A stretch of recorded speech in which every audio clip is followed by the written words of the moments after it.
Ladies and gentlemen, boys and girls, welcome back to the Wild Rift Origin Series August edition. If you're a collector, I hope you got your 3 stamps for each of the months so far, because this is indeed the final one before we start looking forward to our finals. My name is Des. I'm joined by the great betrayer Riku herself, because it turns out her real name's Ricky and it's absolutely killed me all day long. Riku, how you doing? I had to push you out for it at some point.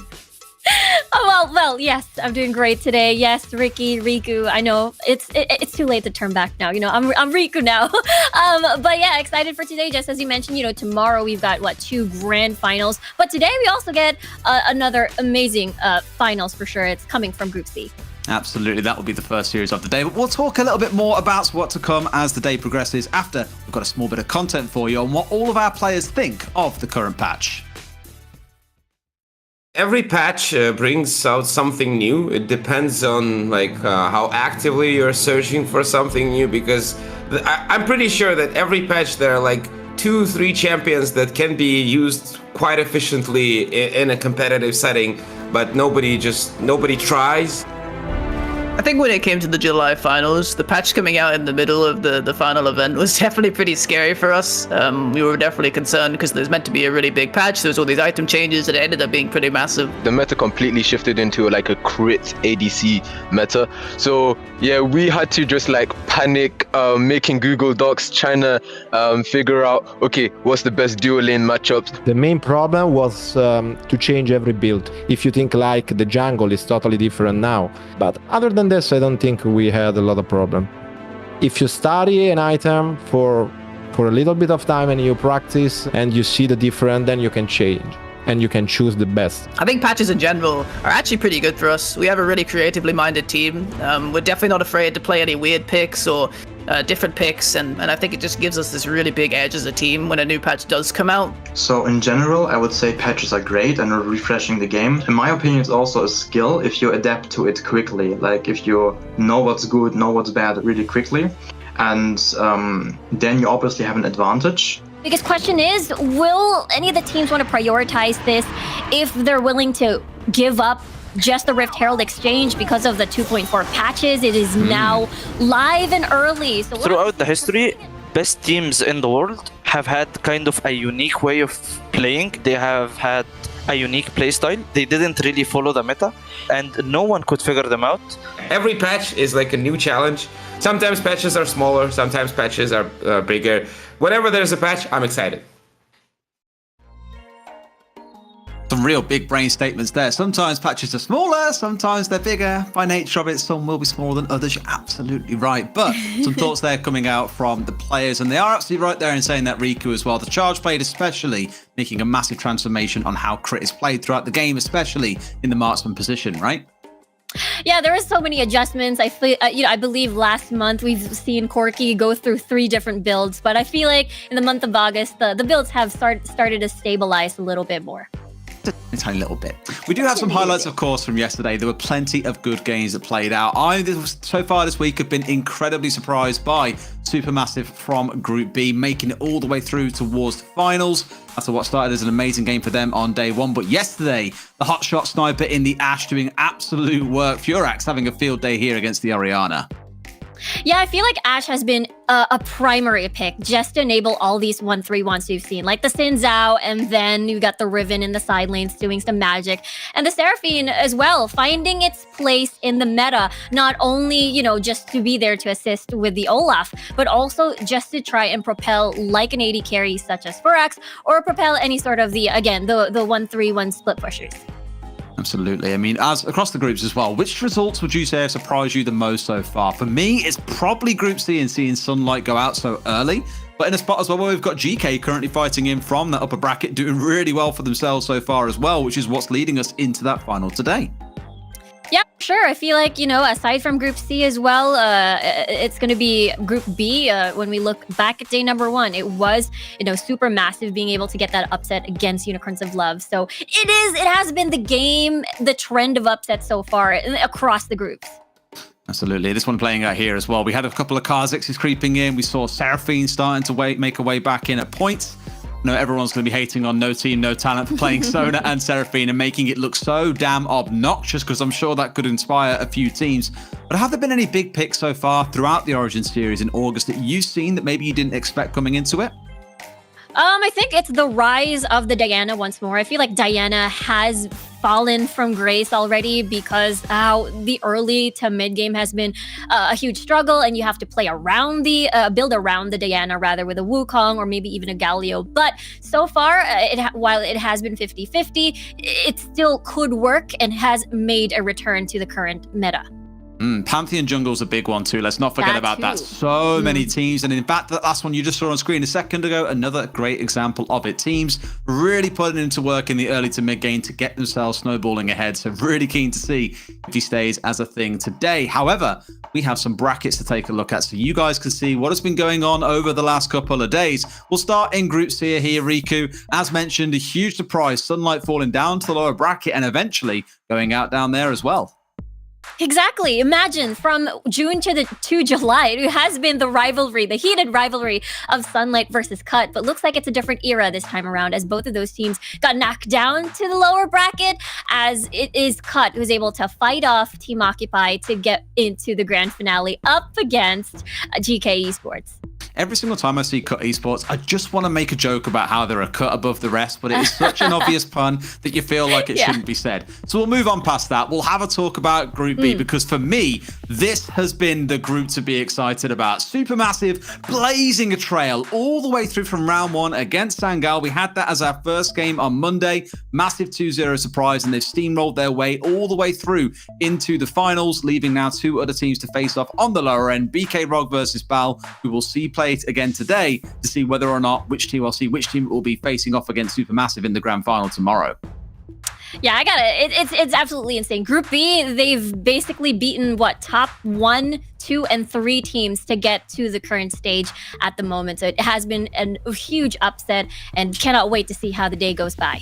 Absolutely. I love it, the fact that we're seeing UL and Na'Vi being beaten down as well, just showing that you can be kings for a short time, but not for long. Let's also take a look then at Group A, the one where we have 3 teams going from this into the finals. And currently there, No Team, No Talent, reminding us all that this is not a team maybe, but it is stacked with talent, breezing their way through into the grand final. That 2-1 victory over Keizo yesterday, securing them that spot at the top of Group A. And again, we'll see two teams in the lower bracket, Keizo against Gamelord, to determine who will be playing against No Team, No Talent in the best of 5 tomorrow.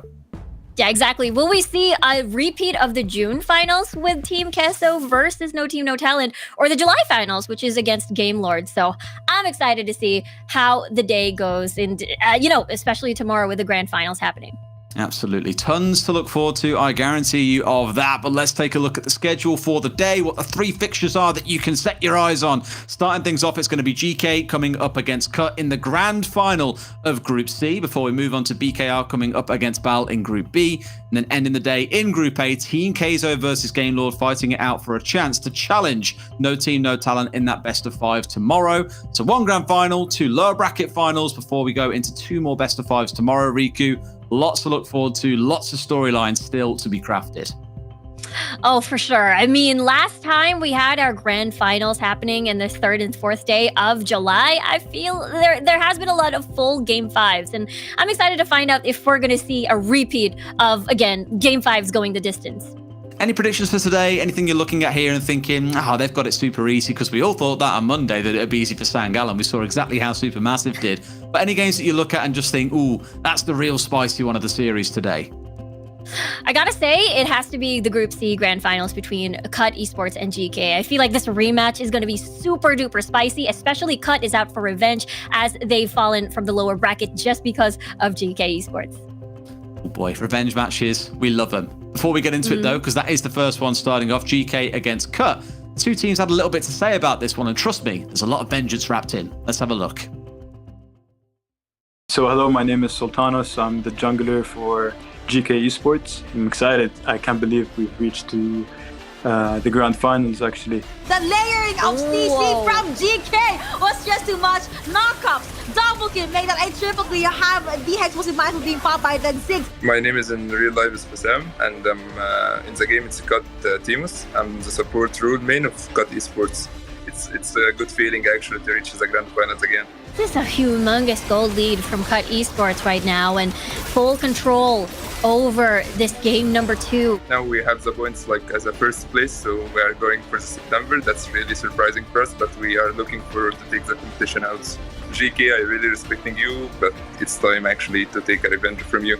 I believe Cut Esports is a really good team. Every time they come up with a new strategy, I believe in order for us to win, we gotta keep our mental game strong. We will be able, because we've been practicing for a long time now. I believe we are the best team in this region. Let's get this competition. Let's take our revenge. Let's make this fun, actually. GK for the win. August will, I think, forever be remembered here, Riku, as the month of the Challenger. Supermassive Blaze in Group B that we spoke about. Here in Group C, it has been GK Esports, and they had a lot of fighting words to say right there that this is our region. However, Cut side, maybe you could argue, got a little bit lethargic in the last couple of months, and now they're back ready to wage war. Exactly. I mean, GK had an uphill battle starting from June. And imagine, they started 4th place in June and then on to 3rd. And this is very close. They could grab and nab that number 1 spot this August. There the rosters up on your screen. Furax, the one that always jumps out for his Ashe play yesterday. Pretty scary Engage comp coming out that surprised a good few teams. Cut, I'm sure, I've been watching those games very, very closely and have a lot to say about it, because in their mind, again, they are going to be the representative at the finals for Group C. So they've got a thing or two to prove in this game that they are indeed the best. Otherwise, that question will loom over them forever. Should it not have been GK that were at the finals, and Cut need to prove that today. Yeah, exactly. So I'm curious to see if there are going to be surprise picks here and there that they've hidden throughout the whole entire August. And again, this is the grand finals. This is the final game for them. And yeah, I'm just excited to see how the draft is going to go. You said a word there after the word surprise. What was it, Riku? Can you remember? Draft? You said picks, but it was pretty close. Pick. We'll take draft. It's time for close. our pick and ban, so let's get into it. So, different words, same sort of meaning either way you want to look at it. Let's see then what comes through in this series. Will we see the Ashe banned away against GK? I think that is the expectation. Yeah, with GK, again, this is between these two teams, it's like a clash of concepts. Cut, or rather, GK loves their pick compositions. They love their Ashe, they love their Seraphine as well, and the 1-3-1. Cut, on the other hand, is a little bit on the opposite side of the spectrum. They like their 5v5s. They like their wombo combos. So now, Cut, giving massive respect to the Ashe and the Xin Zhao pick as well, that they keep constantly falling through in their games. I mean, in the last time they played, GK played Xin Zhao all 3 maps and Riven as well. It wasn't maybe as scary as the Ashe and the Xin Zhao, but it was still one of note. But Cut, knowing that they aren't on the blue side here, they ban away the Akali despite playing it themselves twice. Probably afraid that GK would take that away. You spoke about this pick already here, Riku. It's coming out for them. The Seraphine is the first one for GK. If GK decides to pair the Seraphine with an Olaf pick, then Cut can respond with a Jarvan 4, which has been, the soft counter with a Cataclysm. Now they've managed to get the Nami pick, so that denies the Tidal Wave Encore combo that we saw yesterday. But something that will change the equation now is an early game jungler, such as this Lee Sin, so we can imagine early game movements from GK and the Lulu pick as well. I wonder what carry they want to supply this on. I wouldn't be surprised if it's a Kai'Sa pick, because I feel like they need that late game insurance as well in this composition. Cut bringing out the Diana they picked up yesterday in their game against Team Occupy for game number 1. Won it out quite comfortably with that in the mid lane, paired up with the Olaf. So they do have this pretty good engage comp currently built around, but I'm looking already at the protection on the side of GK as well as the 2 supports. You've also got that Zyra ult coming out. The double carry setup, I think, really smart now that they know they're playing into this combination of, well, we've got heavy support, 2 AD carries never going to be a bad one, but the Wukong on the other side to round things out. That's a lot of engage on the side of Cut here I'm worried about. Yeah, that's exactly it. They've got the Diana pick with the again with the Cyclone on towards the Moonfall. So this is, again, just as you mentioned, the Wombo combo. And they've got the Nami Tidal Wave as well, in case the Ragnarok would get activated by the Olaf pick, and then the rest of the team will just get boosted with the movement speed. And I feel like, that is the formula that Cut Esports is aiming for. It could be the magic one. Let's see how these drafts face up, though. It is time for game number 1. So let's get on to the Rift and see how this one breaks down. Diana being one close to my heart in terms of picks. I'm really keen to see what Boss can do in this game on that pick. Yeah, GK now, this is a little bit they're deviating from their the comfort composition that they used to beat Cut Esports. I'm now curious to see how this double AD composition is going to go. I mean, I see it though. Furax still has that self peel, but if things get a little bit too dicey, there's Tamola with that wild growth as well. And again, this is going to be a top Graves as well. So with this matchup, this melee to range matchup, Risk isn't exactly going to have a good time in the early game. No, I don't feel there's too much to worry about. Yes, the bullying's going to come through, but it only takes one bit of catch to come through. And speaking of, Boss, the one getting a little bit aggressive here, I think, and paying for it, with a lot of poke coming out on the other side. The Q being missed out by Xenon, but between the two of them, the Lulu and the Seraphine, well, you can still get bullied by supports, my friends, even in the early game. In fact, especially in the early game. I'll change that statement too. Exactly. You're pretty squishy at this moment. Not a lot of things that you could do. Boss, I believe, just wanted to plant early vision just to keep track of Sultanas here on this Lee Sin. Again, they're expecting big level 3 movements, especially in the mid lane. Boss, as a Diana versus a Seraphine, that isn't exactly a kill lane. But if you add Sultanos on the Lee Sin into the equation, then they must be worry for ganks. A good bit of poke coming in as well from the side of Cut in the bot lane here onto Furax.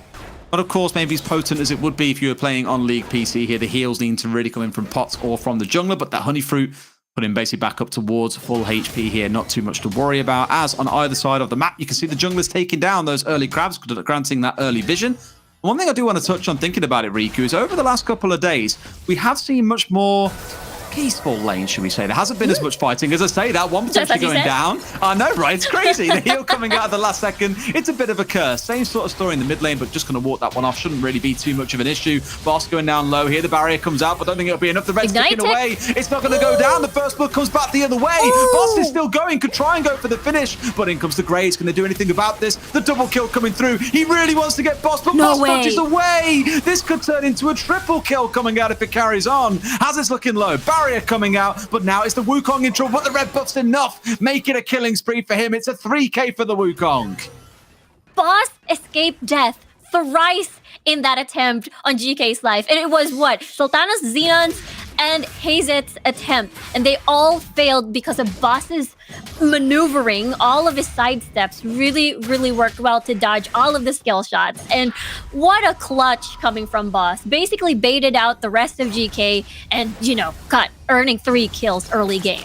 I know if that was in one of my ranked games, I'd probably have 2 members going AFK by now, because that is a real tilter. They spoke in the little pre-game segment about their need to make sure that they're composed. They need it here, because look at that. Composing to go for an absolute slamming. They do get the kill onto the Seraphine, but Boss will finally run out of his cat's 9 lives, find himself going down to Sultanas. Sure, it's one coming back, but it's a 1-for-1. Not the best in the world. Yeah, that is just, them wanting to get that revenge and equalize the lane, perhaps. But look at this. This is Boss using the flash. He's so low, activates the shield, just dives in. But unfortunately, the Q, coming from Xenon, unfortunately does not hit. Hazet even consumes a flash for this. And still, Boss survives out of all this chaos. And, they had to pay for it with their lives as Hazet falls, the third person to fall from GK. It's honestly absolutely crazy. I was speaking about the earlier kind of I just want to say passiveness, the lack of aggression you might see because of objectives, but look at that. Let us go all in saying, you know what, this is easy. We'll dive you, we'll flash on you. We know that it's down because of what he did to the Diana. Good read by Cut there and good exposing of the fact that Flash was down to get themselves yet another kill. One does get traded back onto Risk in the top side, so all things being balanced out again. Cut getting themselves kind of proactive and finding a kill, but it's still being traded back by the side of GK. Yeah, I think the biggest difference is that, Boss was able to get those early kills. How does Cut transition that lead into a bigger lead? While GK, I believe Sultanas is able to get, 2 revenge kills? I believe they would want to utilize that on the next fight. But it seems that GK would like to concede. Hey, let's just get the Rift Herald. Boss got early kills. We are definitely not prepared, especially as 5v5. Imagine Cut want to try and force a fight here as well, knowing they've got the package. Like, this is the prime time to go for a fight, and here we go. It's going to be used for a dive in the middle lane, and even with the Xayah, no ult on side, did have flash, but still goes down. They're going hell for leather here under tower. It should be the Wukong going down. Yes, it shall be, but that first tower falls, so maybe not the best outcome. In goes the Diana, straight in the middle, burnt through, no problem at all. Backline going in. Sultanas beating his way down onto 69. Risk getting absolutely melted at the same time. And surely you don't go too far for this chase. They're thinking about it, but it's going to be a kill trade coming in for the Nami. May even make it away. The heal coming in might just about be enough. Gets the flash away at the last second. A bit too much for Sultanas, but another great fight coming out for Cut with an immediate response by GK. Yeah, Timus was able to get like that bounty off of Sultanos, but the biggest question is, or rather the biggest threat is still that Sultanos is able to get that double kill on the board. He's already 5-2-1, and we've seen Lee Sin's just snowball out of control as long as they're able to utilize that lead. Let's take a look at that again. It was a pick off of Forax, just isolated in the lane, and the rest of Cut just basically say, hey, it's the go signal. No AD carry means that Hazed is the only one left, and unfortunately, you know, he's still kind of ramping up as the Graves. But the thing is, Sultanas was in the lead. Wild Growth will most likely always go to him because he is the most fed member of the squad, and that's what we saw, a cleanup with Timus getting like a bonus kill off of that.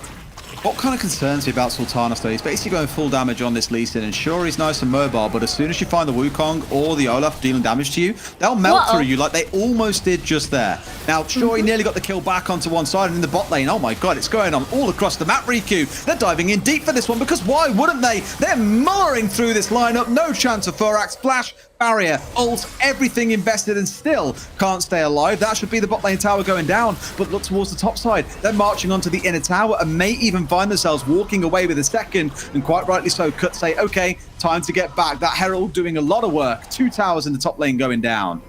That is a lot of value on that Rift Herald there. Not only getting First Blood Tower, that means they're able to equalize the gold after their losses in the early game, but also creating space at top side with 2 towers down, meaning more space to get possibly bottom side objectives. Let's take a look at that replay again with Sultanos being able to live through the slashes from Risk, and it was pretty close. It could have been a 1-for-1 exchange. But looking at the bottom lane, of course, Boss had early game kills, means let's go. This is perfect. The Moonfall didn't even need a Cyclone to pair it up with that Wombo combo. It just started as the main engager. And with that, they're able to get Forax once more. Actually, feel a little bit bad for Forax and Hazed as well. I mean, they had a bit of luck in the Lee Sin living on about 5 HP previously, in the same way that Boss did several times in the mid lane. So you feel like that luck is starting to run out. Mid lane, it's yet another fight. It is just constant skirmishing. Boss with a great cyclone back in, pulls them right inside a range and picks up the kill. Beautiful use of the ultimate. Looked a little bit questionable to start, but still gets the outcome they want. It's another kill. Really nice clutch from Timus there. Tidal Wave from the side is able to save Boss's life, and they get a bonus kill. They get a bonus kill onto Xenon here. And with that, they are going to try and prep for the next Dragon spawn, which is the Air Drake. So this is going to be really good in taking, what do you call this? Getting that roam potential that they want to do, especially with Boss in the lead. Of course, they want to keep going. But rather, it is the Wukong having the time of his life with a 4-1-4 already, Black Cleaver and Sunfire Cape. So he's going to be a little bit tanky as well, and high value on that Cyclone with a pen. He is starting to charge ahead. I mean, look at the Lee Sin here as well. 800 gold ahead of the Wukong, but then you turn your eyes towards the top lane and see that Risk, also one of the more richer members in this game, could be doing a lot of work. Diana, a K ahead so far of the Seraphine too. They're in a good spot, I feel, for this Dragon fight Cut, and that really on the side of GK, you don't want to be fighting this one. They appear to agree right now, being zoned away by the Corki, saying, look, we don't want anything to do with this, at least for now. Look on the top side. Risk, I think he's trying to catch himself onto this Graves. Should be a bit of a scrap on the top side, trying to burn his way through. And this will be pretty much everything he needs. The flash away, the flash over the wall for the follow. The double dunk coming in. The true damage from the Reckless swings enough to bring down the Graves. And in comes Sultanas trying to go for a trade back. We'll find it because he's a Lee Sin who was 6-2 for God's sake. But now it's Jungler versus Jungler. The flash forward. Can they get anything onto this one? The Wild Growth coming in. The flash away from the Lulu as comes the Tidal Wave. And in comes the Corki too. Sultanas finding himself belted down. Left in no man's land. That's going to be a kill going across to Wukong, who establishes himself as the superior jungler. It all came down one by one. Boss, though. What's going on? Come on, Boss. He really wanted to burn through. Furax is not having a good time, even with ult flash barrier. He's not having a good time, Riku. And in he goes again. This time coming in onto the Graves, but may have overextended a little bit here. Tried his luck, and now may pay the price. Goes in with the ult, dodges away. Furax, though, should be able to bring down the flash away. Just a Q will be enough. Can he get it off? Gets the dash. The Q gets the swipe across onto the Graves. Gets the double kill, and Boss walking away like a boss. Finds himself for 2K, and GK walk away battered and bruised. And And that was, what, a 1v4 situation? Tamola and Xenon just wanted to give all their utility on towards Hazet and Firax, but unfortunately, it didn't work out. Boss still maneuvered around that. It's unbelievable. It's fight after fight in the game, Riku. We're 10 minutes in. We've had 23 kills. It feels like they respawn, they run mid lane. There's going to be a fight somewhere around that area. And here it feels like it's going to have to start gathering up around the Baron. Looking at it, Cut are in a pretty good spot to be able to look to take this one away. But here is that catch in the top lane that we spoke about. The Greys not expecting the Olaf to be here. And he flashed too to expect that he had an escape route of that blast cone, but it's not available. And the rest of GK pretty much came in one by one, but no one came for Sultanos just because everybody else was pretty much far away. Only Tamola for that assist. But it's definitely not enough in a 3v1 scenario. The package did an amazing job just splitting the fight into two. And I love this 1v4 scenario. Like, Xenon was pretty much far away from the fight, and the timing of the Featherstorm was great to dodge the Moonfall, but it's still not enough. Boss was still massive so far in this game, getting a double kill off of that. I'm being highly pedantic, but I do wonder why Tamola was stood so far away. I was like, you can be involved here. You can be auto-attacking this Diana. I think he wanted to leave the kill and didn't expect that much damage to come in. In comes the Moonfall, Nice. not quite timed right, but still finds the kill. The Rampage coming in for Boss. Xenon being melted down as he's being rampaged onto by the Olaf. Has it the last one left standing here? This could be an ace coming through as in comes the Wukong. You beat one down, you send him back to base, and they always find a way to fight their way back in. Boss does eventually fall, but at the cost of 4 lives on the side of GK. Yeah, that's a lot of death timers on the board for GK. That means Cut can get straight into the Baron and look to siege. There is only one second-tier tower, inner tower, left in GK's base. And, I mean, good news for them. They do have a decent amount of wave clear. They've got Xenon here on the Seraphine. They got the Graves. They got the Saya, most importantly. But let's take a look at how that all started. It is Boss. No fear. He is leading the charge. He doesn't need the Cyclone coming from the Wukong to start this fight. He just needs the long-range, air quote, tidal wave coming from the Nami. And it's just pretty much enough to set up for these fights. And the rest of the squad just follows up and cleans plate. All bleeds Plate. on through. Plate. The clean plate. Sure, they're eating dinner. Why not? Make sure you lick it clean so it is good to go back in the cupboard after. Why not, Riku? Either way, I do want to touch on, of course, how things shaped out for Boss there, because don't forget, Diana isn't so much a tank. She's a bruiser here. She's building basically full AP. The Roa, the Nashers, and maybe the Death Cap looking at it there and saying, yeah, that's heavily going in towards AP. A little bit of tankiness being offered. And look at the Graves almost finding himself burnt out. They're trying to get Boss finally going to get the finish off as Sultanas finds him isolated. They've removed one of the key damage threats. The problem is, you're still looking at risk. You're still looking at the Wukong. There's still so much damage packed on this side that they can't realistically step outside of their base. That's true. They still have to deal with 69 as well with the Corki. I believe he does have already his 2-item power spike on the board. Really nice bubble there, but still no towers down. Possibly the first one could be at the bottom portion of the map. Ocean Drake has spawned, so I believe Cut, after cleaning the base, after getting all the towers down, they're going ahead. That's something that they can't consider ending as well, because with all 3 now down, they can fight freely inside the base without restraint. Of course, not wanting to stick too close to the Nexus, as that is the one big threat to them, not the champions, the base itself. Drops into back away here and look instead towards the Ocean Drake. I imagine they'll secure this, they'll go back, they'll have their last spend, and then they start looking for the kill. It is going to be the Ocean Drake that Cut Esports are going to pursue right now, and GK has no choice, but to defend their base. And what are their options right now? Try to get a pick, because Cut is just way ahead. Again, their 5v5 is really incredibly strong, and 614, 542 already. So the jungle of GK, definitely not safe. It is the jungle of Cut now.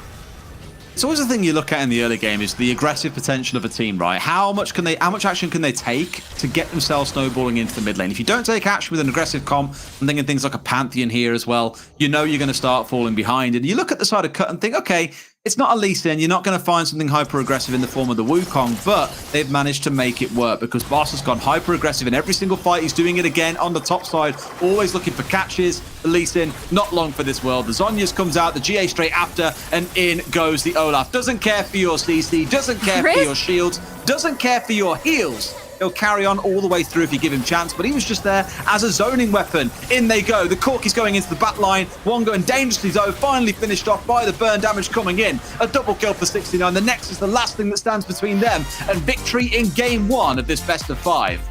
Yeah, what a dominating victory coming from Cut Esports there. They were able to take control of the early game, get early kills, especially, again, that attempted gank coming from GK. They basically just turned it all around, unable to kill Boss, and now Boss basically roamed the jungle of GK and killed everyone.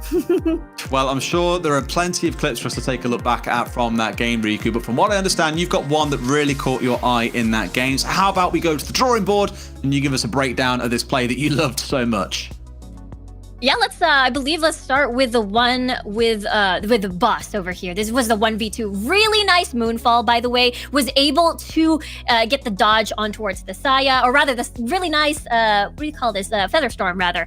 I was able to dodge Boss there. But still, at the end of the day, it is Boss just doing Boss things. He was way ahead, and it was crazy. It was crazy 1v4. Gotta take note that Seraphine Xenos was way over here, so it was technically a 3v1 scenario. It's one of those that I look at and just think as the Diana. So often you're playing for the QE resets, right? You get the E charge down to someone with the debuff on, you get the reset, you can keep on dashing around.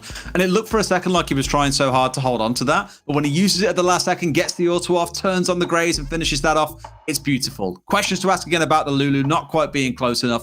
But those moments is kind of if I stay too close, I might die myself. I might steal the kill. No one really wants to be that guy. However, game 2, I hear, is pretty much ready for us. So shall we get into it, Riku? I think it's time.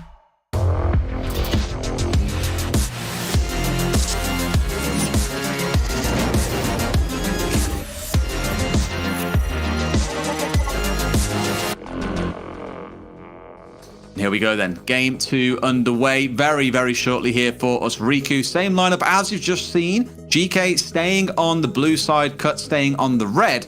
I wonder if we see any ban changes coming through or a change in tactics coming out of either side. We spoke about that early aggression not really being there for the entire team of Cut, but they made it work even with that roster, and the Lee Sin, unfortunately, even at 8-2, could not do enough to keep his team alive in the mid game. I feel like the bans coming from Cut will still be the same. It feels like they found the weak point of GK. Ban the Ashe, ban the Xin Zhao, ban the Akali. Just let them just get stuck in the ban phase, basically. That's the dream here. But again, we've seen the Ashe and what it could do yesterday. I'd be very surprised if Cut suddenly choose to let that through. Indeed, they don't. First ban taken away. In fact, no, there is a side change, sorry. So Cut are on the blue side here. So maybe 1 or 2 changes in where Cut want to get hold of the Akali, but GK therefore should be the ones to ban it away. Exactly, but this is the Corki now, being the second ban. That means they want the Akali first pick, perhaps? You're right, it is GK's pressure now to ban the Akali, because Risk had an amazing performance on the Akali last time when they first faced each other in day 1, and it was, it was one of the first losses that GK had suffered against Cut. We'll see, though, if Cut will take the bait, because if they pick the Akali first pick, that means GK can pick a Galio, can pick a Braum, and these are strong counters to an Akali. Like you say, strong counters, there's only so much they can do, it feels like, when she's tearing through your backline and you can barely see her for more than half a second. They're truly going to go towards that themselves, with the Nami coming back out, followed in by the Diana. Very clearly sick of seeing what Boss can do with it and not wanting to ban it away themselves, choose to pick it up. Yeah, Cut, look at that. They decided to take away the Olaf. Olaf, Tidal Wave, Nami, it's a really strong combo. Cut can actually pick up a Seraphine here if they want to do so. I think it's one of the best pairs with an Olaf because you propel with it. You get the shields, the heal, and make sure that the Olaf just stays alive. And you don't have to worry too much about Saya because of that self-peel. Wukong, of course, will be the best supplement for that Diana. We've seen that combo work in Cut Esports' composition from earlier, but this is different. A Zed, I definitely did not expect. Yeah, I mean, GK is stealing away. Let's not forget as well the Diana Wukong there, so it's opting to deny that away. The Zed, I think, was played by Cut yesterday in their game, so I'm not super surprised to see it coming in here. And a similar story with the Riven. So some repeat picks coming out, admittedly mixed between the teams, but I like how that kind of strength of the previous roster, the Diana Wukong, has now moved over to the side of GK. The big question is, can they execute it anywhere near as well?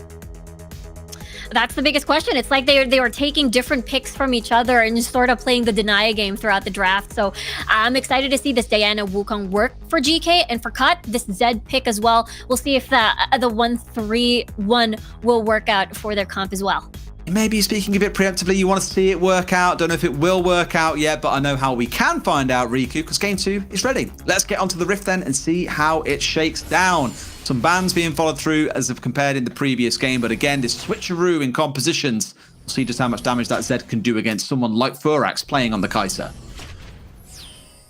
Yeah, Furax will be that late game late game insurance rather for the whole squad. It works basically. This whole GK squad works like a 5v5 already, but they can operate as a 4-1 with Hazet doing again the split push later on, especially when he manages to get in the lane. He has a lot of utility as well at the later game with the stuns on the board, and as well as Xenon with Sultanos with the Cyclone and the Moonfall setting up for Furax again in the 20-minute mark onwards. For Cut Esports, though, this is a classic 1-3-1 with Risk and Boss just doing the split pushing in the side lanes, and with 69 and Timos being incredibly balanced with both engage and disengage as well. So I'm curious to see how that turns out. I really want to see a scrap in this mid lane early as well. Whoa, look at the aggression on the top side. Risk being bullied out by Hazit on the Riven. As you come to expect, at least in the early game, the trade potential of the Riven a bit stronger than what you see coming out of, say, the Akali. But again, going in for this one. Knows that Risk is lurking off towards the side here. Hits the second or third knock-up as well. Beautiful stuff. Risk down low and without a plant on side. Has got to play this one a little more carefully. Yeah, level 1 is definitely tough. Level 3 will be tougher for Risk over here. You do have a little bit of poke, safety for that wave clear, but Hazet will have the complete combo and can easily stun you. Good news is that Hazet not carrying Ignite. Oh, Furax, not like this. Not like this. Not Ignite again. came through, but has the flash if he needed it as well. Opted not to, but it's Timos flashing away. Sultanas is down here doing work, whether it's Lee Sin or Wukong. Knows how to get himself involved and will pick up first blood for GK. Nicely done coming from GK over there. Is able to save Furax's life as well, only being able to consume a barrier, being able to keep that flash in. Tamola having to consume this heal. But at the end of the day, they still get first blood. And of course, that is something that they do want. We'll see, though, where they transition that lead. As, again, for Cut, they're looking into this mid to late game for sure. And we'll see if either Risk gets ahead, because he's having a hard time in this Riven matchup. Very hard time, yeah. I mean, you see what Hazard's been doing is just bullying him every single time he steps into the lane. I kind of see it as how Diana ends up playing in most range matchups, right? It's the first 5 levels, you're expecting to get beaten on a fair bit, but over time, you'll find yourself getting more comfortable, you get your item on, you hit your level 5. Here, a replay coming in as well, worth mentioning, of Furax walking away on a slither of HP. Timos really convinced that he could get the kill, but absolutely not the case, and sure enough, grants first blood over to GK. Yeah, gotta love that level 3 spike coming from 69 and Timus. It's basically the go signal for them to keep initiating onto Furax, but they didn't have much vision provided as Sultanos was able to get that gank over. We'll see though, maybe if 1v1 over here as Xenon doesn't have too much mana, but in the bot lane. Yeah, one of those you're looking at thinking maybe there's something to come out. Absolutely not so far, but for 69, just wants to be a bit cautious here, I think. The ult is down, the heal is gone, has the flash on side still if needed, but knowing you're only against a Nami, probably not the kind of thing you want to be investing at this point, I guess. I mean, this bot lane on the side of GK, not yet even level 5. Yeah, there's not going to be that shield provided for the Kai'Sa. Let's take a look at that again. It's actually Tamola having to get that bubble in for that engage. And the fact that, you know, the Olaf was actually lingering nearby is not even needed. It's just there's a lot of feathers. There's that root. Uh-oh. I mean, it's the Zed doing Zed things as well. Oh, the bubble might be absolutely massive, and the ult interrupts as well. Still hits the Shuriken, but Furax is there, picks up a trade back on the other side. Great play coming out of the Nami. Sure, not living alive at the end, but came pretty damn close. Now Risk in the top side. Great, perfect execute to get away on the backside, but Sultanas, he was feeling a dive then for a second. Risk needs to watch himself, because I guarantee you, a dive could be on the agenda. Yeah, Sultan is actually circling around here, so this is possible. Risk still has flash, though. They're going all the way in for this one as well. The ult comes out, surely. Yes, it does, but Risk, a great flash away. Enough to keep himself alive and forces flash, I believe, out of Hazit on the top side. So, good outcome overall. More for the side of Risk than anyone else. So, for Cut, small benefit in the top lane. Yeah, they're able to get a lot out of that, being able to burn out 2 flashes from Hazet and Sultanos. This will not be available in the upcoming fight. Let's see if GK, or rather Cut, will decide to fight for this one. Yeah, really want to get a fight on this one now. Dragon has found itself going down, so all the attention turns up towards this top side. And sure enough, Teemos going in, charging into the front line. Boss following in. Can they bring down Xenon off the backside of it? Because they're taking away the Herald. No kills coming in their way, but securing that neutral objective, massive for Cut. Yeah, they're able to basically take advantage of, oh, hold that thought. I mean, hello? Furax? Furax? Not really the spot that you want to be in here. I mean, sure No. enough, it should be Teemos trying to chase this one down. Surely you can't get the finish off here. Ignite had already been consumed, did have the flash, but I think without vision of what's going on in the blue jungle, you don't want to go too deep. That'd probably be Xenon on the top side burning away. I think, no! Down to a slither of HP. It could have been a kill going the way of Cut, but they'll take the top tower. Herald marches on forward. They won't be complaining about that, but look at Xenon. Slither of HP. You can't even see his HP bar anymore, Riku. It's incredibly low. He was able to at least be able to live, and again, high value off that Rift Herald. That's 2 charges at least towards the inner tower, and Cut will definitely be happy about that one. Furax was a little bit too close there earlier as he Killer Instinct aggressively. Teemos arrived just in time, but now looks like it is just still Teemos and 69 very comfortable in this lane, making Sultanos actually check in from time to time and see if they can relieve pressure for Furax and Tamola. Alrighty. I mean, he's doing great work. I've got to hand it over to Sultanas. Sure, the numbers might not necessarily reflect how well he's doing so far, but I do feel that he is getting involved all across the board. It feels like every time there's a fight on the go, he is involved in some way, shape, or form. Of course, it's a pretty low kill game so far, so you're not seeing the numbers really building up in his favor, but if he carries on playing the way that he has so far, I imagine you will see just that, him getting up on the leaderboard, getting more gold like he did in the previous game, building up for a wicked combo with this Diana, who already sitting at about 4,500 gold, is slowly walking towards, well, has the Aurora on side, but no doubt now stepping in towards either the Nash's or the Death Gap. Yeah, they're still not able to find these opportunities. And look at that, Furax. Oh, poor Furax. This is like a repeat of game number 1. And now Risk loses the 1v1 against Hazet. Not sure about that one, mate. I mean, fine. You won't try and take the fight, but sure enough, Hazet comes out on top, bottom side. You were looking towards boss, and the magic that he was working. No flash away from Furax was interesting. The barrier has come offline while he was dead. Sorry, not flash. The ultimate that he had on the side. So I was thinking earlier on, well, why this? How can this play against a Zed? And you do look towards the Ult of the Zyra. It can be quite a beefy shield as the game goes on as well, but not even brought out in that instance to try and keep himself alive. Yeah, I think Furax will definitely invest on an Hourglass here. An Hourglass enchant. They're chasing. They want revenge. But there's no ult on side. That's not the kind of flash you want to invest there. Furax, he was so hungry to get something. And now knowing he hasn't got that for the next fight, and looking towards the dragon, for example, that's going to be a stinger. Yeah, he was basically separated from Tamola there and he just couldn't get away. He had no way to escape that collapse coming from Cut Esports. And yeah, you're right. Infernal Drake is going to be spawning soon, and that flash will be very valuable and will not be available. Risk with the 1v1, actually no, a 1v2, he pretty much, wow. He won that 1v2-ish, but Hazet was there to linger around in to get the kill. It's up for the one for one, yeah, for sure. And already you're seeing that damage building up on Risk side as well. Sultanas, the one who was paying the price, probably screaming has its name of, why didn't you help me out? You were happy to get the kill once I was already dead. Yeah, I understand, but it could have been a pretty painful double kill had that perfect execute come through with the second half to cleave through both members. 10 seconds down the straight, the Diana up on the top side of Carly rising up to meet her. I see a back or two coming in for the side of GK, but the question is, do they want to fight this one at all? They are down about 4,500 gold, and that is no small margin. In a 5v5 scenario, GK should be able to be more comfortable as long as they layer the CCs correctly with the Moonfall and the Cyclone. Want to try and finish off the Drake here. This smite didn't come through at the end. Sultanas, though, does come in and takes it away. The fight breaks out. Has it sat in the middle with a big sword, but no idea how to use it. All the tools, but no clue. Xenon coming in for the follow-up as well off the back of it. 2 kills going the way of GK. However, was the one coming back for the side of Cut. Yeah, they were able to get that Infernal Drake and steal that away from Cut. It's basically a 1-for-1 revenge, stealing the Rift Herald off of them, and now GK is going to be happy getting that Infernal Drake. Big bonus damage on their side that they will gladly have.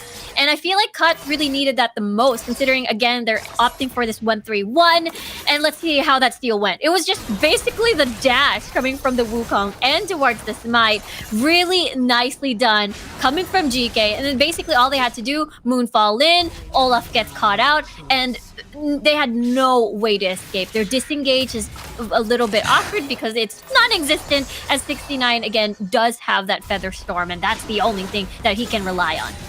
Zenon, I feel the pain as well, by the way. You feel like you're landing the perfect Moonfall, everyone flashes away, and you're like, God damn it, why do they still have flash? Boss here in the back line did look like he was going to get away, but the engage going in with the ult from Furax makes sure that he gets finished off. Timu's now the one looking low. You got Risk on the front line still. Oh, saves it on for the E and connects onto the Kai'Sa. It's going to be a meltdown for the side of GK. Cut, slicing their way through, finding 3 kills. Sure, they lost 2, but now they can focus on this tower. What can Xenon do by himself? Moonfall comes out, not quite enough damage, buddy. Shall not get the finish off, and this should be a tower going down. Although one goes back, Risk almost burning out too. That could have been disastrous. You've still got Hazard in the bot lane, by the way, going for this first bottom tower, and it would be GK's first tower of the whole game.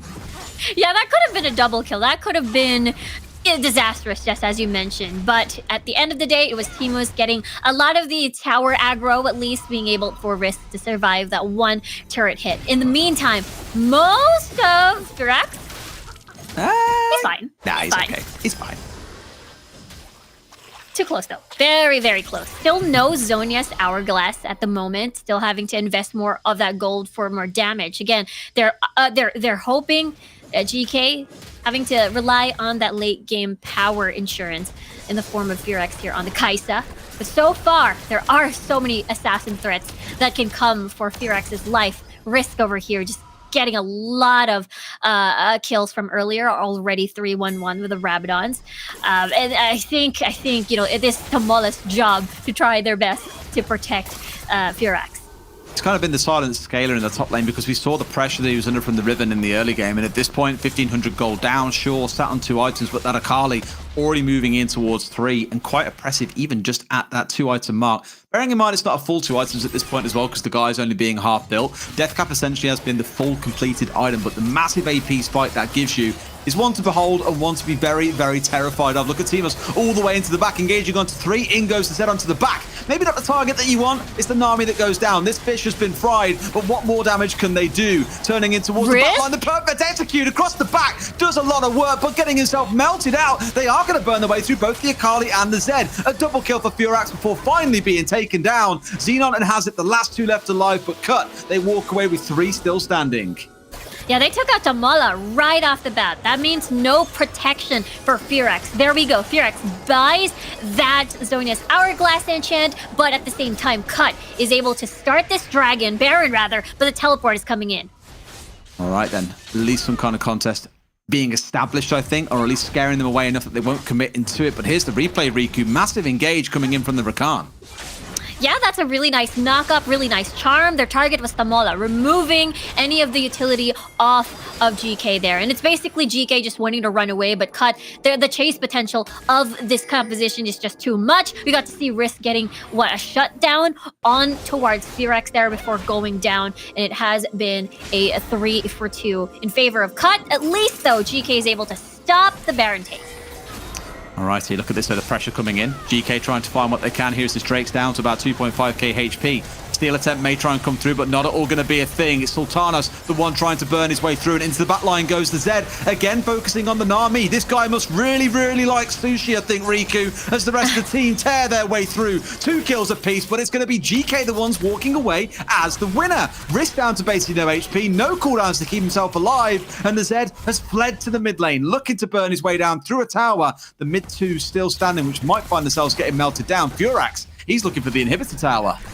Yeah, for sure. This is just going to go down. No one to defend. There's a lot of death timers on to Cut, so this is going to hurt them a lot. Imagine, again, this composition from Cut, they're not ready for these 5v5s. That is GK's strength. So as much as possible, they want GK to split up, make sure that they can isolate the targets. And now they're having a hard time at this point of the game. As we get to see, though, it is still Cut having that 3k lead, but their bottom tower is almost close. I think a bit of an underestimation by GK there. So many cannons stacked around. A couple more shots from the Kai'Sa would have seen that tower going down, but here's that fight again.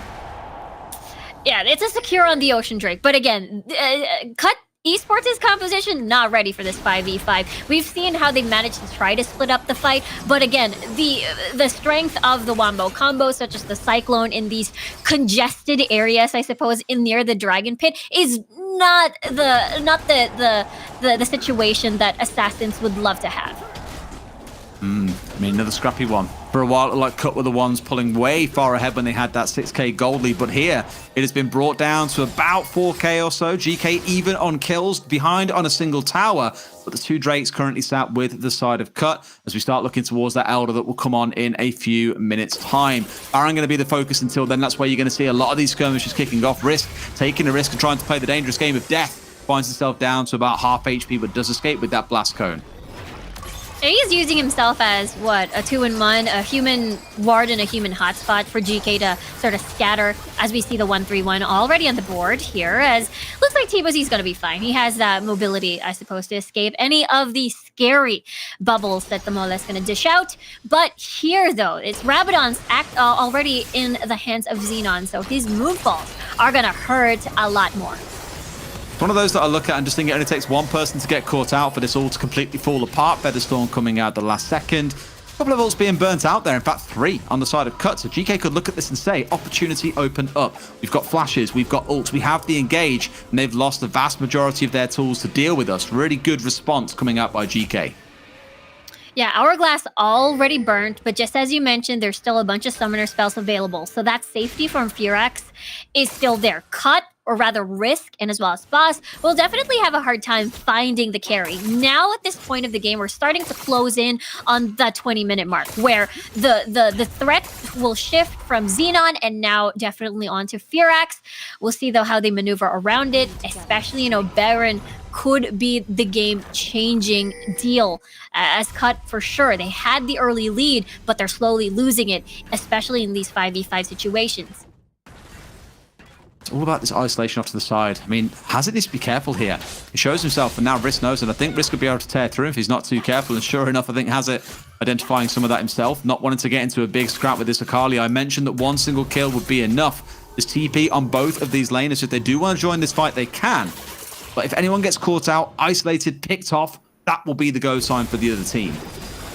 Yeah, even has teleport.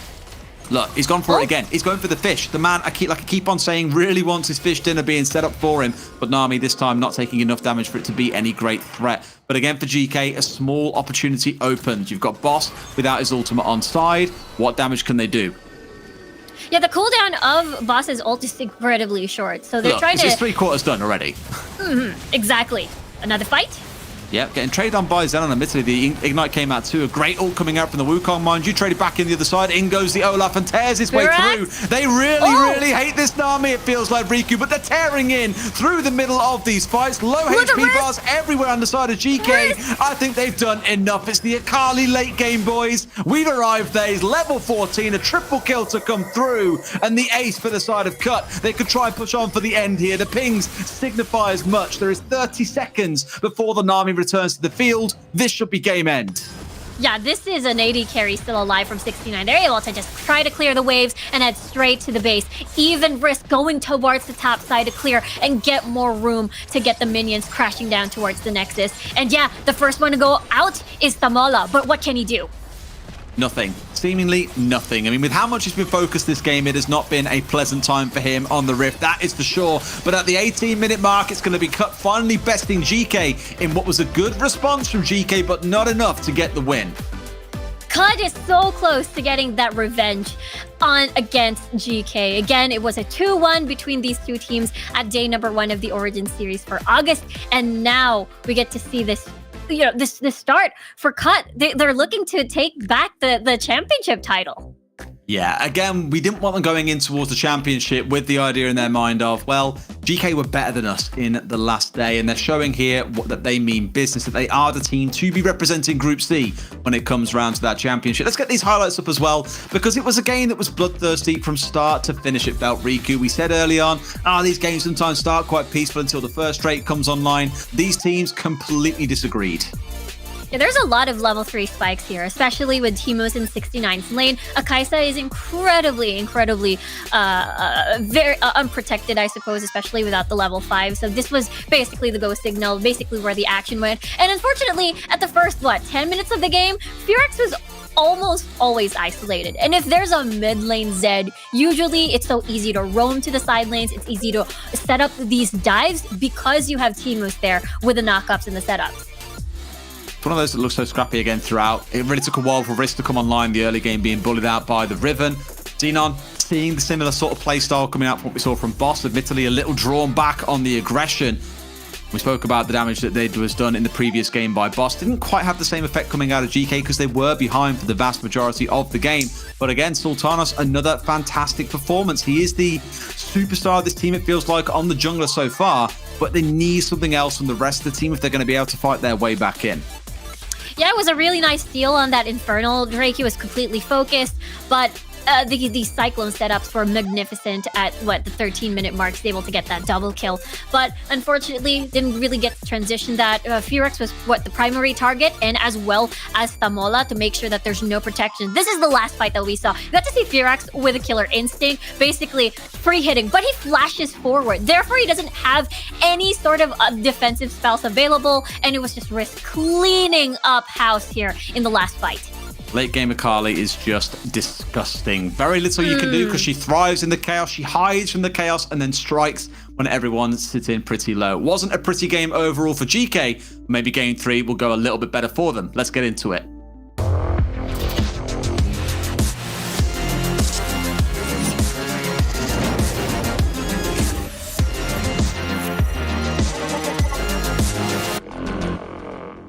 Lots to work on in this game, I feel, Riku. We keep on talking about the damage being done by Sultanos in the jungle position, but as it stands, it just has not been enough. Yeah, I feel like, GK, Sultanos, they miss the Xin Zhao pick. They miss that being unleashed into the rift. So right now, Cut seems to be very comfortable with this setup, just banning out the Ashe, just banning out the Xin Zhao, the big picks that enable GK success towards day 1 and defeating them. Absolutely. Well, I hear that game 3 is pretty much ready for us to get into, so we'll take a look at those pick and bans in just a moment. It's one of those, again, that we may well see that Ashe and Xin Zhao ban coming through pretty much straight away. From the side of Cut, it's been the go-to thing. Question for me is, they now ban away that Akali, given they're now on the red side once again? Yeah, I feel like Cut will not allow the Akali to push through unless GK. We'll see though if what the focus is going to be. I bet Gragas will still be taken out of the equation. For Cut, I won't see any changes here. It's going to be the Ashe. It's going to be the Xin Zhao. Every single pick that worked out in again that was successful for GK. Curious to see if GK is going to opt for an Olaf composition this time, because in the draft in the first game they picked the Olaf really late. Never mind, as they banned it themselves. Understandably right. I mean, Risk had a field day with it back in game 1. We saw the effects of it in the previous game as well, and indeed there is that Akali that we were so worried about. So mostly unchanging bans again, most sticking to what they've seen been abused in the past by either side. Galio going to be the first lock-in coming out for GK. I love this. This means this could be a Diana setup. GK can opt for a Galio, Wukong, Diana. And this just works so well. Diana can survive a little bit more with the hero's entrance, and the big Wombo combo will be available for them. So Cut, if they decide to go for another 1-3-1, which is very possible with the Camille getting locked in, either could go for top side or in the jungle, we still don't know. For GK, I feel like a Renekton top can be possible, as well as a Lee Sin Renekton combo can be incredibly strong and potentially snowbally. Also, I think had a bit too much fun on the Zed in that previous game, enough that he wants to bring it out again. Great pick against the Varus as well, who, as we know, very exposed in that backline unless the support is given. And Zed, relatively mobile at dealing with that. Now, you mentioned about the Renekton coming out. Here it is, coming in for GK. So pretty solid front line, looking at the Galio, looking at the Renekton, rounding things out with the Seraphine, because why the hell not? Yeah, the Seraphine is going to be there. Usually, Varus is paired with a Nami just to compensate for how low mobile this champion is, but Malphite will be picked with the matchup against the Renekton. All right, I mean, we've seen Malphite picked up around the world here and there, but never super consistently by any particular team, I would wager, but massive in these team fights. And now immediately, my attention turns towards the pick potential on the side of Cut. You've got the Camille ult coming in, the Zed ult on top of that. If the Malphite has to get involved, he can. A tidal wave from the Nami into a bubble. There is so much lockdown potential here that I worry that the Varus is even going to make it out of a single one of these fights inside the first 3 seconds. Yeah, that's the thing. It's going to be definitely a vulnerable Varus in this game. So the Seraphine will have to do a lot of work to try and see and provide that movement speed to make sure that the unstoppable force of the Hextech ultimatum wouldn't reach him. Well, time will tell. Game 3 is ready, so let's get on to the Rift and see what changes in this game. Will it be the clean sweep 3-0 for Cut, or is GK finally going to find themselves a response?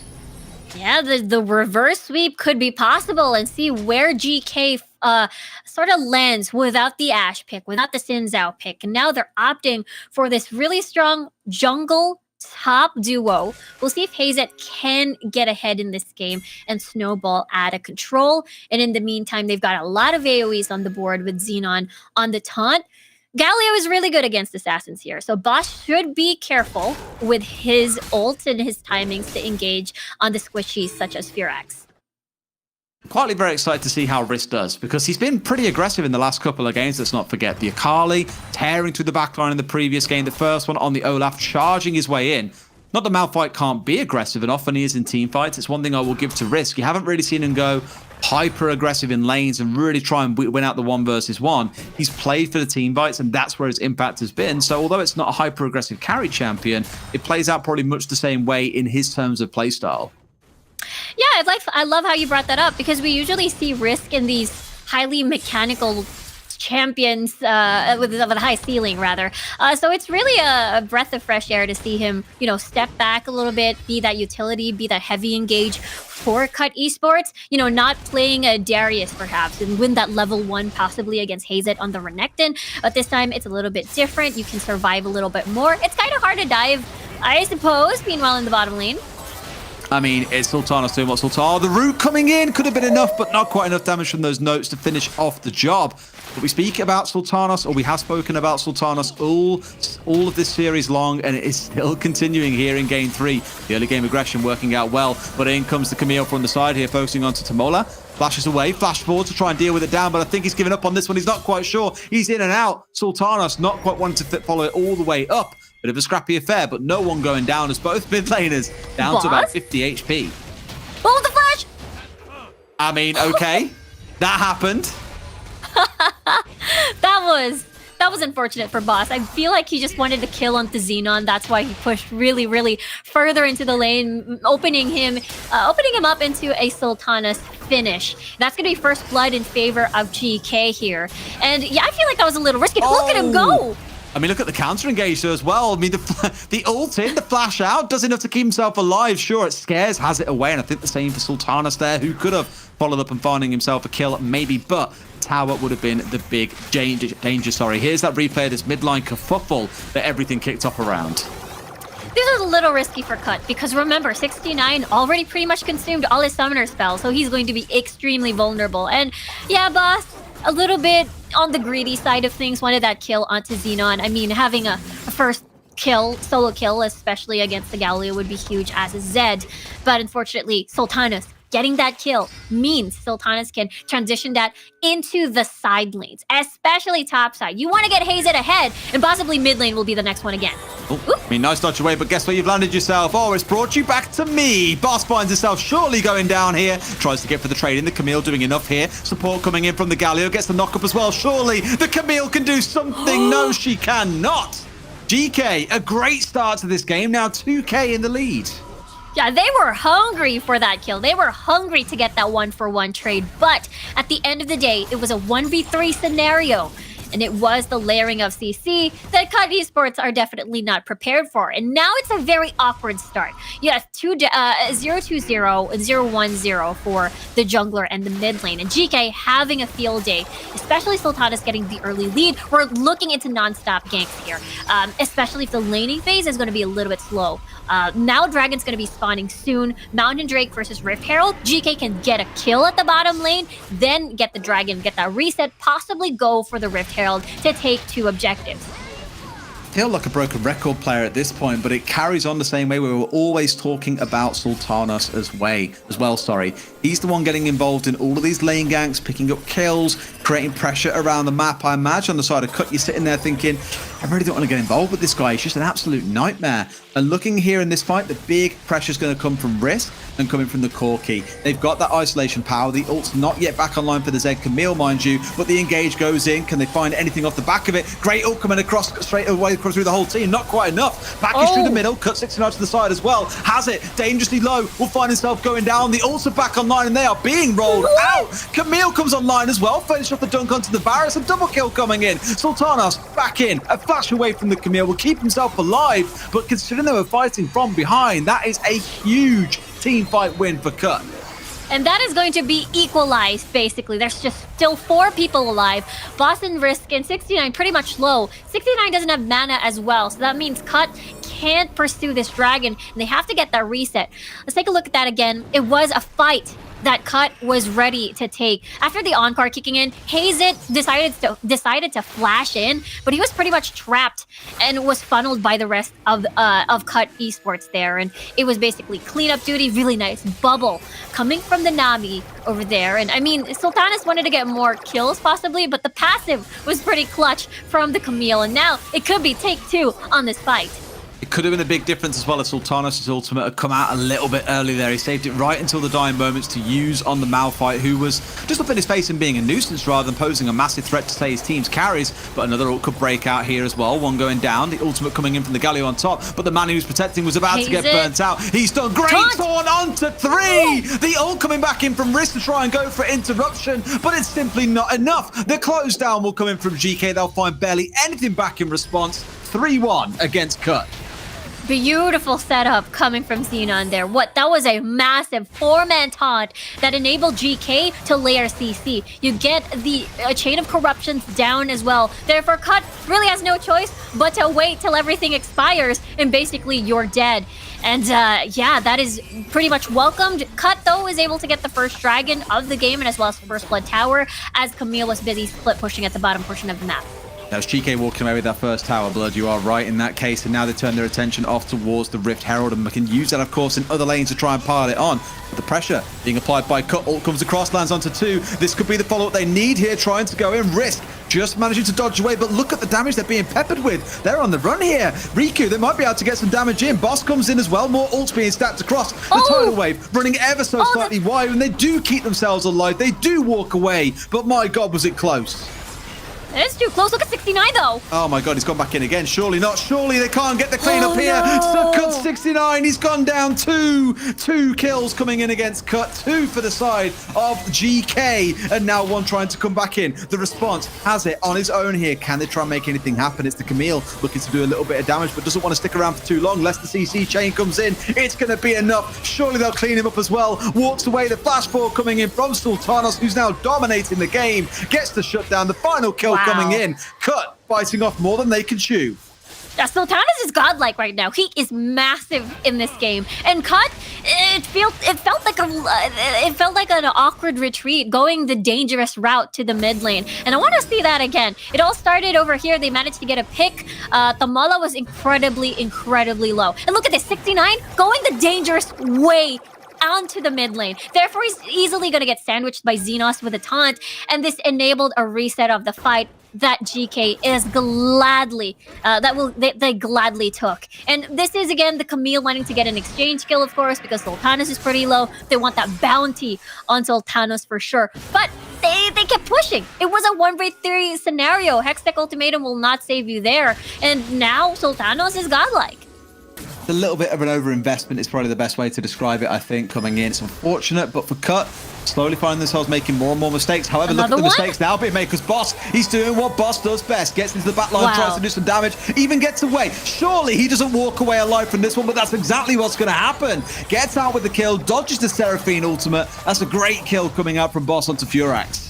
Yeah, this is their composition. They've managed just finding picks here and there. It seems like a swap of concepts over here, as Hazet might get 1v2'd, but he's going to run away. He's going to be safe for now. But Cut can keep doing this, just finding Furax. Actually, this is the 3rd game already where Cut just funnels onto Furax and finding him in the map, just trying to bother him in the side lanes as well. And it has worked so far in game number 1 and game number 2. Now we'll see slowly, especially at the 15-minute mark, the 1-3-1s arrive. You know, Camille will split push as well alongside with Boss. Now 28 seconds on the clock for the next Ocean Drake to spawn, and we'll see, because GK, they're comfortable in these 5v5s, but Cut, they can get a pick, make it a 4v5, and then engage onto the Dragon. It's just aggression fueled from start to finish between these two teams. All 3 games have gone that way, and this one isn't slowing down. We come back from a replay of a fight where 5 people died, and you've got Boss going deep in the back line trying to make some kills happen. It's unbelievable. Whereas this time round, the kills will happen around an objective. Second Drake is on the field. It is this Ocean, and already being started by Cut. Yeah, GK has the Rift Herald, so if they want to apply pressure while going to the Dragon, they can send it towards the mid lane, like what's happening right now. Sultana's getting a little bit aggressive there with a safeguard. We'll have to see. It's down. No value, sadly. And now they're trying to force that. Oh, the Seraphine ult hits the back of the Renettes and spreads through the rest of the team, but doesn't quite connect onto the ones they want. Massive knockup coming in as well, I think, from the Galio connecting onto 4. Whoa. This is a meltdown coming in. GK collecting the kills that they want, and now it's 1 on the run. Surely can't get away from the Lee Sin here, still walking his way away, down to a slither of HP, and sure enough, finished off by Sultanos. GK are fighting their way back in, but what makes me slightly nervous is they are only 3.5k in the lead.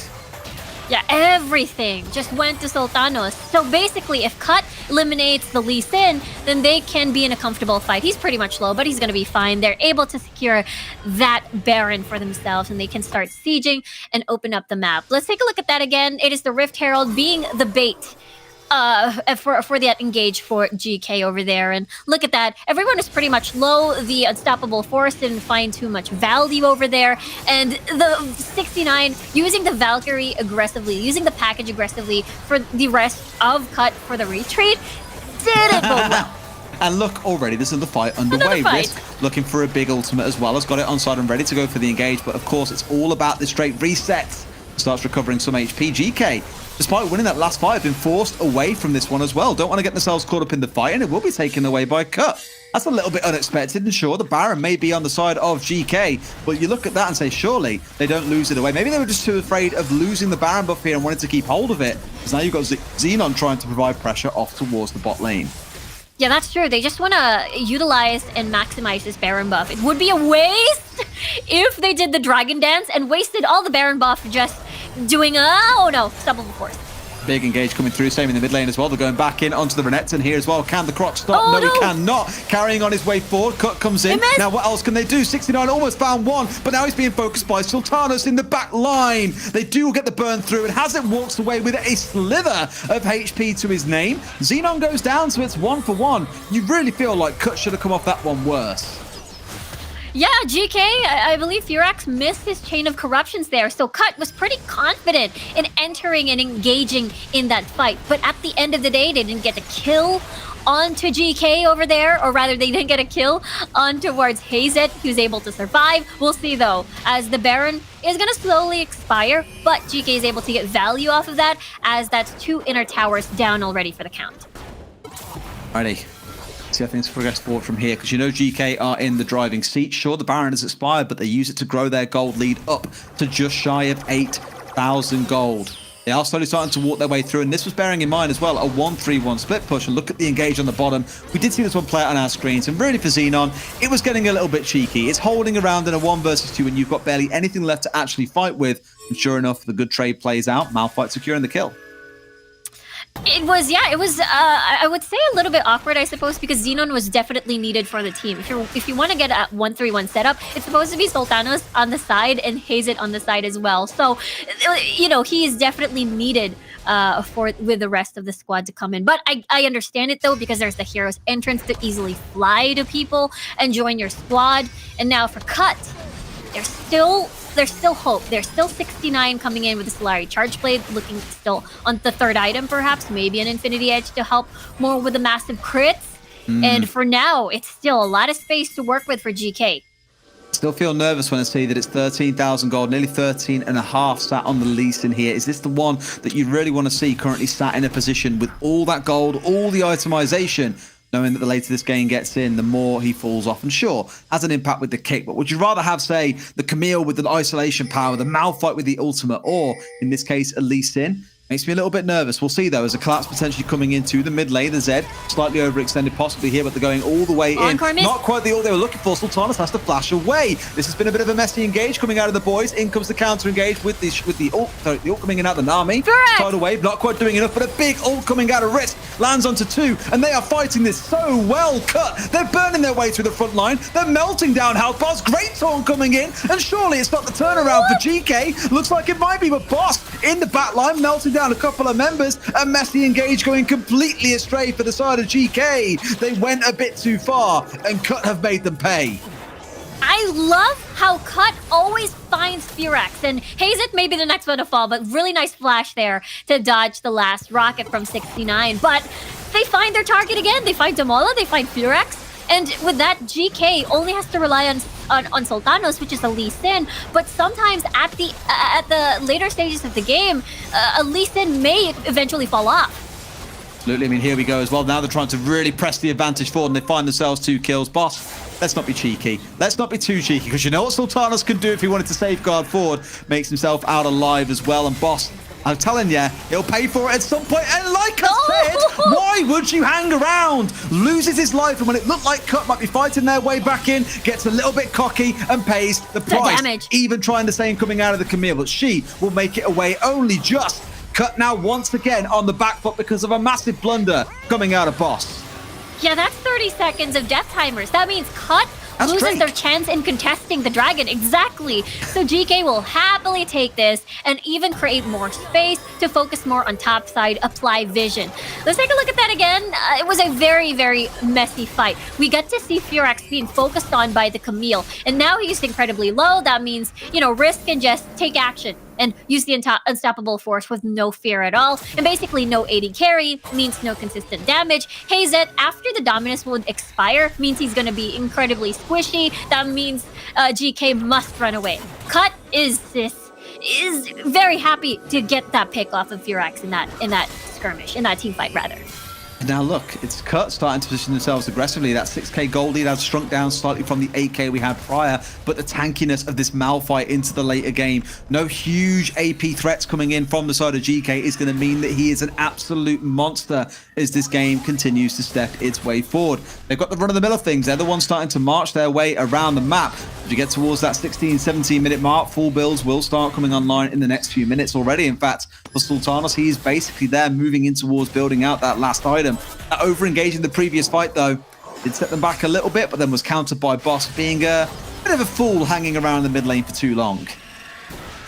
Yeah, I'm sure Boss wouldn't want that to happen again, especially once the Infernal Drake has spawned, especially that the Baron has already been there. Looking at the items, GK does have the double Zhonya's. They want to engage heavily on this one.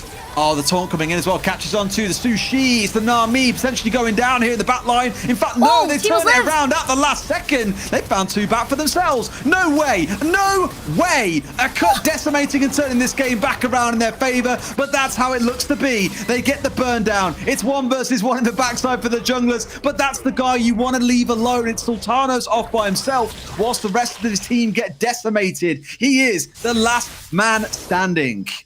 Yeah, Cut is happy. He's just finding Furax again, finding Hazet off the board, and then leaving the most fed member of GK. Without your teammates, basically there's nothing you can do. Whew. Okay. There's work to be done here for GK. Otherwise, Cut walk away with this series 3-0. But the most painful part is GK is still sat in the lead, by the way, by 4,000 gold. That will, of course, crunch down as more and more of these towers fall across the map, and surely Sultanas doesn't want this going fight. In? Apparently he does as well. Immediately comes out with the Zhonya's, and now the rest should just back away from this one.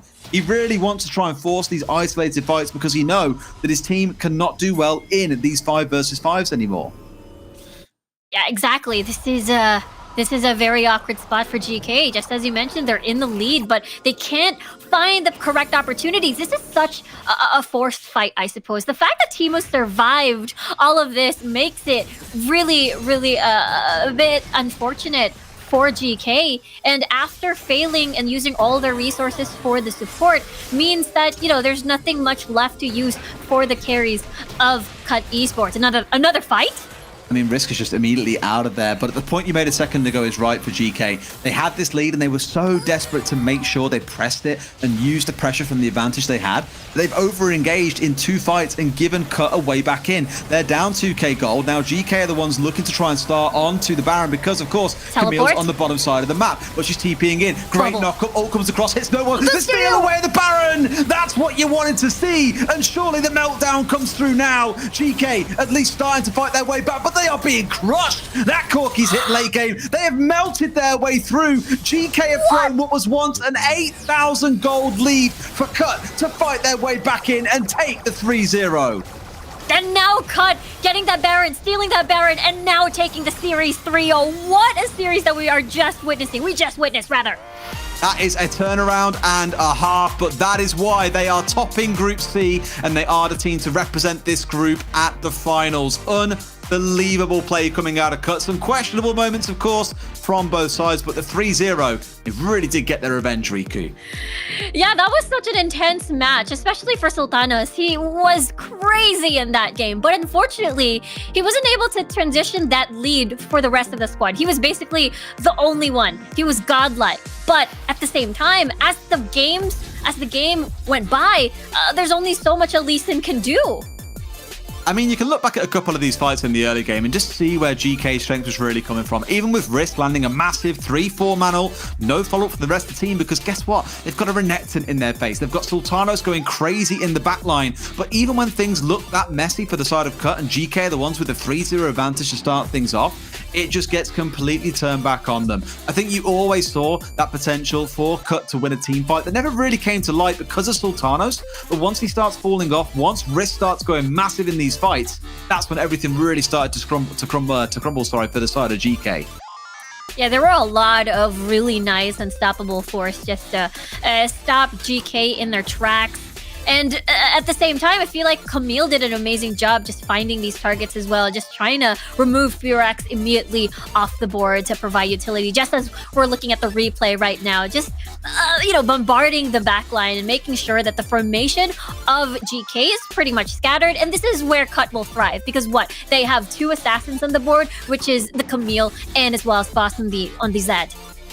It is. It's one of those, again, that I think you'll look back at it and remember GK as being the team that were almost there, but not quite, because there was that potential miracle chance for them to be the team that makes it out of Group C into the championship. Because if Cut had lost in the lower bracket yesterday, if GK had gone on to win the entire thing, they would have been the team at the top of the standing, despite Sunlight and Cut being the ones that were always in the finals in both June and July. But reminded here of who they're coming up against. Sunlight may have fell short. Their day may have ended, but for Cut, they get to proceed on through and wear that banner for Group C after an incredible performance. This last fight being the one that really turned it back in their favor. The damage that came through from the Corki in the late game, just catastrophic. Yeah, that was an incredible steal coming from the Camille as well. So it basically just fell down like dominoes despite having GK getting that early massive lead. And Cut, very patient. They just waited for the mid to late game and just played it out and were rewarded with a 3-0 finish in the Origin Series August. Great delivery coming out from Cut. That is our first grand final of the 3 to come. But those other 2 do have to take place tomorrow because right now we need to step into our lower bracket finals to see who faces off against the grand finalists of No Team, No Talent and Supermassive Blaze who wait for them tomorrow. Let's go to our break. When we come back, that second series from Group B going to be coming your way. See you in a few.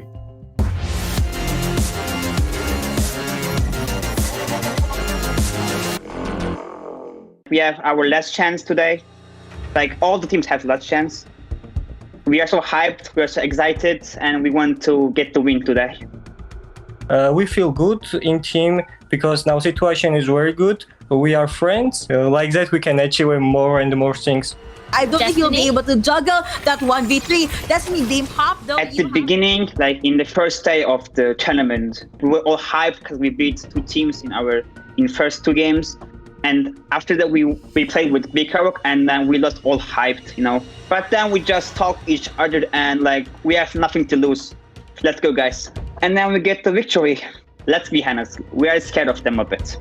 Because their comp is Like every time they pick, they always control us. Of course, everyone should be scared of our team because we are very strong and we have a very strong team play. Like we can achieve everything. We have the chance. BK Rock, wait us. We take our revenge.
Last series was all about finding Furax. Now let's see what kind of title will Riku say for series number 2. We'll be your casters for that series. Even though we guys saw a best of 5, now we are defaulting back to our best of 3s.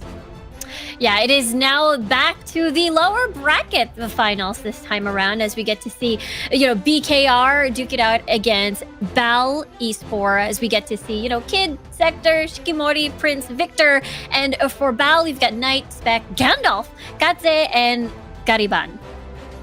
So now we saw the usual Olaf lineup, and then we've been seeing a lot of Dianas in series number 1. Let's see, will we be seeing more of those champions, or are we gonna go back to the Ashe ADC, Ziggs APC? A lot of things definitely will be available in the board and even in the pool. So now, without further ado, let's jump into the pick and ban phase.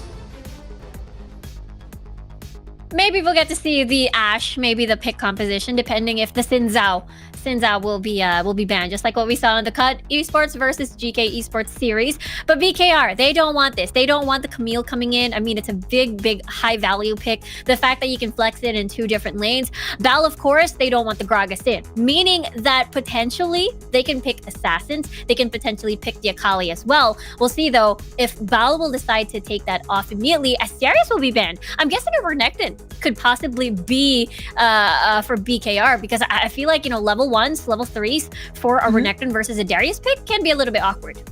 True, and on top of that, they also eliminated Olaf, another Brand laner slash jungler that just excels in these 1v1s. I was about to say Ziggs is open, but looks like Bal do not want to let that champion go. They do not want quick fights, and you mentioned this, Xin Zhao being open, BKR immediately getting their hands on that, and Bal answers with a neutralizer, which is Garen. Yeah, this is basically them saying, okay, your instant neutralizer, once a Xin Zhao will come in, it's just easy silence. And if BKR also decides to pick up an Akali, then there's an answer. There's basically an easy answer. Corki now being picked up. We've seen how the mid to late game, wait a minute, this is going to be a double AD carry, Corki mid, and of course have Varus in the mid lane. We've seen the Serylda's being prioritized for the Varus just because of the utility it brings. It's kind of like having an Ashe for your team, I suppose. In the meantime, Wukong will get picked up. I'm not going to be surprised if it's a Diana finish for Bal with their Wombo combo with Cyclone and the Moonfall. Yeah, after the knockup, you will immediately see a very good movefall coming through from Diana, but the support will be Braum, and you call this. Renekton has been locked in for the side of BKR. Let's see if that is going to be a Diana pick. And Riku predictions on point 2021. That is going to be the last champion for the side of Val.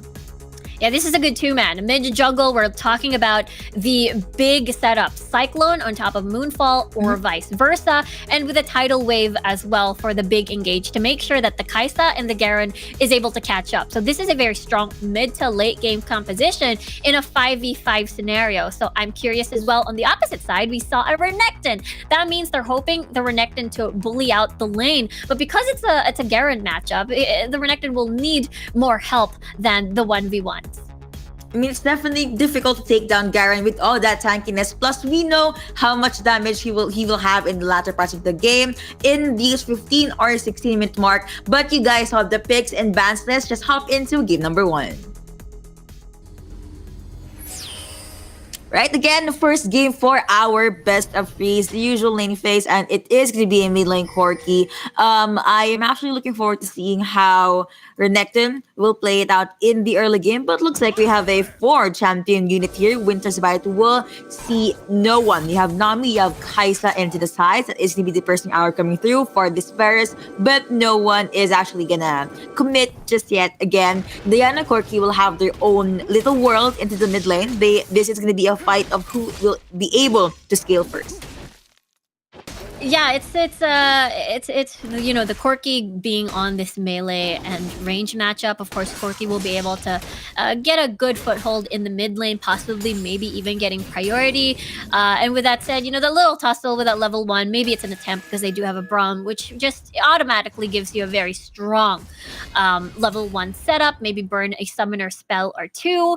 And now for the bottom portion of the map, or rather, yes, for the bottom portion of the map, this dual lane, actually good news for Katse. He does have that sustain and the healing coming from the Nami, so he wouldn't be too worried too much about the piercing arrows that Prince will dish out in the laning phase. It's okay, like, if Kai'Sa gets damaged, I have the heals, I have the ebb and flow, and if ever they decide to just overextend, you have the bubble, the Aqua Prison. Braum, I think he is gonna try and take a vision into the side of the mid lane. Corki being able to push Diana back, that is gonna be Wukong lurking to the sides. You have the Crescent being sent out by Diana. It's gonna be jump in onto this Corki. No full commitments just yet. Ebb and flow is gonna come through, but you have Braum with the Unbreakable. Yeah, it's going to be a little bit of safe and just disengage over here. And for Savage, this could be the first gank. No, it misses, unfortunately. And close. Gandalf is still going to be safe for now.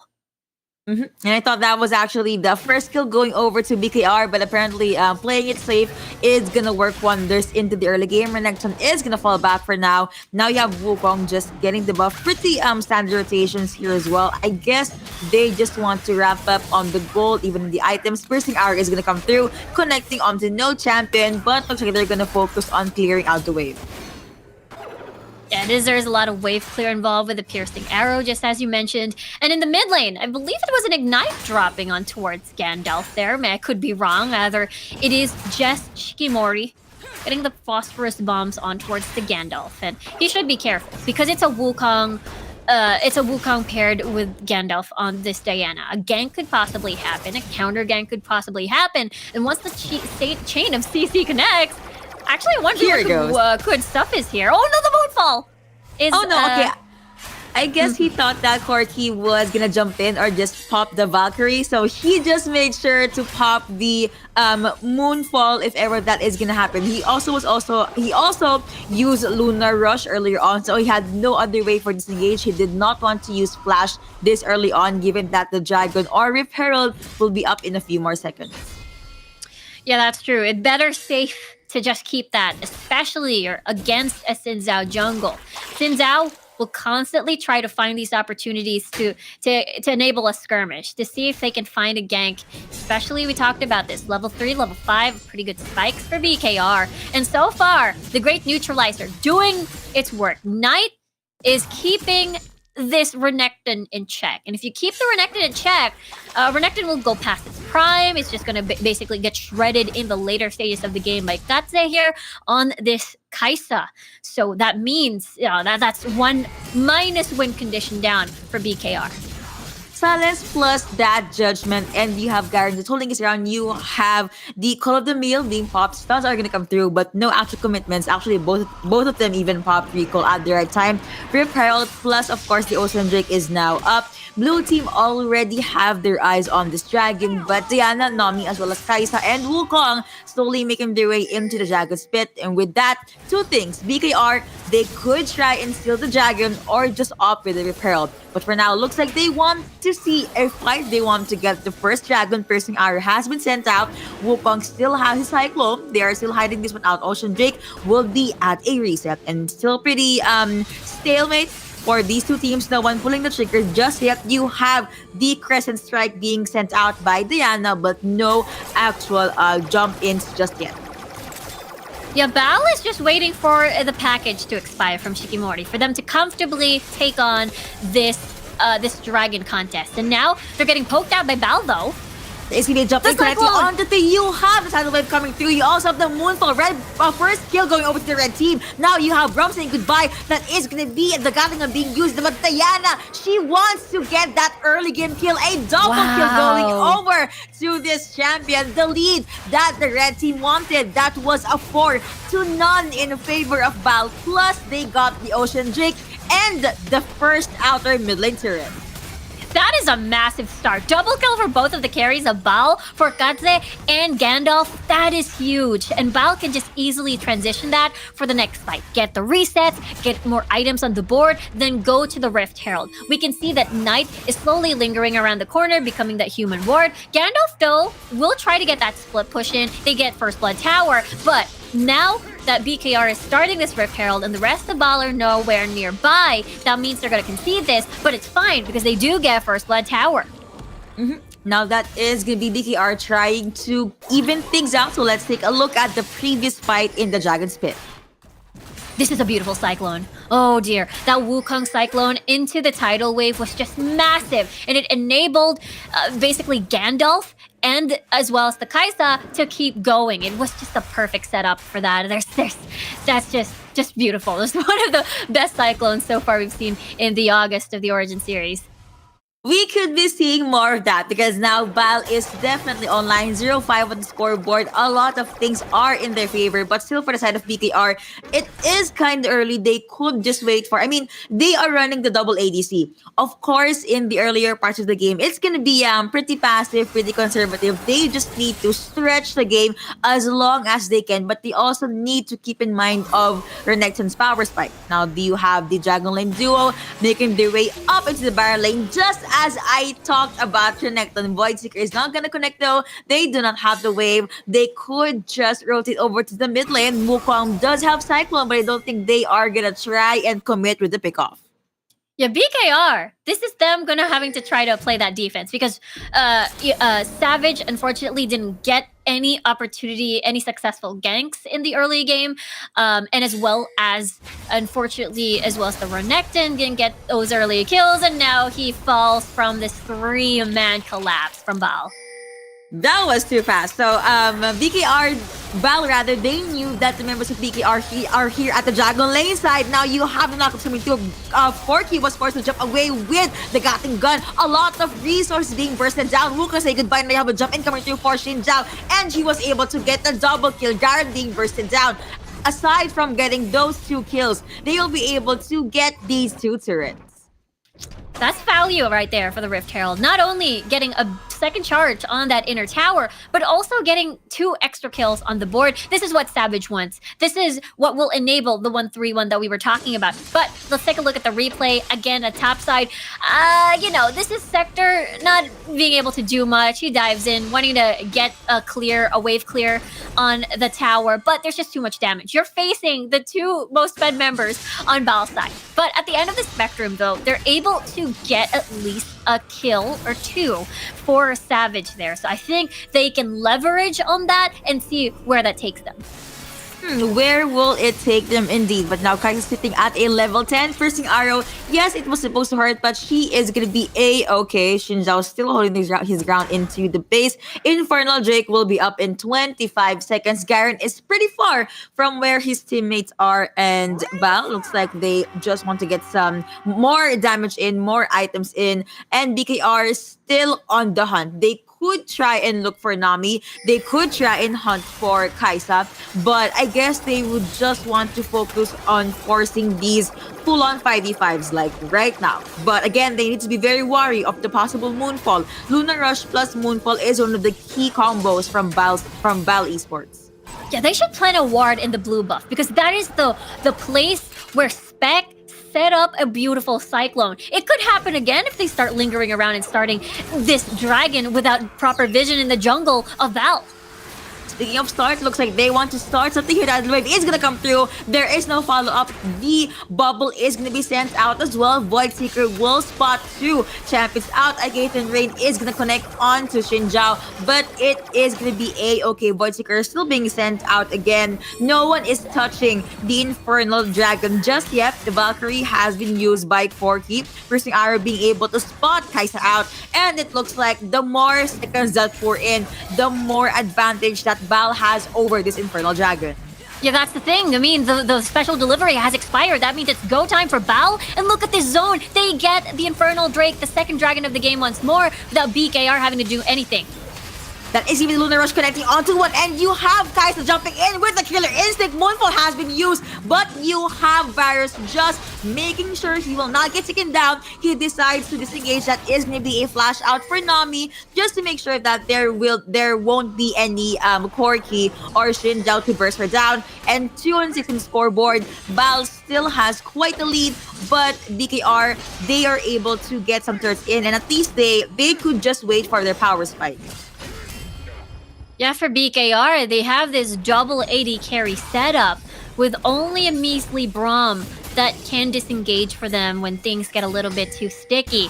Now we get to see, again, expecting the Corki to get that second item spike with the Infinity Edge or Solari Charge Blade first.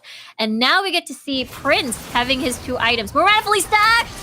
Okay, Diana jumping in. Will you be able to survive that? To be one that is the BA. Yes, he is still pretty much alive, but Killingsby going over to Xin Zhao. Corki still did not get bursted down there, but now Val Esports, they could try and get that revenge kill, but BKR, they know how to hold their ground. We already got one kill. Let's not overstay our welcome. Yeah, that is BKR's really nice bait. Gandalf wanted to take that, but at the end of the day, Val suffered from that. The good news, though, is still Val is in the lead. There are no objectives to take. There are no exchange. Really sneaky coming from Gandalf, though. He had no backup there, and he was pretty much very forward in the brush, so it was hard for him to escape. And the fact that Savage gets another kill, and he gets a shot down, too. So that's bounty, an extra goal for Savage. And we keep talking about this. That will enable the 4-1, the 1-3-1, actually, with the Xin Zhao and the Renekton later on, considering that Savage does manage to get that lead. For Val, they're happy with the 2 dragon start for them, and they can keep this going with a Cyclone plus that Moonfall combo. Prepping myself for the possible one later on, but that is Nami being sent out. Now you have Bronze there by connecting onto one. Plus that Glacial Fissure. Now Nami is just gonna be a little cute green sushi. -1 for the side of Val Esports and the BKR. They could still try and take down maybe not Wukong. Diana, if she can balance the 1v3, but they are gonna rotate over to the Baron side. You have Kai'Sa being spotted out. Now you have Renekton at the back lines. The Unbreakable has been sent out. Remember, no more Glacial Fissure, so BKR will just jump back. The good news is there are no objectives to take for that important ult to come back soon, but... Mid lane though, now you have the Moonfall coming through. Corki being bursted down. He gets annihilated. Now Rampage going over to Kai'Sa. Agaton Rain hurting a lot. A shutdown on the Xin Zhao even. The Agaton is still being popped. You have Renekton popping with the Dominus, but he still does not get taken down. Instead, Garen was the one that got bursted down. A 1-2 in favor though of Val Esports. Yeah, no jungler, no AD carry, -1 AD carry. It's only the Varus left. And now Bal is going to start this Baron. It is going a little bit fast here as Victor will find out what's going on in the pit.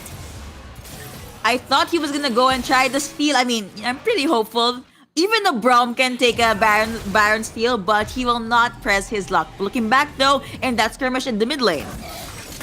Yeah, I think it was because the Glacial Fissure was gone, meaning the disengage is gone, meaning the very low mobile AD carries, such as this Varus, and if the Valkyrie has been used, meaning it's go time for Bal to keep going, to keep chasing, no fear whatsoever. That really nice piercing arrow from Prince, though, is able to snipe someone down, at least able to get an exchange kill. Now Bal looking for, look at Savage, he's in too deep. Savage has his eyes on this Kai'Sa. That's not gonna come through, but that is gonna be a lot of damage being taken by the jungler. Kai'Sa instead was the one that got the kill, and after seeing that unsuccessful pickoff, DKR, they decided to just stay under turret, Garen to the front line. Renekton split, pushing in the Baron lane. You have Diana making her way into the mid lane, or she will most likely focus on the turret, but now Bal Esports being able to get another turret. No more outer towers. Turrets for the mid lane and the Dragon lane. Corki forced to use the, of course, Valkyrie. A shutdown on this Kai'Sa. Varus being bursted down. Now you have Garen jumping in with the judgment, but here comes Bal Esports. They still want to put the pressure onto BKR. Corki jumping in. You still have a pretty healthy Gandalf, was able to pop the Zonius right on time, but now Garen with the passing front. You have the overstay for Bal Esports, and now Nami as well as Garen forced to jump back. Tidal Wave is gonna come through. They are very, very low. I mean, they could still jump at this, but there's no other resources. Flashes have been used rather, and Xin Zhao can't actually reach them just yet. Yeah, 9k gold lead after all that chaos. It is the base of BKR open for the taking. BKR at least would want to get this Mountain Drake, as this opportunity has been opened, as Bal pretty much overstayed their welcome, but at the end of the day, they are still pretty much successful. This dive onto the base was so good, because Gandalf pretty much just eliminated the squishies first, basically ignoring Sector at the moment, leaving that to the hands of Knight here as on that Garen. And really nice package though to stop Gandalf's retreat. But again, I have to say it, the base is still pretty much open, so the value of the Baron buff has been maximized. Now you have a very quick skirmish here at the Zago lane side. I did see Kai'Sa target Varus there, but the kill has not been secured. However, Bal Esports, they are trying to square in BKR. That is going to be a jump in right on Shinja's face. Glacial Fissure connecting onto one. Winter's Bite will come through as well, but Bal, they don't care. They want to just focus on playing the objective game. The base is now basically bare for BKR side. Now you have Renekton at the front line. That is going to be a possible jump in for Bal Esports, but you have the Aqua Prison jumping in. Tidal Wave has been used as well just to try and separate these two teams. BKR still pretty healthy, and Baron will be up in 11 seconds. So Bal, maybe they want to get the purple worm first before they decide to go with another fight. Yeah, they can try to take a pick first before pursuing this. Force it into a 4v5. You can see that Knight is lingering around. Beautiful jump in for the side of Bal Esports. Now you have Corki at the back line. Is the ultimate coming through for Garen. Continuously going over to Corki. You're next and focus onto one champion, but you have a 2v1 right there. Nami saying goodbye. A rampage at Corki. Gatling being used as well. Now you have another Zonas coming through. Will it be enough? That is the minion wave, because triple kill going over to Corki. Minions is right there. They need to clear this out quickly, but overall that was a 2-4 in favor of BKR. Yeah, that is a wipe from Bal. Knight's still alive, but the minion waves from mid at bot and bot rather have managed to deal so much damage onto the Nexus. It all started here. Look at Knight. His positioning very, very sneaky. He's just gonna activate a silence in. As we can see that, unfortunately, the Varus is pretty much low. Prince was forced to use a Zonius Hourglass, but we can see that the fight is a little bit scattered. There was a bunch of half fights here. Katse didn't have anyone else to peel for him. Knight decides to just tap out of the fight because basically they lost. Triple kill for the Corki, so that is massive. Guardian Angel already attained. Package picked up by Shikimori. So that means they can try to find opportunities where they can utilize that, possibly towards the Baron. Looks like they are making their way into the Baron pit side, but if you're gonna look at the turret takedowns, they were only able to get one turret from Bal Esports side, whereas Bal was able to get 8. Wukong jumping out with the clone, but now you have the missiles, just the guns, the bullets being thrown out by Corki, and the Void Seeker will be sent out just to see if they can spot someone, and they did. Renekton's positioning has been shown. You have the pings coming through at the Dragon Lane. They could wait for the minion. Now that is gonna be another tidal wave plus the bubble connecting, but Renekton was able to use his own ability enough to coming through from Bal Esports. Now you have the such damage coming through from the red team side. Now you have Kai'Sa with the GA still pretty available. Now have a flash out coming through from Diana, but it's not going to be enough because she gets bursted down. Shinjo saying goodbye, and so far it is a 1-to-1 trade. They could still go at this. Judgment coming through for Garen. He does get stunned, but he does not care. What a beautiful offer person from this Nami. Ikeithan Rain being sent out was able to pop the GA. They could secure the kill. A flash out from Corki, but the chase is not gonna stop. We have the Unbreakable coming through. Was able to cancel tidal wave. Now they're gonna jump in right. Still they are gonna flash in. Jump in. Rom saying goodbye. Just this Garen at the front line with the Judgment again. Now you have the ultimate coming through, piercing through their heart, and Bal Esports being able to bag game number 1. Yeah, piercing through their heart, piercing through game number 1. And that seemed like it was, BK Rog slowly picking up with the pace. They were able to sort of win that 5v5, but it doesn't change the fact that Katse from Bal was pretty humongous, and it was him. As long as he's safe in the back line, as long as he's still able to survive, they can still turn around fights like just as we witnessed in that game. That is true. Also, towards the latter parts of that game, they could have done something about this, but the blue team rather could have won this. But the problem was red team, they just had this humongous lead, and in that last clash, it was if I'm allowed to use this term, a audition team fight. The champions falling down one by one, and you could see the red team, okay, I got this one. Now let's go over to this one. They're just picking their targets. Even though they did try to fall off, they just used all of their resources, their flashes, their barriers. The moment tidal wave was available for Nami, the slows just helped so much. So that was a very intense game number 1. Let's take a look at the highlights. Yeah, it's this the fight that we just witnessed earlier. It was basically what do you call this? It was basically a prolonged fight in the mid lane. But take note, look at the minion wave. They're slowly building up. So what Bal had to do was basically buy time. They all had to do buy time, and with that, they basically had Katse very safe in the back line. We got Shikimori in a very awkward spot actually. So he was pretty much close to the fight just because he wants to deal as much rockets as they can. But take note, Bal's mission is to prolong the mid lane. If they prolong the mid lane, the minion waves can just slowly seep in to the base and cause panic for BKR. And it worked wonders for them. And I think that was the game-winning formula, or the game-ending formula. And the game-ending formula for me too was the smiley that you just put on the drawing board. But yes, the minion waves pushing it just became a problem for them. So even though they could have gotten the mid lane turret, they decided to just not risk it. So let's see, what kind of adjustments will they do? Are we gonna see a game number 3, or are we gonna see a 2-0? I am very much excited. So let's take another look at the team rosters.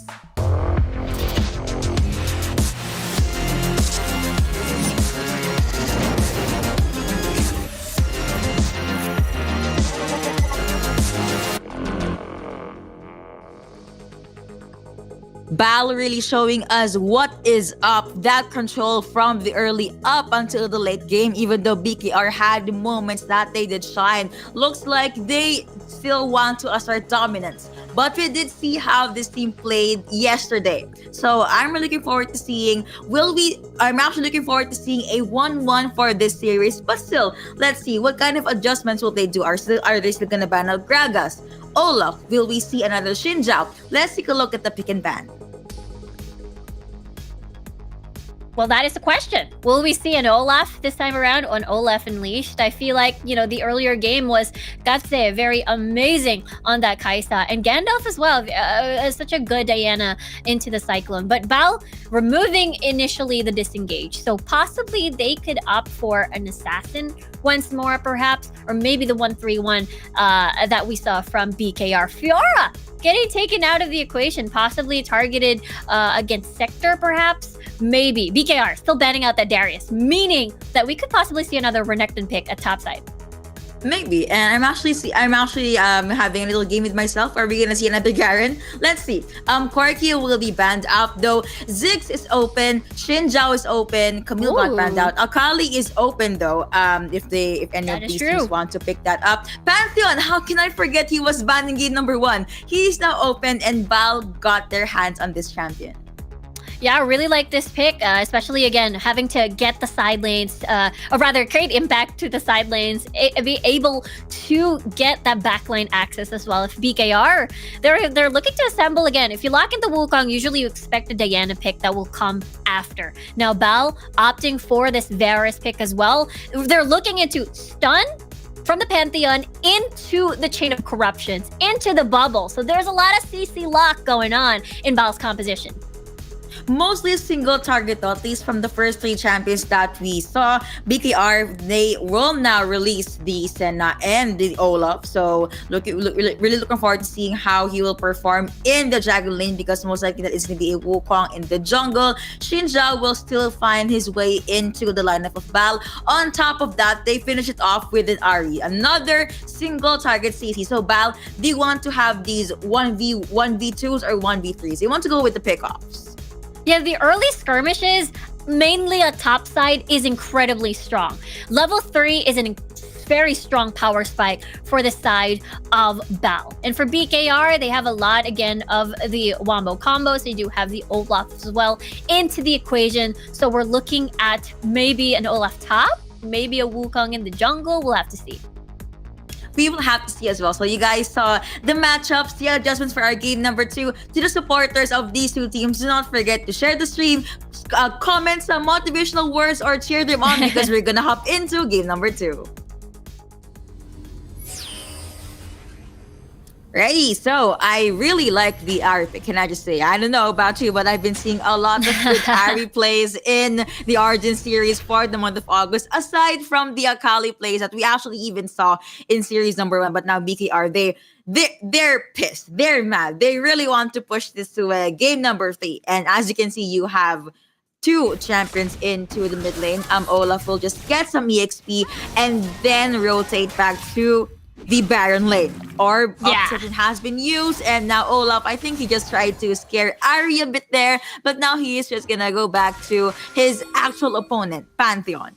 Yeah, this is there's 2 things, right? It's for you to make sure you get priority immediately for Shikimori in the mid lane, because again, level 3 power spike, Gandalf, pretty much everybody else involved in the Bal composition is incredibly strong. Also, you mentioned being able to soak down early experience, meaning you'll get to level 2 first, and that's most likely what we saw earlier in this 1v1 between Sector and Knight. And this time around, level 3 will be very, very important. Getting priority as well will be very important for Bal, for them to use the level 3 spikes that we mentioned earlier. A lot of single target. You got the stuns, you got the charm from the Ahri as well. Spec with a full kit with a knockup as well. So I feel like this is the win condition so far, at least for the early game for Bal.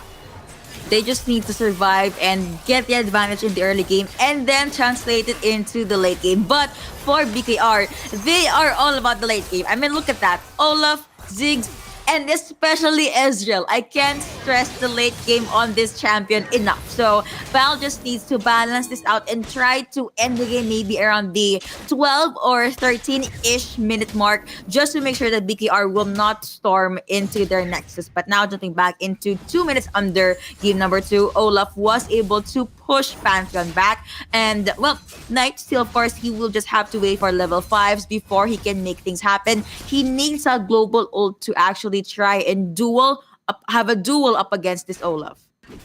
Yeah, that's the thing, though. He needs to have priority to utilize level 5 in his lane, to utilize the Grand Starfall to create impact in the other parts of the map. And again, level 5-wise, of course, Olaf will definitely win because the tools that Knight has on level 5 is definitely more on that utility versus the dual potential that Sector has. The stun will not connect to Sector in a 1v1 scenario. But it could be a 2v2 scenario if you involve your junglers, and we are seeing a lane gank possibly from Savage. He is just waiting at the bush, but okay, I think I actually thought it was gonna be a 2v2, but the jungler said, "Okay, you guys are Baron laners. I'm gonna fend you off yourselves. You know what to do." Fear of the Goddess being picked up by Ziggs though. Still yet to see who will leave the skill first for the mid laners. Senna just coming in with the heals, making sure that her ADC is pretty safe. Now you have the stuns that did come through, but there is no actual jump ins or pickups just yet. Ahri though, Gandalf making her way down into the dragon lane side. They could try and go with the turret that is with suddenly connecting on to no one. You have a jump in from this Shinja as well. Now the other members of BKR decide to join the party rather than be able to get first blood. Now Senna sending out your ultimate. Nami saying goodbye. That is going to be the stuns coming through. Double kill going over to Wukong, and overall it was a 2-0 in the favor of BKR. Right in time. Just in time for the Infernal Drake. You have 20 seconds on the clock. I feel like everybody can make it to this dragon. But the thing is, that was so unfortunate because it looked pretty good on paper, that attempt from Bao, as we take a look at that again. Because the Chain of Corruption missed, the Tidal Wave unfortunately missed, so at that point, you ran out of disengage options. You're going to get sandwiched by Shikimori, you're going to get sandwiched by Savage with a Cyclone, so after that, it's them overcommitting without the important ults connecting. Nami, okay, we'll just use that speed boost on to herself, and Varus again, early game, quiet, champion will just farm. Both teams has their eyes on the Infernal Drake, given that they just want to get more damage in. Ziggs does have the Mega Inferno Bomb, so BKR has another way of stealing a possible objective that is going to be the Ragnarok coming through from Olaf. Jump in again. That's the Mega Inferno Bomb being thrown out at the perfect time, but Pantheon was able to even up the trade. Now BKR, they have their eyes on this dragon. Nami, Varus, as well as Ahri lurking to the side. Spec, the jungler is nowhere there. Now you have the Chain of Corruption as well as the Starfall being popped right there. Ezreal saying goodbye. Now you have Varus leaving for the back line. Senna being taken down. Ziggs forced disengage, and it was a win for Val. And you'd think that BKR could be very confident in these fights, especially that they're able to get the double kill coming from Savage. But again, it is Baal was able to get those early picks. Really nice Grand Skyfall once more. Again, take note, the Starfall coming from the Pantheon does have passive of the armor penetration. So I think it holds such a huge value, especially when you're up against such as a Wukong, and as well as possibly, especially later on, with the Olaf. A fight though. Protocol has been used by Pantheon, but wait, Ziggs. Okay, Blast Code into safety, too close for comfort, but the bomb has been used. Okay, now, even Steven, both has the last bar into their life, but Ziggs was able to get his hands on the honey fruit or being thrown out by Ahri. Just a small bouncing bombs here and there. Charm is not going to be enough. Apparently, he missed the orb. That was too close, but here comes Pantheon jumping in. Barrage being sent out. Tidal being sent out as well. Killing spree going over to Pantheon. Ziggs being bursted down, but Wukong was able to annihilate Pantheon as well. Now you have Nami the back line. BKR forced to disengage. Wukong very low. This could be the Rip Herald going over to Baal. Yeah, the jungler is pretty low. Oh, he was able to survive because of that honey fruit as well. I feel like Cariban can smell blood. He wanted that kill as well. It was just pretty much one ebb and flow, I think, for that kill secure. Yes. But Val is able to get this Rift Herald, create space. Again, it's all thanks to Gandalf with that really beautiful charm as he found Shikimori all alone and isolated from the rest of the squad. And again, that just did wonders. It basically opened up the opportunity for Val to contest this Rift Herald. Trisha Barrage may not hit, but doesn't change the fact that they were able to eliminate the mid laner. I was actually about to say that there was no Spirit Rush, so Ahri was just forced to jump away in that fight, even though Ziggs was a very, very juicy target. And if Ezreal just tilted the Trisha Barrage a bit to the left, could have gotten the kill, but it's okay. At least they were able to damage the Rift Herald. Now, BKR back to their default. Ziggs is at the Baron lane though. Now you have Olaf. We have a switcheroo actually. Olaf is down the jungle lane side. You have the jungle lane duos into the mid lane. He does have Ragnarok. He also has Wukong lurking at the back lines. But I don't think they are gonna try and pick a fight. I think they saw him yet. They want to. No. The stuns coming through. Now here comes Wukong. He does have Cyclone, but I don't think he's gonna commit just yet. They want to get the view. They want to get the turret. Rather, Undertow has been used, and BKR, they do not want to overstay the welcome. They do see Nami, they do see Xin Zhao, and they're just gonna fall back. Yeah, it was pretty far into the tower already, so BKR didn't have much leeway to force that gank. And in the meantime, First Blood Tower is still up for grabs, and I feel like the closest one to fall down is bottom lane. And that's the reason why we get to see Sector still continuing to push, but at the same time, Skyfall, or rather, the Pantheon is still there. There's the charge in, and First Blood Tower will go in favor of Val. Oh wait, hold that thought. Not yet. No, Wait, are they gonna 87. defend? Nope. Okay, that was too close. I thought they were gonna get First Blood turret. Now that I see Peter Megan for the bomb being thrown out.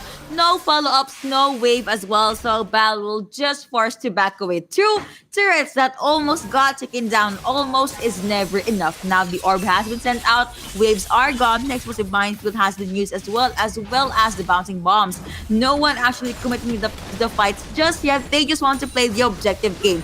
The moment they see someone in front of them, they fall back. Now Dragon is gonna be up in 20 seconds, and I guess BKR would want to get their hands on this.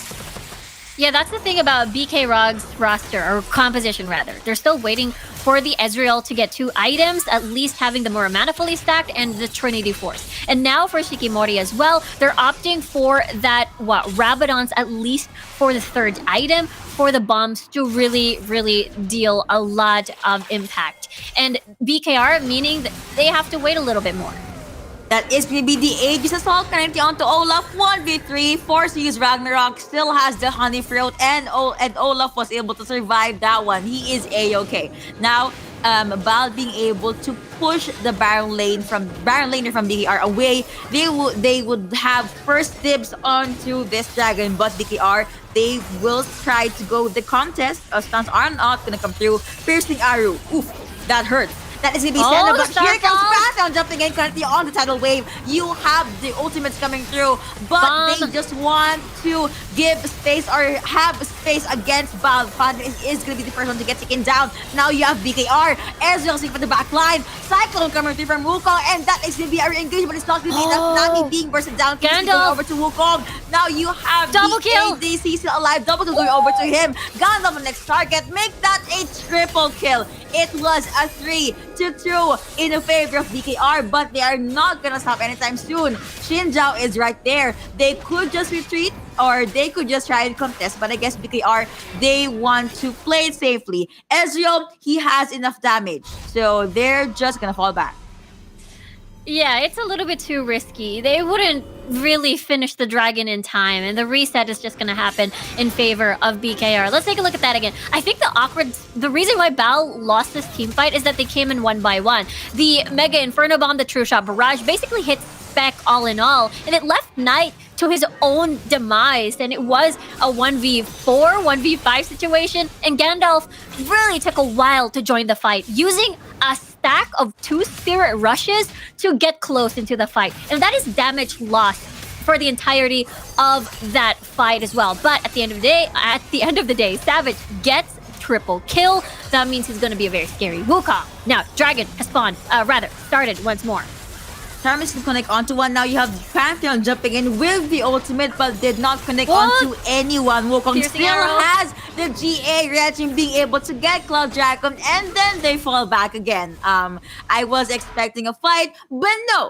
BKR, they want to play this conservatively. 7-7 on the scoreboard. The lead, though, is still in favor of Val, but could go either way. BKR, they just need to take down 3 or 4 champions in the next flash before they can get the lead. Yeah, it's still a 1k gold difference in favor of Val. So far, the kills have went to Knight. And that has been very important. That is the reason why will definitely go in first. Find the backline, have that backline access, especially this is a double poke composition rather, coming from Prince and Shikimori. And with that, again, in the 5v5 scenario, of course, BKR will be more comfortable in the dragon, or rather objective fights. For Bal, they want to separate the fight. They want to make sure that your formation is broken. And this will heavily rely on Knight once more, heavily rely on the Chain of Corruptions and the Charms, and all the chain CC, single target CC more importantly, that will fall from Bal. Trisha Barrage already has been sent out, as well as the ultimate coming in from Senna. Now you have Ari.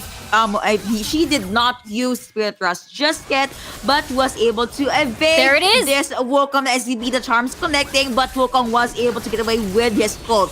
Now damage are going to come through for the side of Bal, but here comes the initiate from BKR. He's being boxed in. Will Savage be able to secure the SCB? The ultimate coming through from Tidal Pantheon, Wave. as well as the Tidal Wave. Ezreal saying goodbye. Now you have Ziggs in the back line, was able to throw out the Mega Inferno bomb. Varus being bursted down. Now you have the Charms coming through from his Olaf, but he does not have Ragnarok. At the very least, he was able to survive the burst from this fox. Yeah, that's a Ragnarok expiring, and right on time, Gandalf was able to get a charm on the board. But at the same time, I think Spirit Rush already used, they were gonna lack a little bit of damage. Gariban pretty much didn't have any mana at that fight anymore. So Bal still being able to win that skirmish there, as we get to see 2k gold lead for Bal still. But looking at the replay, it all started with the re-engage coming from BKR. They knew that Gandalf already used the Spirit Rush, forced, didn't have much cooldowns, and that gave them the go signal to basically engage. And the Nami, really nice tidal wave there, able to reach and delete that Ezreal off the board, and more extra kills for the Ahri, more extra kills for the Knight. Very close game so far, 9 and 8. But now both teams actually both of them are on the hunt. Olaf is here at the back line. He also was able to get his hands on this GA, so he has a bit of more luxury to just soak in on the damage, maybe even get charmed by Gandalf. I actually see Katze picking up the Zhonya's Hourglass there, as well as the Bork coming through for Knight. More damage for him, more safety for Varus. If ever BKR will just try and penetrate the back lines. Explosive Mindfield being sent out by Ziggs yet again. Charm is not going to connect. Baron is still up. Trisha Barrage has been sent out by Ezreal. A bit of an ouch for Nami, but she still has that heal. And again, no one is pulling the trigger. But BKR, they are grouped together. This 4-1 setup, they want to give space to Olaf. Yeah, they are preparing for the next dragon to spawn on this Ocean Drake. But just as you mentioned, look at that, two Proto Belts rather, on the side of Gandalf and as well as Knight. This means Proto Belt into the Charm, Proto Belt into the stuns as well, coming from the Pantheon. And Akatse, I mean, he did manage to get the Serildis. Again, I talked about this before. It's kind of like having a Nash on your team. Providing utility for the slow means if you have the slow, you have a bigger chance in landing those CC skill shots. Speaking of landing, that is gonna be the Mega Inferno bomb landing plus the Trisha Barrage. Okay, Dragon Lane duo, you gotta say goodbye unless you want to die. Now you have Ahri disengaging as well. The satchel being thrown out by Ziggs. BKR being able to just zone them out. Xin Zhao does get spotted out, and it will be a possible Drake going over to the red team. But of course, Val, you still have Pantheon. He still has the ultimate red team being able to secure the Ocean Dragon. Now they could pick a fight. Now you have jump in coming through from Xin Zhao, plus the ultimate coming in from Senna. Jump in. Pantheon popping in with the ultimate, but Wukong still says goodbye. A shutdown on the jungler. Now you have Bal disengaging. Olaf saying goodbye as well. So far, 2 kills going over to Bal, and they do not want to stop anytime soon. Xin Zhao on the front line. Mindful being sent out. The BKR, they're just sticking together. Yeah, they're pretty much happy about getting the 2 frontliners of BKR there, but they still cannot pursue because they ran out of ult. He ult to pursue the backline. Look at that, he flashed in! Oh no! Plus the shatter charge, and okay, that was the finisher. That is gonna be the Mega Inferno bomb being sent out as well. That was too close for comfort for this RE. BKR, they are storming into the mid lane. They are very, very low, whereas their enemies are very, very low, whereas they are very healthy. This could be their leeway to try and get Lord. I mean, you have the ADC plus support, but I don't think that is gonna be enough. I don't I'm zoom sorry, in there Yuko. I on love the Pantheon. zoom That was so at the cute. end. Oh dear. It all started in this dragon fight again. It was Xin Zhao basically spec, zoning everyone from BK Rog. Therefore, Bao can just focus on the front line that was left all alone. And again, this is how they are supposed to fight. You divide the fight, the formation of BK Rog into two. But you don't have reach, you don't have Spirit Rush, you don't have the proto belts to the stuns anymore. You don't have heavy engage. This is Knight went to the minefield for the slow, so he didn't have enough push range to get to the stun in, and another fight in the mid lane. Another fight they really wants to go at this. Nami saying goodbye now. You have Varus being taken down by Senna. Look at Ezreal. He is safe in the back line. Now that is going to be Pantheon forced to jump away. You have Gandalf at the side. They could try and get the steal at the very least, but I don't think BKR will let go of this Baron very quickly. Now Val, they would just want to play to their safety. Pantheon at the Dragon Link side. Satchel coming through. You also have the mines as well as the bouncing bombs that is going to be the charm connecting onto none. Baron just spitting out some damage. Red team still being able to get the Baron Nashor. 18 minutes in. BKR, this is their time.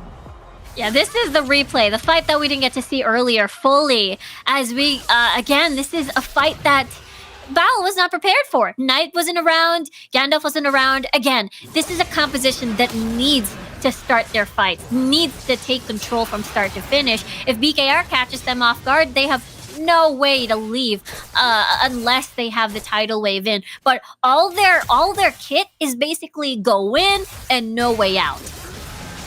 Oops, speaking of no way out, now you have Olaf trying to juggle this 2v1. Make that 3v1. And he is still alive. Here comes Wukong. He still has the Cyclone. Val, they could have forced this, but no. They will just fall back because Ezreal is storming the mid lane. They do not want to let go of another mid lane turret.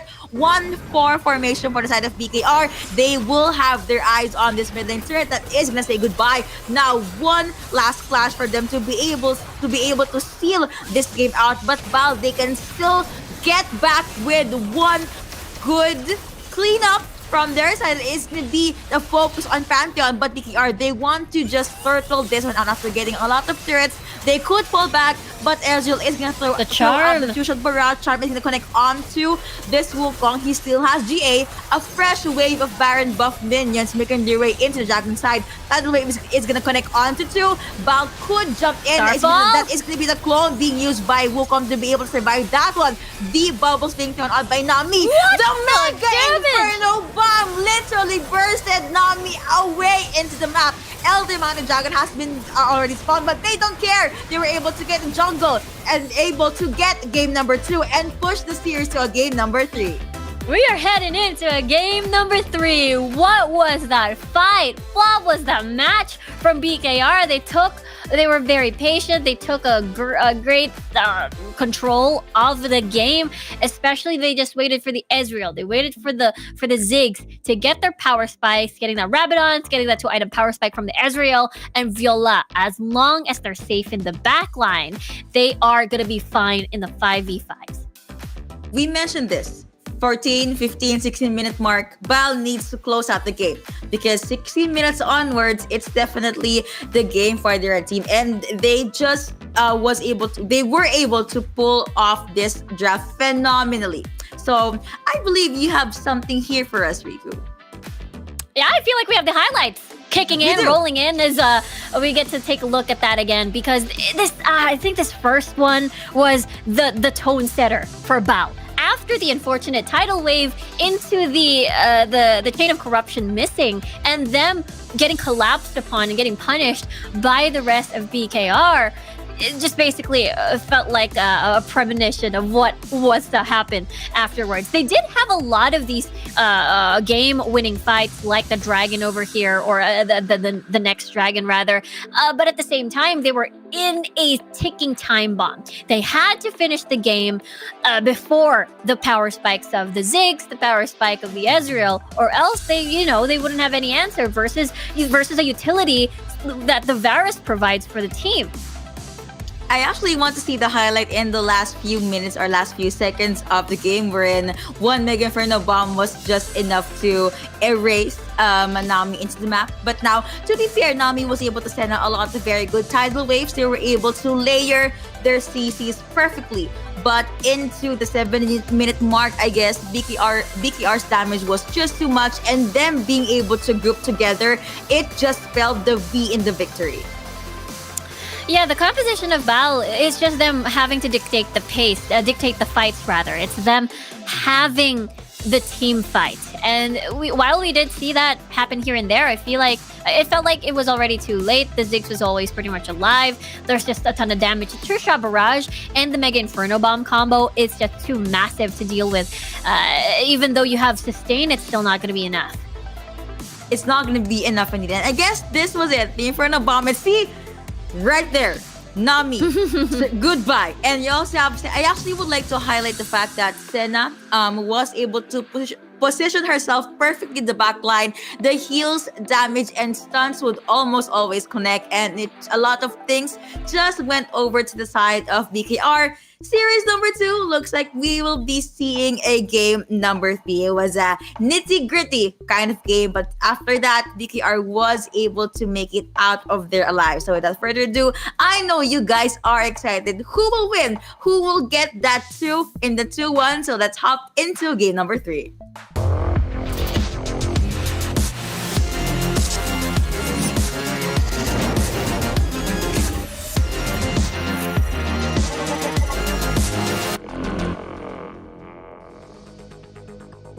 Will we see another Ezreal? Will we see another Xin Zhao? Will we see a crazy Olaf just storming right at our faces? These questions will be answered by our teams in this game number 3. So what do you think could be the adjustments, not just for BKR, but also for Bal? For BKR, I really like this heavy poke composition. I feel like this could be potentially their strength. It felt like there was no answer. Bal seemed like they were collapsing at the beginning with their engages. So maybe we get to see another poke from Bal, or rather from BKR. More pokes for the composition. I actually like that. So let's take a look into the pick and ban phase. All right, so more pokes available into the pool. Of course, maybe they could ban out Pantheon this time around if they want to. I'm still going to be expecting a Camille ban, and that did come through. Ziggs ban, please. I'm just going to say it right now. Yeah, Bal should definitely ban out Ziggs since they're on red side. Unless they want to pick something different. They're confident. Maybe right now BKR probably opting again for a possible Renekton pick, or that's not a respect ban. But Bal, look at them! A respect ban on towards the Ziggs. So Ezreal can still be available, but the deadly Ziggs plus Ezreal combo is no more. But that means Corki will be open in this series. Pantheon being banned as well. Xin Zhao is open, and Lee Sin is open if they want to get that. Wukong is open, and BKR will just prio pick that champion.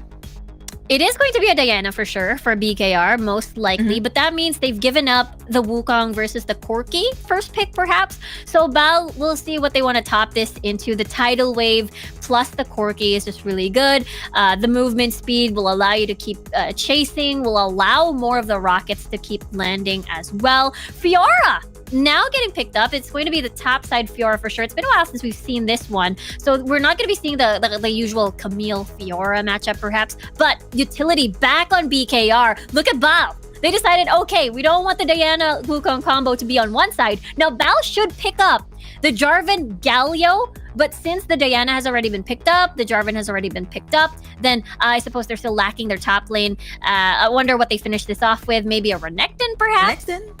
I mean, that is available. Oh, okay. That is to be wait. Who is going where? Wukong will most likely go over to the jungle. Now you have a mid lane Orianna, Fiora at the Baron lane, and then Varus, and then Senna in the jungle lane. Okay, but we saw this is series number 1. Malphite. That's true. So let's That's true. see if Val will be able to pull this one off. So the Orianna pick caught me off guard there. I was expecting a different champion, but it's all good. We are back. So again, we're gonna hop into game number 3 to see what will happen with this action. I said a lot of yeses there. I think it's because I'm so excited to see how this is going to pan out. Mainly the ball delivery system. It's been a while since we've seen this combo, I suppose. Wukong, I mentioned, very confident. Yes, the Diana, but it's been stolen by Bao. So now the Wukong is going to serve as the number 1 ball delivery boy, as the big shockwaves could potentially come in. With the Infernal Drake being the first dragon of the game, both of these teams would definitely want that to happen. I like how both of the composition that we're seeing right now is more on that 5v5 setup, but BKR leaning more towards the 4-1 setup, with Sector again here enabling as the Fiora on that 1v1, or rather the split push. The thing about the level 1 matchup with a Malphite is absolutely very tough, because Sector can just keep dashing in, get the vital points. So Knight will be forced to just play reservedly, especially up until level 5. Once level 5 comes, Riposte is even available to cancel out the Malphite ult. So that is a huge thing. And Sector will definitely win this lane. You will have the upper hand indeed. And right now, as you can see, right on your prediction, the minion wave is pouring in, and Malphite, he has quite slow wave clear as well, so he will just take his time, whereas Sector will just constantly pressure him into the lane. But looking now to Dragon Lane side, that is maybe the Gatling gun being used by Corki to clear the wave, and still Nami for the sustain. For the Enchanter support, they will have to wait for their level 5 before they want to do anything or pull anything off. You have J4 still lurking. He does have his eyes rather, into the Rift Scuttler. Diana against the Orianna. I like the AoE ultimates here for our mid laner, so expect a lot of 5v5s later on, maybe once they reach level 5 or level 6.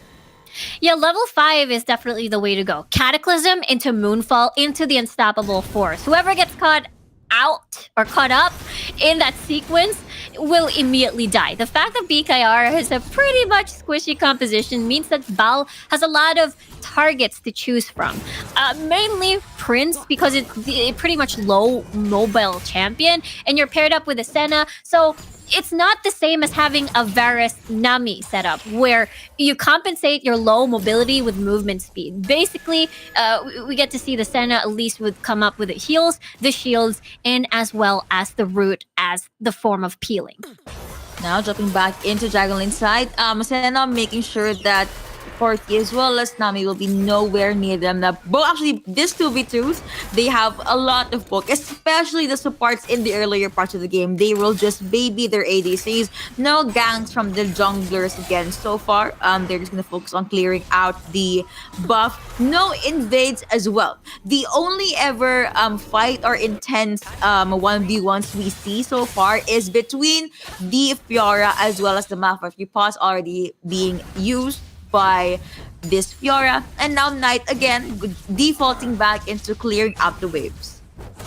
Yeah, there's nothing really a lot that Malphite can do, because again, Knight will have to wait for the 5v5s for him to shine with the setups on the Unstoppable Force. And I feel like the first instance where they can put this into application is the Infernal Drake. All of the teams, both of these teams, will want to contest that one. Massive damage, boost, buff for the whole squad. So we'll see in the next 26 seconds whether or not BKR can set up the shockwave plays along with a cyclone, or will Bao get a good setup with the layering of CCs that we just mentioned.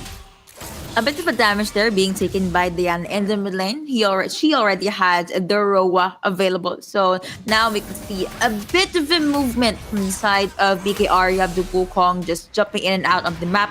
Rift Herald already up, as well as the Infernal Drake. Now blue team, they are in the position to take this dragon, unless they would want to get their hands on the Rift Herald. Fiora will still hold their ground into the Baron lane. They want to stick with this 4-1 setup. Let Fiora do what she wants. Eventually, she will be able to catch up and then be in charge of cleanup. Now, Bao, they have first dibs on this dragon, whereas BKR, let's not say dragon, let's go with the Rift Herald. We want to get that first blood turret and maybe the first blood. Diana, though, still behind the Rift Herald's pit, and that is going to be the Herald, the Infernal Dragon rather, going over to Bal, and the Rift Herald going over to BKR. But looking now at the Dragon Lane side, you have the jump in coming through from this Diana. Diana will not be able to use the Moonfall, but looking at the Dragon Lane side, Bal will have this Dragon Lane turret that is going to be out of damage, being eaten by Varus. He does not have the support anywhere near him. Ariana does have the Shockwave. Let's see if he will be able to use that. Let's see the Savage jumping in. You have the Cataclysm being popped that is going to be coming through. Courtney saying goodbye. Blue team being able to get that first, but you have the Shockwave coming through. And Bal will just disengage. But BKR, they still want to keep the pressure going. Rift Herald has been someone on the Dragon Lane side. Diana will be nowhere near the turret for the Dragon Lane. That is an overextended fight, I suppose. I felt like Kadze really wanted that kill. He was pretty much very far forward in the lane. And let's take a look at that final kill again. It was just basically the flash out of the Cataclysm. Can't really trap the monkey there and just head straight for the goal and eliminated the AD carry of Bal. And again, it is BKR. I really love the decision making here. They decided to just give up the Rift, or rather the Infernal Drake, because the better team fight will be on Bal's side with all the flaring of those 3 CCs. On top of the Tidal Wave, look at Spec though. He's sneaking around here against Sector. He doesn't have Cataclysm as he used it earlier in the dual lane. He doesn't have it. He did use the flag, but the Jag will not be available. That is going to be Malphite trying to go up against this Fiora. He is just going to reserve the ultimate for a team fight in the latter parts of the game. And now, both teams, they decided to disengage. But as you can see, Bal as well as the BKR, they have a few wards placed in the Rift Herald's pit. Senna making her way back into the Dragon Lane side. Diana is alone there though, but she will still be followed by Orianna. Lane swaps is already happening 6 minutes in. J4 is still inside, but you have Fiora just having the time of her life, just jumping in with the pokes against Malphite, but J4 could 2v2? make their way up there in the Jag into the Baron. That is going to be the flag with Jag connecting onto no one. Senna being able to send out her ultimate. Heals will be right there. Now you have J4 with the pokes, but Bal, they do not want to overstay this, so they will just stay on the turret. J4 with the recalls. Repost has been used by Fiora, and I'm not sure if he's gonna jump in. I mean, he can if he wants to, but he needs to remember Wukong is there. Yeah, maybe no, though, as another fight will ensue. Yeah, this is just a little tease between the 2v2, the junglers and the top laners. But this is exactly how BKR should play, just because, again, they want to keep making sure that they can isolate the targets. They can take advantage of this Fiora as well with the Wukong. I mean, that is their decision. They wanted to get the Rift Herald first instead of the Infernal Drake, leave Sector in his own lane. And I feel like that is what they're playing around with. It's so far, it's 8 minutes into the game, and we've only got 1 kill, first blood in favor of BKR. And it seems to me BKR is running out of time a little bit. I mean, they can rely on Shikimori for the big shockwaves and the 4-1 setup, because at the end of the day, at a 4-1 setup, Bal really doesn't have any answer for the split push. Valkyrie are already being used by Corki there at the mid lane. Now, the recalls are going to come through. Still pretty scattered thin into the map. Fiora was able to push Malphite down under turret. Now you have Savage as well as Victor into the Baron Lane side. That is going to be the first blood turret going over to BKR, and Malphite had no other choice but to look at his turret fall down. Yeah, the Malphite can't really do much in the 1v2 scenario. And now for Bal, they can bait this out. They can use the Baron as a big bait. Again, their 5v5s are massive. You've got the package, you've got the Tidal Wave, you've got the big 3 layers of CC, Cataclysm, Moonfall, and then as well as the Unstoppable Force. Then look at Savage, he's going in! Strike has been used, and let's see the red team being able to get that Mountain Drake. Here comes the fight though. Now you have the Shockwave coming through, Cataclysm being used as well, but right after the fact that they saw Bal get the dragon, BKR, they jump back. They do not want to pick a fight further. They do not want to have some deaths into their KDAs. But now Fiora will still get on into the Baron Lane side. They are gonna fully commit onto this 4-1 setup. They are most probably waiting for Shikimori as well as the Varus to go online. Yeah, that's for Varus. I feel like we've seen a lot of these utility-focused Varuses and big piercing arrow, but it's not on more. It's going to be definitely a struggle if there's so many champions that will get on your face. Unstoppable Force will just pretty much head straight to the back line. Cataclysm with an easy gap closer, and with a flag and drag rather for Spec. So it's really difficult to land all those piercing shots, the pokes. When you know that Val has pretty much a lot of heavy engaged tools on the board. Board is right there, so the Val has a bit of a vision. Now they could juggle this 1v2. Flag and drag is gonna connect onto no one, but Savage immediately reveals himself. This is the signal for Val to just fall back. Nami still has that. That is gonna be the Cataclysm penalty onto one. You have the penalty onto two. This is gonna be the fight that Val would want to take. Senna saying goodbye. Now you have Savage trying to jump away. He will be able to do Cyclone, but he just gets meted by this Corki. Double kill going over to Katse, and with that small skirmish win, they'll be able to get the Baron, but they need to be wary of this Fiora, of this Varus. Piercing Arrow is gonna come through. Now you have Corki safe on the back line, who will be able to get the Baron. That is gonna be the blue team being able to get Malphite. Red team securing this Baron. Senna and the absolute ultimate. Now that is gonna be Orianna fixing her eyes on this Nami, but at the back line, you have Gandalf just ultimately bursting down the Orianna. Really nice decision coming from Val. After getting a kill on the jungler, just head straight to the Baron. No fear, even though the carries of BKR are pretty much alive. It all started here in this replay. It was Savage constantly wanting to find opportunities to get Sector ahead, but gets constantly punished with this collapse. The rest of Val were pretty much all nearby, so it was an easy follow-up, and then to the Baron. And with BKR, again, having to wait for, again, Shikimori to come online to have massive shockwaves, but at the same time, Val getting ahead, getting this Baron, and then we'll use this to siege. Okay, that is going to be a 2 champion route. Val is just storming into the mid lane, 3-4 on the scoreboard. Gold lead though in favor of them. That is going to be the Cataclysm currently onto thing. Now that's side away. Beautifully layered CCs. Orianna the first one to say goodbye. Senna being taken down. Killing spree going over to Corki. Varus saying goodbye. It is going to be a 3-0 in favor of Val. You have Fiora lurking at the sides. You also have Wukong still up. But what could you do?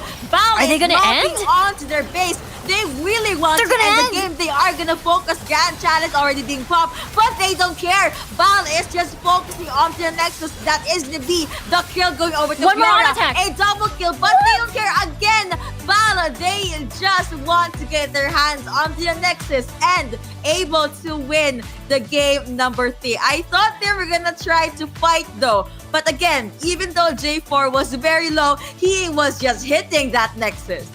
Yeah, I love how they were relentless. They were not stopping at all. The fact that they catched, again, the rest of the team off guard from BKR, Cataclysm, after that Cataclysm engage, it was GG.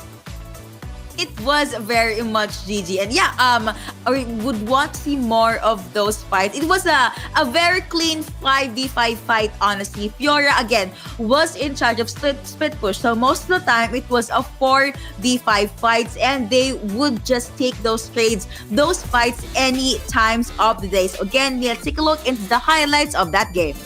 Yeah, that was a crazy game. I mean, crazy, because when we look back at day 1, day 2, there was a lot of fighting involved. After replay, there would be another fight. But this time it was very different. 10 minutes into the game, only 1 kill. Only first blood happened. And basically, this event affected the entire game. And it was Val getting the Baron, double kill onto Katse. They reset it really quickly, and then basically did the siege towards the mid lane.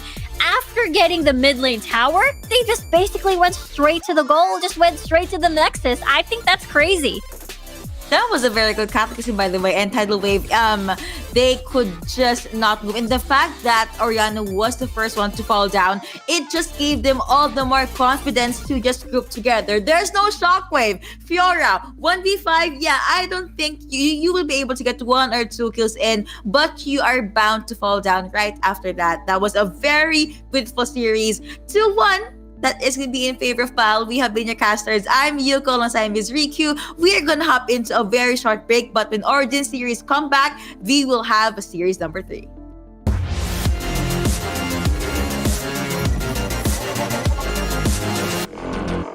My name is Kevin Tree. I'm from Gamelord. I think the team is feeling great. Like, we qualified now for the main event. We have enough points, so now the pressure is just relieved, and we will do our best to win it all. The red side going in or jumping in from their base, but that is going to be GQ at the front line. You have a jump in coming in from Zephyr. You have just about being popped there and there. Hello, my name is Elk. I'm the coach for Team Queso's Wild Rift team. Basically, our tournament has been pretty successful. We're aiming for that top 3 spot. Stitch has gone down, Clue has gone down. You'll take that as a trade every day of the week. And friend, even almost finding yourself burnt out, will finally get finished off. That's going to be game number 2, going the way of Team Kaizo. I mean, right now it's just practice, have fun. We're still playing it seriously and we're trying to win. But we just want to get as much as possible for practice for the offline event. Going against Gamelord, they're really good and they have a lot of players, so you need to figure out what roster they're gonna bring. And it's super fun to play against them. I think we'll try to do our best, but if we lose, it's okay. We will take that as a lesson. We will learn from our mistakes, and then we'll come back stronger.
Welcome back to the Origin series, boys and girls. We are going into our final series of the day. Here we are taking a trip down Merry Lane to Group A, where me and Scoundrel, of course, we've got a lot of time invested here and lots to look forward to at Scoundrel. It's Kaizo coming up against Gamelord. Yeah, this is going to be a really interesting one. I think, beyond NTNT, there is still some shuffling, still some debate about who is the second best team in Europe, and Gamelord and Team Queso are the 2 biggest contenders. So this will really kind of set apart the men from the boys when it comes to the top end of the European ladder.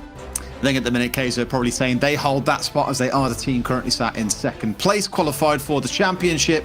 So as you say, this one's kind of not so much a bragging rights piece, but there's definitely something to prove. Both of these teams in that top 3 to get those 3 spots into the championship, and we've seen some great gains for them. But now that No Team, No Talent is part until tomorrow for that best of 5, this is where the spotlight really turns onto these 2 teams and what it is that they can do.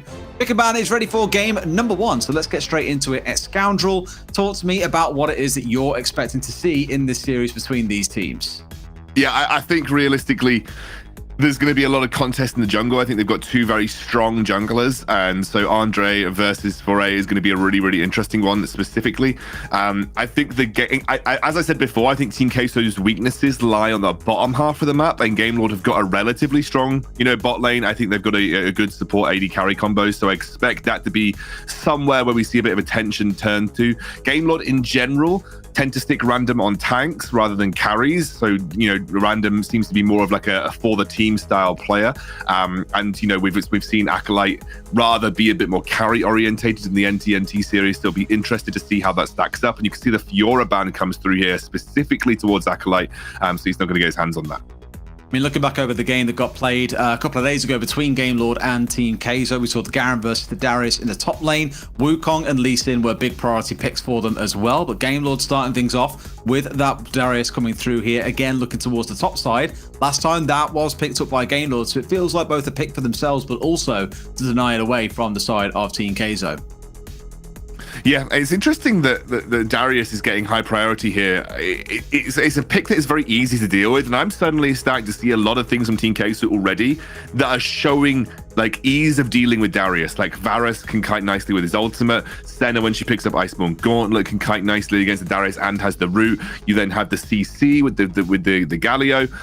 I think Game Lord have drafted a very aggressive, we need to get ahead in the early game style draft here, whereas Team Kaizo have gone for something that's a bit more peel back, a little bit more play from the back line, play back to front, although then they just randomly draft Olaf, so ignore that. That's sort of a big pick to deny from Game Lord. I think that's a strong pick that we generally tend to see those guys pick up, and it's going to be a Lux support, which is not something that we've seen for quite some time. Earlier on, we did see the Olaf in the top lane I believe it was Group C, being used primarily to run down onto those more immobile backline members, looking towards Lux, looking towards Kaiser there. Sure, there's a lot to be excited about to see what he can do in this game, but let's wait no more because the game is already ready. Let's get into map number 1 of this best of 3 and see how it plays out, because there's a lot of pride on the line and a shot for vengeance against No Team, No Talent tomorrow on the line for these teams. And you'd think that both teams will want to take a stab at that. Just given the dominance of No Team, No Talent right now in the European scene, you'd think that realistically both teams are hungry to get back and try and take some confidence away from No Team, No Talent before we head to the later finals this year. I think it will be very important, to kind of at least get one little heads up over them before we head to later in the tournament. Absolutely. Looking forward to the early game as well and seeing what the impact is of these junglers, because today so far across both groups has been a heavy influence from junglers, especially in the early game, looking towards the likes of Lee Sin to get themselves involved and make some things happen. Of course, for Game Lord, you're looking towards Zeta though to be doing the same on the Xin. Maybe not as mobile or as impactful as you might wager the Lee Sin would be in those first few levels. Once they hit level 3, you're looking towards seeing what impact could potentially be made. But you know that when it comes to that mid game, that's when you'll really start seeing the Xin fly. And I think Xin is one of those jungle picks that will really excel if you get ahead, but if you do fall behind, he can feel very weak to play, and especially because you're going into you've got a strong Acolyte playing Olaf top, by the way, very interesting. We don't get to see as much of that, but you've got a strong kind of heavy melee presence on Team Kaizo, and that's one of the things that I think Xin struggles with. Like, he's very much an anti-ranged jungler, with that ultimate being able to buy him a lot of space and a lot of invulnerability from those ranged threats. But you've got a lot of strong melee threats from Team Kaizo here, and that's where something that Zefta might end up struggling with. I love that the Lux pick from Scout into the bot lane here from Evu and Memorized. I think Senna, one of those picks that is very easy to put pressure on if you are Lux and you can catch her in the binding. And I think it's a very risky lane as well to play into a Xin Zhao, because they're very gank sort of vulnerable too. And that top side then almost ending in disaster for the Olaf, but managing to get himself back away, no problem at all. Flash going down from both of the top laners. You might see a little bit of exposure coming in at the top, given both of them are relatively immobile, so some focus should be coming in from the likes of the Lee Sin, of the Xin Zhao, potentially making an impact. One thing I did want to touch on looking at it is the comp coming out from Game Lord as well just screams to me, please try and engage onto us, because it'll be an absolute nightmare if they do, given it's the Darius, it's the Xin Zhao, everything for them. This is a bit aggressive coming out of Kaizo, trying to catch onto Redemption, who backs away, managed to get the recall off here. It does mean there'll be a bit of a waves loft though into this bottom tower for the side of Game Lord. Just the kind of picks they've got, it's also because they actually lack sort of strong engage tools in their own right. Like, you need to land Xin Zhao skill shots to get the strong engage off, or a Lux Binding or a Charm. They overall lack strong engage, which means it's very easy for them to peel back and kite back, you know, when they're engaged upon. And whereas Team Queso, you know, they want to try and land the big Varus ultimate, the Lee Sin Galio combo that we tried to see pulled off there. So they do want to make those engages happen. I love this from Gamelord, but they're not actually going to commit to it too hard, because as you can see, Acolyte's clearing that wave out very quickly, and it was a risky play to make. As well with that W being active too, so probably not one you want to try and dive onto when he's just over half HP, sat about that 60% mark. They are really keen to get the Darius snowballing, and understandably, right? 1 or 2 items online in a mid-game team fight, he will destroy anyone who comes anywhere near him, and if nothing else, could be a really good deterrent to Acolyte just popping on that ultimate and charging his way through into the back line to try and get rid of, say, Lux or Redemption, or perhaps even Vejos, depending on where it is that he goes with his ultimate, if it is a more aggressive one. However, we've made it X-Scoundrel to that 4-minute mark, almost with no deaths to say that, and it's like a caster curse comes to life. It's Show being picked off in the bot lane at the perfect time, because that Bat Drake is about to come online. You're going to see the Rift Herald coming online at the same time. Lots of potential pressure coming in here from the side of Queso. And no one here to back up Redemption either on this bot side of the map. Now we're past, it was still pre-4 minutes, which is going to make this tower relatively tanky. And with that Lux ultimate, they should be able to stop a serious amount of damage going down onto the bot lane tier 1. You can see Andre is actually going to back off here. They have got that set up. Cloud Dragon is one of the more undervalued dragons in the game. You can just see here, it was a simple catch. Chain CC, the chain route coming out from both the Senna and the Varus there. Not much to write home about. They just managed to catch out the Lux. However, not managed to convert it into anything, and they took that back timing that's allowed Gamelord to just get onto this dragon. And I don't really think there's a good answer here. As you can, exactly. You can already see, I think Andre might just be dead. Yeah, absolutely. I mean, the flash forward came forward out of the random once more, does find a kill, will trade his life back for it, 2 assists and a kill. Maybe not the ideal outcome for you, but they will likely trade objectives. Top side still being focused down by Queso. Gamelord right now showing no interest in it. Just want to put their focus instead on towards this bottom tower. Yeah, well, they actually are going to go straight for this bottom lane tier 1. No one there to defend it, as we saw both the Varus and the Senna commit to the middle side of the map. Don't even have to drop the Rift Herald here. Gamelord are going to pick up the tier 1 on bot for free. And as we always talk about, Derry, there's always like a bit of a discussion around value of first Rift Herald if you end up losing the first tower anyway. And that means you've kind of cut back on the power of the Rift Herald. Don't get me wrong, it's not useless. There are still things that you want to achieve with Rift Herald, including breaking mid lane tier 1 to open up the map, or creating a bit of natural priority in a lane for that second dragon spawn. But Gamelord have got dragon, and they picked up first tower whilst only trading Rift Herald. That is an excellent first 5 minutes of the game here for Gamelord. Just a very smart response, I think, is the best way to describe it coming out. A bit of a replay on this top side. Look, I mean, Moore's got away for a second, I think, and the flash coming over. Too late once you got those passive stacks already set up at 5, and almost was in a position to potentially turn it back around onto Acolyte, who was looking pretty low himself, without that ultimate reset being there, because it wasn't the tool of death for Lee Sin. Nothing else really to come off the back of it. But that is another tower in the bank here for Gamelord. They are going to trade that bot lane tier 1, so it should be tower for tower overall. You can see that Vejos not able to clear that out. A lot of people are actually prioritizing Ahri here. I think often when you're going into Team Queso, because you're going into Ruiz, you might see people sort of take Ahri away, and I think that's part of the reason that we saw Gamelord do that. Ruiz is a very strong Ahri player. It looks like Acolyte might actually get caught out here, and I think, Yeah, I mean, the ult comes through and it's pretty much done. But you are right. We saw what Ruiz could do on that champion yesterday. The Ahri, absolutely terrifying. So, even if not strictly your strongest pick, it is about denying him, right? Yes, absolutely. And I think, especially if you think that their mid laner maybe doesn't have the same kind of efficacy on other picks, I think it's a strong tactic either way. But you can actually see he's doing all right. He's got Rod of Ages finished up at 6 minutes into the game. He's got 1-0-0. Hasn't exactly had the map impact that you'd expected Darius to have. But realistically, there hasn't really been many opportunities to kind of flex your globals in this game right now. It's been very split, very kind of like individual skirmishes taking place. And there is only a small amount of gold separating these two teams as we get to that 7-minute mark. And I think we have seen that Rift Herald go down as well. So for that second, Andre. Yeah, caught out of position there, melted down. You saw the combo coming a little bit late from Ruiz, and I was going to comment on maybe you see Acolyte charge into the back line, the Galio ult onto him uninterrupted, and they turn that into one hell of a wombo. But with one being burnt down, Andre here, there isn't really anything else they can worry about fighting for. Now, there's no Drake on side, so it's not the end of the world. but could start looking to square up a little bit of pressure here if they wanted to get this mid-wave pushed in and try and pressure in towards Kaizo's inner tower. But I think the wave clear right now, just a little bit too strong. Yeah, I think that's one thing that Kaizo have got really going in their favor. Well, actually, both teams have got going in their favor. You've got really strong sets of wave clear. Both Lux and Ari wave clear really nicely. Senna, Varus wave clear really well, as well as the Galio having the Winds of War that does the same thing. It is very difficult, pending no huge team fight wins, to actually get that opportunity to shove in a wave and take down any major objective. Mid lane Prio is firmly in favor of Team Kaizo right now, though, because of that Varus Senna combo being so strong at pushing waves in. And that will be important for the next dragon that's spawned in Derry. 20 seconds until the Inferno. I expect both teams to get into position. You can already see Game Lord resetting to get onto the map. We don't have teleport for Darius, and he is committing to the top side of the map here.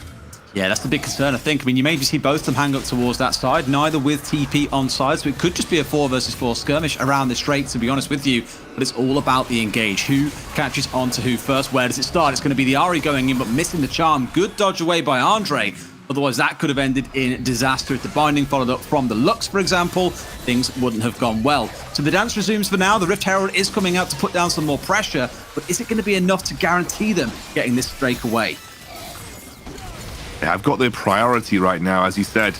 We've got the Olaf here who's going to drop straight into the team fight. Oh, here we go. Yeah, charging the way through. Walks away with a slither of HP. No, lasered out by the Lux. However, what else can they find off the back of it? The answer right now, not an awful lot. A lot of blows being exchanged, but everyone limping away rather than dying throughout the fight. Ultimately, it's Kaizo left the dominant force in this one. They secure the Drake. Andre picking that one up, but look at the mid lane trade coming through. Really smart counterplay coming out of Game Lord, and should be able to secure this one away. Yeah, they'll be able to pick up that mid lane tier 1. They'll escape with very small amounts of HP in their favor. But look how quickly Kaizo are able to respond. We might just see mid lane tower for mid lane tower here. Although I say that, Redemption and Zephyr looking for the engage. They all want to try and make this one happen. Yeah, can they burn through the Galio in the front line? He's a bit of a tank, and he's going back in again. The dunk comes through. One kill does go the way, but it's traded back and forth between the two. It kind of stops at that double kill coming out for Andre. No other kills being traded, but the teams again limping away, flashing health bars everywhere. The laser not quite what they expected. Oh, and in goes the Ari, not quite able to do enough, but lockdown might be able to get finished off. Absolutely not. Olaf not able to catch him ahead of that final dash coming in. Yeah, you can just see, though, that team fight. I wonder if we do get a chance to have a look back at that. But realistically, I think what you saw was a lot of resources being expended just to take down the Olaf. And by the time that the Olaf had dropped, everybody else really couldn't get into range of just the consistent range. Let's have a look back again. Oh, no, this is a little bit later. My bad. Never mind. You're just seeing here a nice catch here from the Galio, sets up a double kill really nicely off the back of Andre, just getting that red buff ticking away on to Random. But you are seeing the power of the Senna and the Varus as this game scales up, just able to keep the rest of that team at arm's length once a lot of those gap closing abilities have kind of already been used.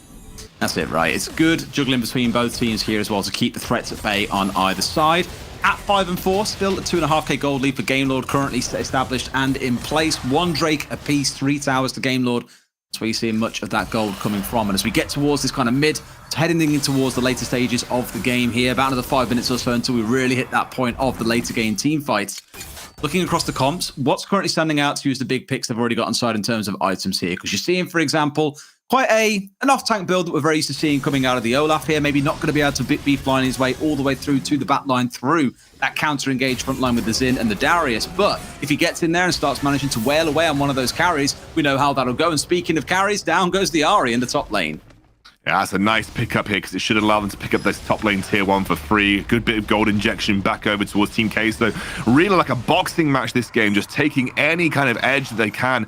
Looks like Zeptyr's going for a very long flank though, looking for a way to set up and back up Random here. You can see the rest of Team Kaizo are trying to buy time and allow Acolyte to get to this fight, trying to keep them at arm's length wherever they can, but that's not what you want.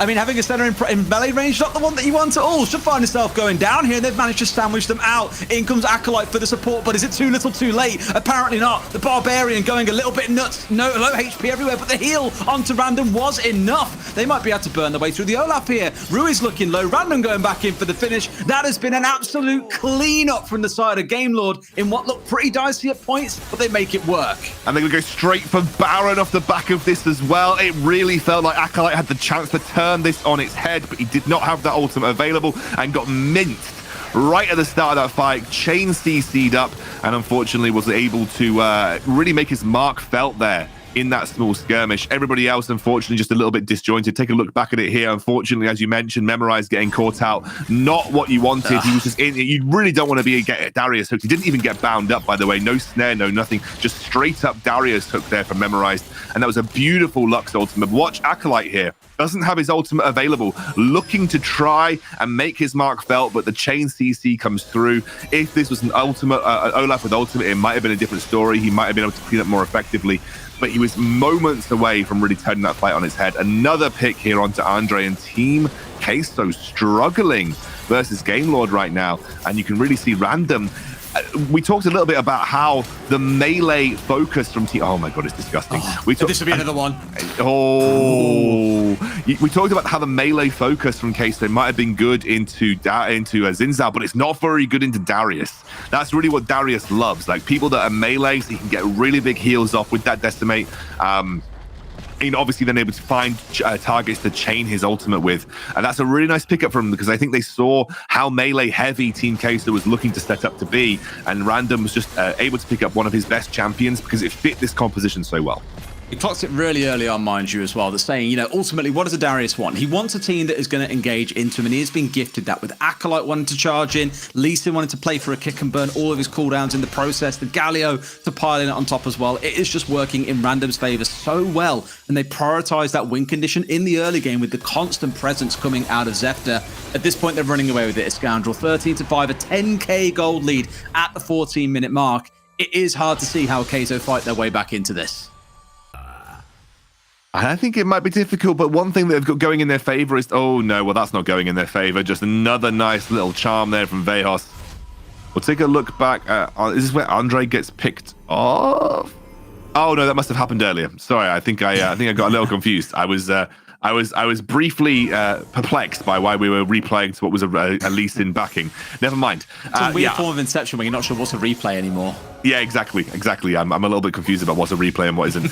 Memorize, though, is probably one of the key things that I think is going in favor of Team Queso. They don't have a lot of scaling, but they do have a Senna and a Varus, and they scale pretty nicely. Unfortunately, Olaf and Lee drop off the face of the planet. Obviously, Galio is kind of a moderate scaler, but really in terms of like that mix of damage and utility that he brings.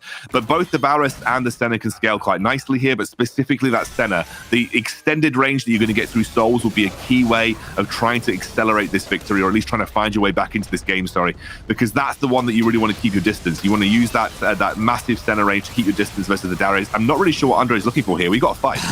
Or redemption, potentially. I mean, the Zonya's coming out pretty clutch for him there because everyone else forced to flash away off the back of it. Even with things potentially looking to go the way of Queso, shut down pretty much immediately. And redemption still with the flash barrier and ult on side if required. So a good bit of poke coming out of Game Lord there, just stepping in and letting them know exactly where they're at. They're inside their own blue jungle, but no, right now it is Game Lord's jungle with 15 seconds to go until this Baron comes back online.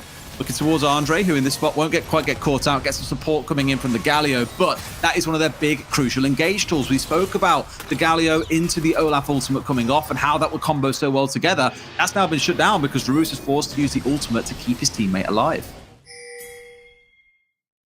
And that's a really important one for these big... Oh, wait a second. Are we catching out Random? I mean, I would be a little scared. Random might be able to find the dunk.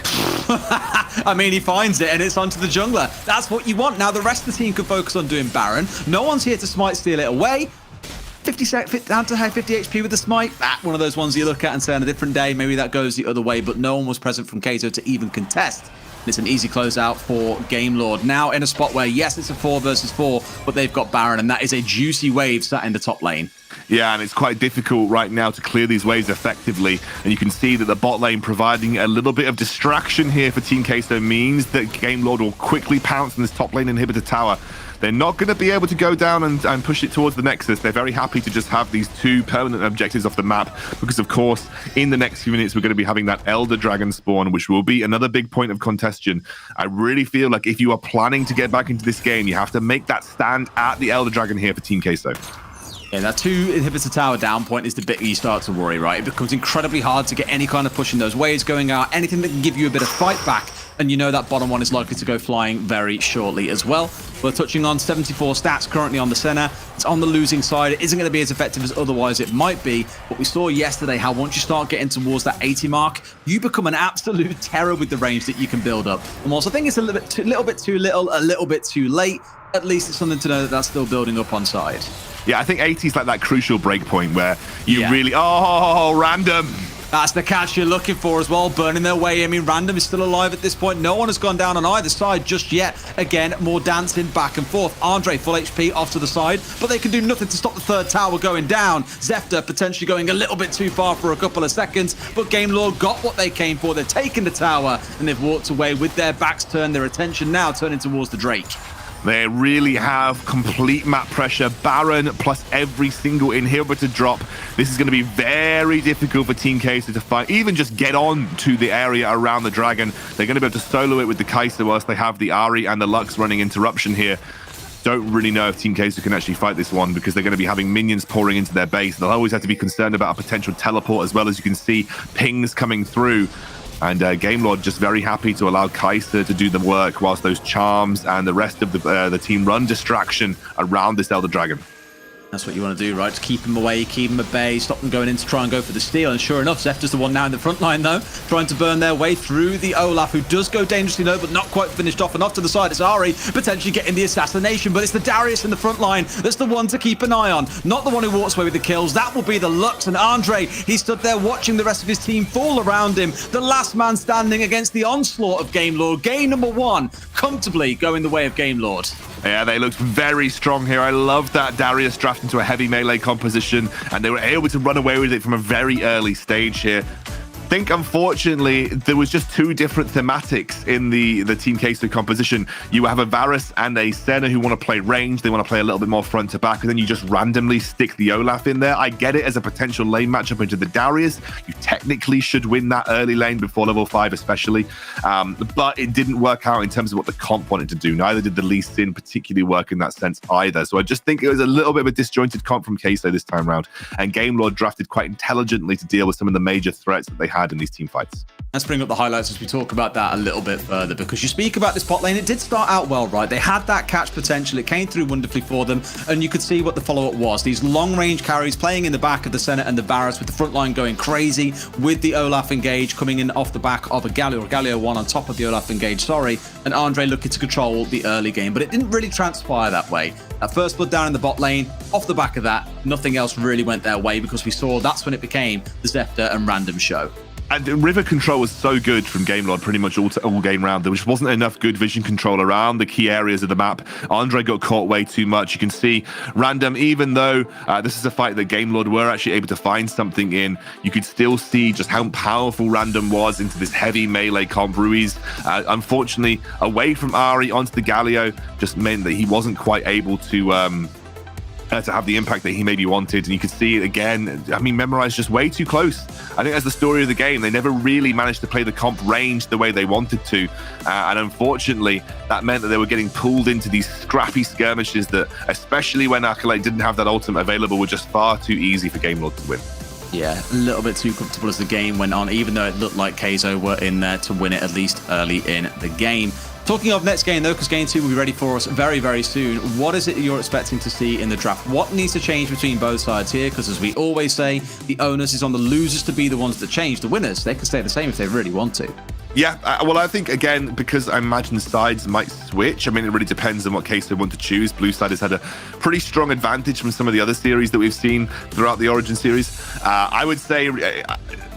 I think you need to rethink if you're Kai'Sa. Like, if you're drafting Varus, you need to play, draft a comp that's able to keep the enemy at range for longer. Like, I'd love to have seen, I think Gragas got banned, but you need to draft a comp that's more comfortable playing at range, a draft that is a little bit more counter-engage rather than straight-up engage yourself, because you do want to kind of at least buy space for that Varus to just throw those arrows out consistently. Senna, again, loves to play that range, loves to play these team fights a little bit slower, whereas I think Team Kai'Sa just got too hyphy. They were too easily dragged into the brawling type quick engages that put both Varus and Senna into awkward positions, and also played right into the Darius's hands from Game Lords, which is what we saw in a lot of those skirmishes. Let's see if Kai'Sa can fix their mistakes going into game 2. It's time, because it's ready.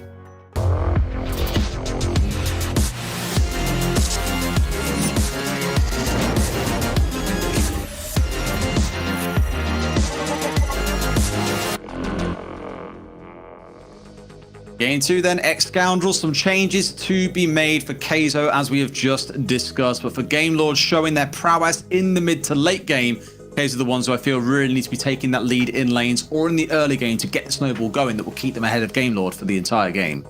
Yeah, I think, we saw yesterday that Kaizo were able to take games off NTNT, and so they clearly have what it takes to be, at that level required to take down people like Game Lord as well. I will say that a little caveat to that is I think that NTNT's draft that game was absolutely garbo. But I think realistically, Kaizo are a good team, especially strong in the jungle and top side. I felt like Andre had a uncharacteristically poor game, which is weird because he absolutely slapped me in solo queue about 2 hours ago. But no, he had an uncharacteristically poor game.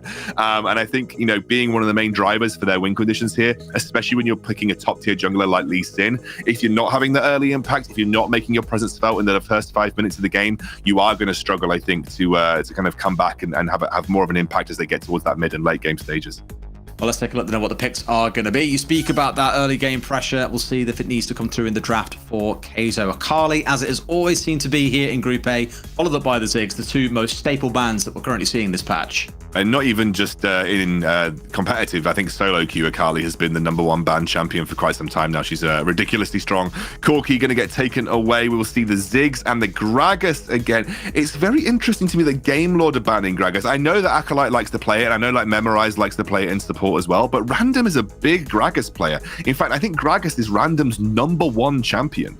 I think it's interesting that Game Lord are choosing to ban that themselves. Maybe they're scared of a Kaizo Gragas first pick, but Xin Zhao and it will be Galio taken away, but Camille left open, and Kaizo very happy to lock that in as a first pick. I mean, the Gragas ban just screams to me there are other things we want to be playing here that we feel he can have a greater impact on. And for them, apparently, we hope at least, it's not going to be Fiora in the jungle, as you alluded to a little bit yesterday, that it should be this Fiora in the top lane coming up, a Random potentially matching up against the Camille.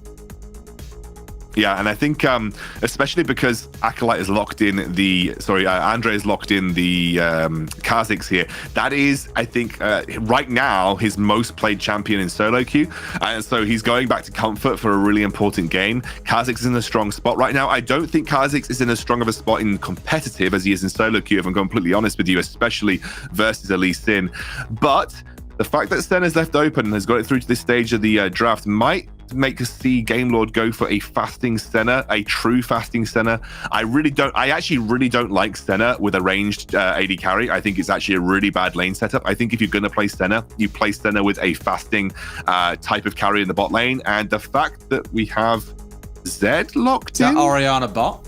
That might be fasting Orianna bot with Zed mid, which I actually don't mind. Again, you do lose level. You do lose level advantage here. We'll talk about it a little bit more in game, but you do lose level advantage here, but obviously you do get that gold input, which is what Orianna does need as well.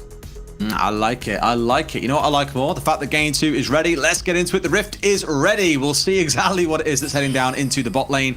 We are expecting it will be that Orianna heading on down there to join up with the Senna. Indeed, that looks to be the case. Okay, so things sort of as we expected coming into it. Scoundrel, talk to me about this matchup then. How do you think it plays out for the Senna coming in with the Orianna outside of clearly tons of poke coming in against a Nami and a Kai'Sa? Well, I think you've got a clear range advantage. That's the first thing to know. You've got a very clear range advantage. You match the sustain of the Nami, if like a little bit less, but you really are matching that sustain of the Nami. One of the things that I think does make Orianna relatively strong in the bot lane is that ability to zone, that ability to deal a lot of damage with the attack dissonance combo from a very early stage. And I think the trading potential of the Nami will be limited in this sense. So I think it's going to bully this lane, and you should be able to bully this lane and kind of have a free way to farm souls for Senna. You should be able to use that range and just constantly proc Senna's passive to gain souls from both the Nami and the Kai'Sa. But overall, I think it's going to be a relatively subdued lane. I'm not expecting a lot of kill pressure, for instance, from that Senna and Orianna. You say that now until Zephyr starts turning up and they do get the lockdown coming out of Redemption. That's the big one to potentially be excited about. But as you say, maybe it's going to be a peaceful one. We'll keep a close eye on it and see how it shapes up. I love the top lane matchup that we've got, by the way. Camille versus Fiora, always super explosive, as we know that it can be. And in the mid to late game, if they're given enough time in the side lanes, they just turn into absolute monsters in every single team fight. I mean, it should, on paper, be an absolutely one-sided matchup for Fiora. It's a very, very difficult matchup for the Camille to win. Rui's actually flush. I think he's dead. Yeah, he's dead. Yeah, the Ignite came through as well. No way he walks away. Yeah, good little pickup there. And you can see Zefter. I think Zefter's been criminally sort of quiet in the Origin series from the last times that I've seen him. He's a jungler that deserves to get his name out there a little bit more than he's been able to recently, but I think this series showing you why Zefter is in a strong spot. You can see Random just playing a little bit safe, but the lane is in such a grim position for him right now, and he doesn't want to miss out on experience. He doesn't have the support to step up on this lane wave, but luckily Acolyte pushes it back very quickly for him, so he'll be able to stay under the tower.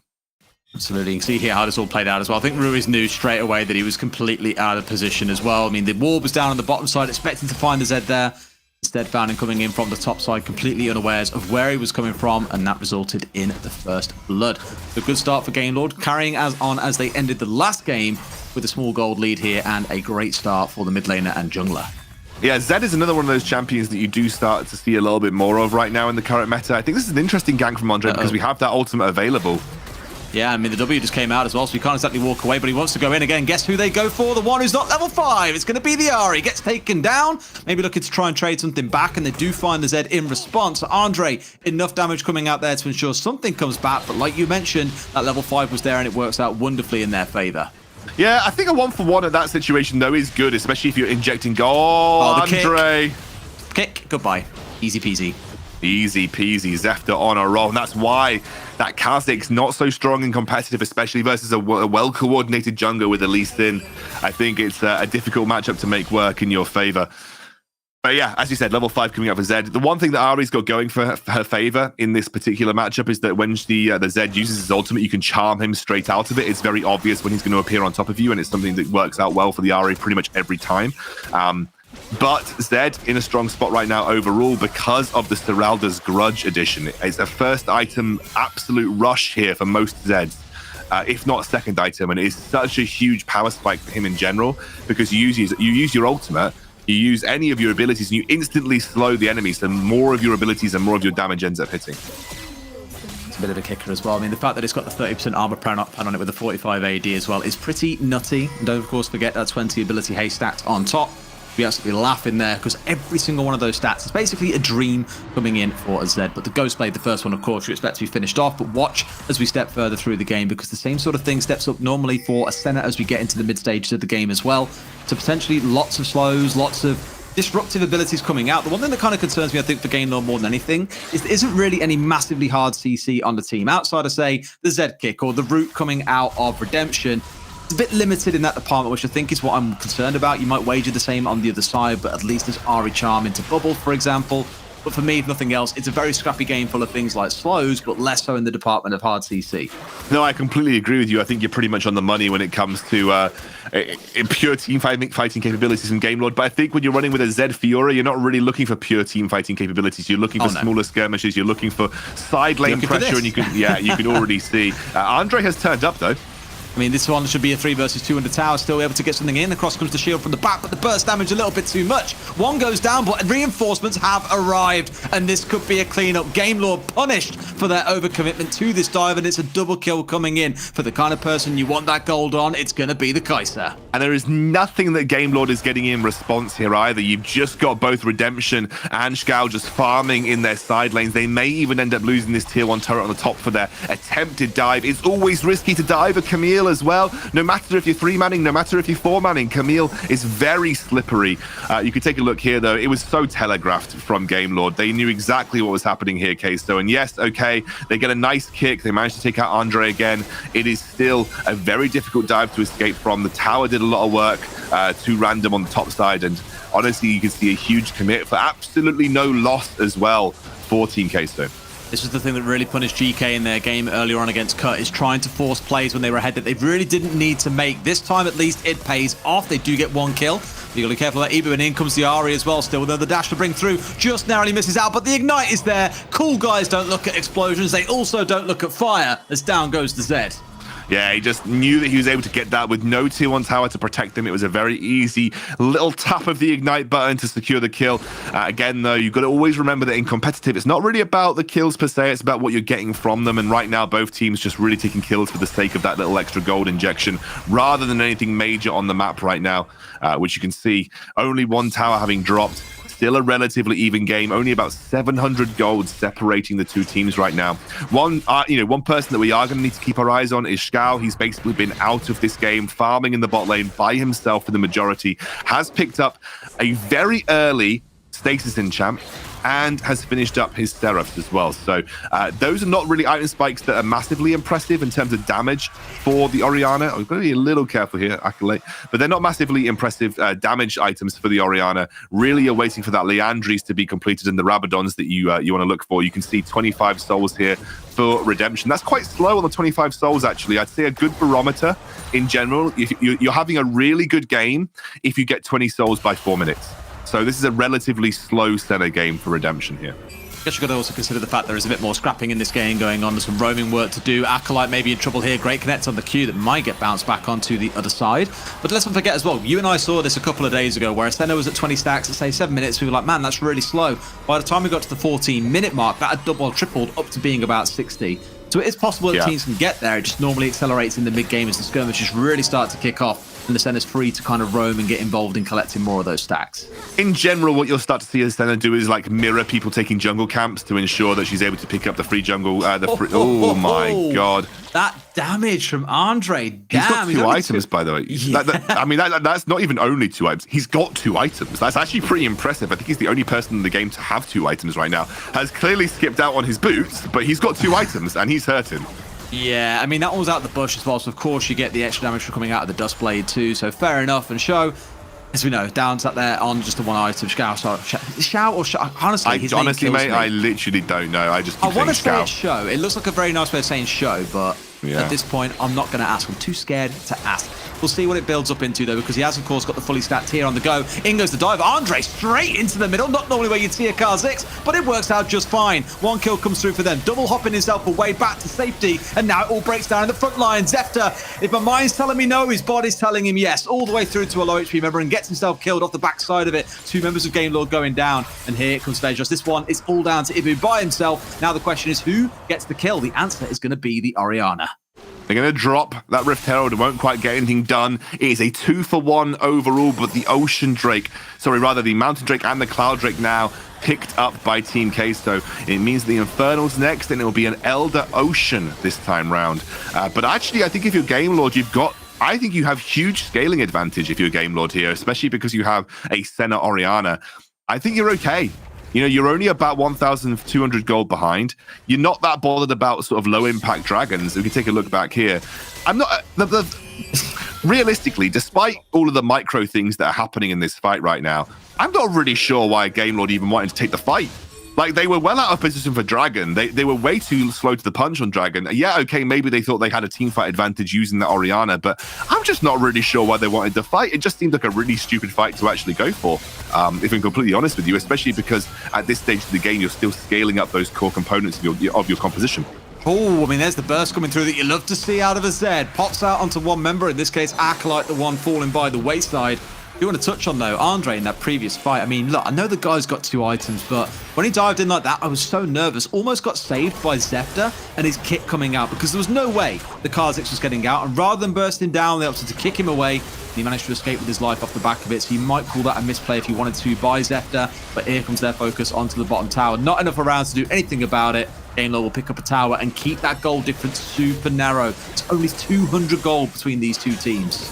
I'll be completely honest with you. If I ever see a Kha'Zix try to face tank 5 people without any isolation bonuses, oh my god, that is a soul bonanza for Redemption there. If I ever try to see a Kha'Zix like face tank 5 people in a team fight, I'm always a little worried, if I'm completely honest with you. But yeah, looks like it was a charm onto Redemption. He's going to end up going down. Nice little pick off by Ruiz. Again, we have mentioned before, if Ruiz gets the opportunity to play Ahri, he's going to play Ahri. And this game, obviously, when the chips are down, has picked it up.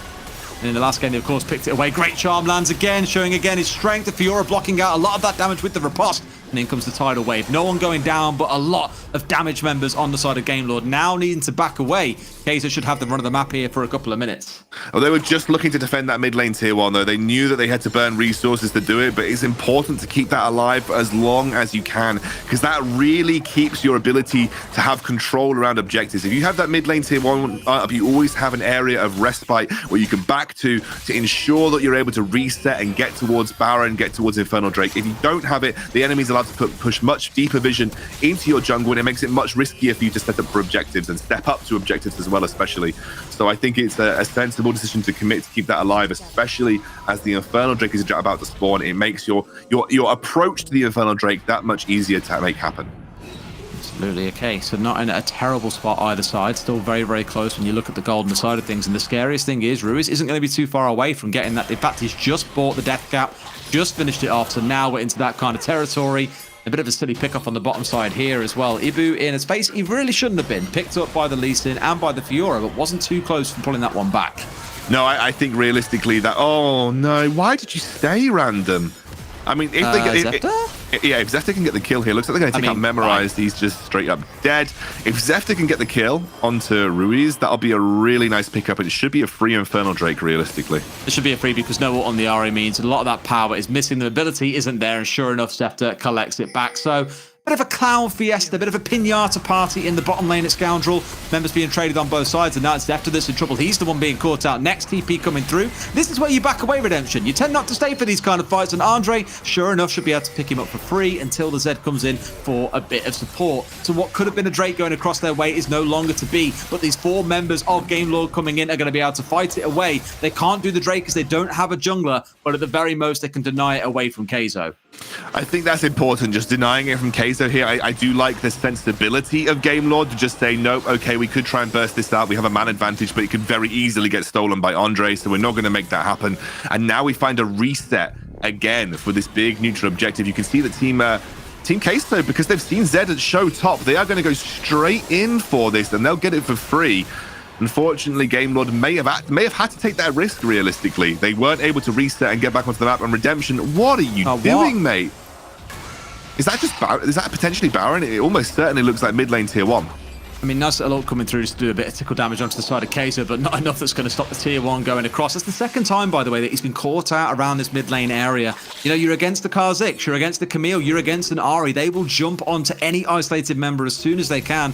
And in this case, you are the prime target with 0 mobility, no real ability to protect yourself either. Just not looking good. However, a couple of times we've seen the Zed finding 1 or 2 back onto the other side. However, that gap is now slowly starting to form, currently bubbling up to be about 2k gold in favor of Kaizo and 3 Drakes. Why on earth, though, are you there as Redemption? Like, I get that you're soul clearing, right? You're trying to absorb as many souls mid lane. Yeah, but like, is that really your job? Like, do you want to commit that much of yourself to getting a ward on like Side River when no one is actually even positioned around Baron? It just feels like a weird place for Redemption to be. I think he's given away too much this game by being caught in those kinds of positions, and I think that's a problem here for Gamelord, especially because he is really a big source of their continuous and sort of ranged damage output. If he gets taken out, like, that's a big part of their team fight gone. Here we go then. Engage coming in for either side. Oh my god, of course Zeftir goes in. Why wouldn't Zeftir go in is the big question. Ibu has the ult to chase forward, goes for that, tries to get the finish off, but no. Zeftir walking away with a slither of HP, not able to be burnt out, and now it's the Zed's turn. The Ignite coming through, being chased all the way down, but not enough to get finished out. Not forced to flash away, but I thought he was for a second or two. Still holds on to the ult. Ignite down on the Ahri. Some of that kill pressure has been removed. Unfortunately for Gamelord, Team Kaizo aren't quite strong enough to just straight up force the Baron here. Zeftir is going to get locked up. I think that's Guardian Angel already propped just by face checking here. Gamelord making too many of these silly errors, if you ask me. And that's one of the problems when you lose your tier 1 in mid. That is the kind of pressure that the team that's ahead was able to exert. They can just walk into your jungle and set up, you know, I guess ganks that you maybe aren't expecting, but you just can't face check at this stage of the game. It's just not something that you can get away with. And that is a useless item. Yeah, exactly. That is, I mean, what are you doing? I mean, getting caught out and nuked down, apparently, it's going to keep on happening as well because they aren't learning their lesson. Now it's Zefta going back in again and getting hyper-aggressive, going to find himself burnt down. Game Lord, too many mistakes to count in these later stages of the game. The bug's going to get squashing instead of being the squash for once. It's going to be an ace coming through for Kaizo, and they could even look for the game end here. They've got the mid lane wave at Scoundrel. There's at least the inhibitor going down, but I expect this to be game. It's very close to game for Team Queso here, and just punishing silly mistakes from not just one member on Game Lord, but every member on Game Lord, walking to their death when they shouldn't be. This is a very strong game from Queso to find their way back into this series, and it puts everything on the line for this third game. Oh dear. Okay, well, a lot to be risked out there. Well, that's the number one at Scoundrel to walk away with. Ruiz, Ahri, not allowed to be a thing. Either you pick it away for yourself again, or it gets banned, because he is an absolute terror on that pick, even coming up against Zed. Yeah, I think you're completely right. I truly believe that that you need to take that Ahri away from him. If you're not taking that Ahri away from him, then clearly you need to ban it, because I think it's something. And I'm going to be honest, it's not because I think that the Ahri is absolutely OP here. No. I think it's just because it's too comfortable for Ruiz. I think you put him on something less comfortable. You allow Vejos to shine a bit more, and that works out more. I think unfortunately this game round, Game Lord just had some poor decisions. I think they got a little bit too hyped around their top side of the map. I think unfortunately the matchup that should have been very Random favored was not. Random wasn't able to do as much as he would have liked, I think, in that that side lane, and I think that again, too many people getting caught out randomly. Redemption just out of position too much in these team fights as well. That was really the name of the game for me, especially as we got towards that late game. Yeah, it's going to be picked up, and we knew it was a pick comp as well. We spoke about that early on, that with the 3 picks they've got in the Kha'Zix, the Camille, and the Ahri, they want to be making those kind of plays. Really leaving Ibu to kind of look after himself, playing on the Kai'Sa, and sure, isolated and picked off a couple of times. But this game wasn't really about the carries in the bot lane. It was all about the focus in the mid lane and the jungle, a little bit leaning in towards the top siders as well. But we've said about the focus in the jungle being a thing. Definitely felt like it in this game as well. Zefta felt like he had the edge early on, right? It really felt like Zefta. I mean, I think even for the most part, Zefta had a really strong game on the Lee Sin, but it was just some decision making in team fights that didn't quite go his way. I think Andre was heavily punished in the early game. Zefta doing exactly what you're supposed to do versus a Kha'Zix, but the problem is that it was these kind of mistakes. There were too many face checks, too many silly errors from Game Lord that just allowed Queso to punish them. And all credit to Queso, they absolutely punished them. They had the good vision control. They were setting up for these mistakes. So you've got to give credit to where credit's due for Queso. But I think Game Lord were making pretty serious errors towards the latter half of this. Absolutely. Well, errors made by either side in the first 2 games of this series. It means, of course, we go to game 3. So let's get into it.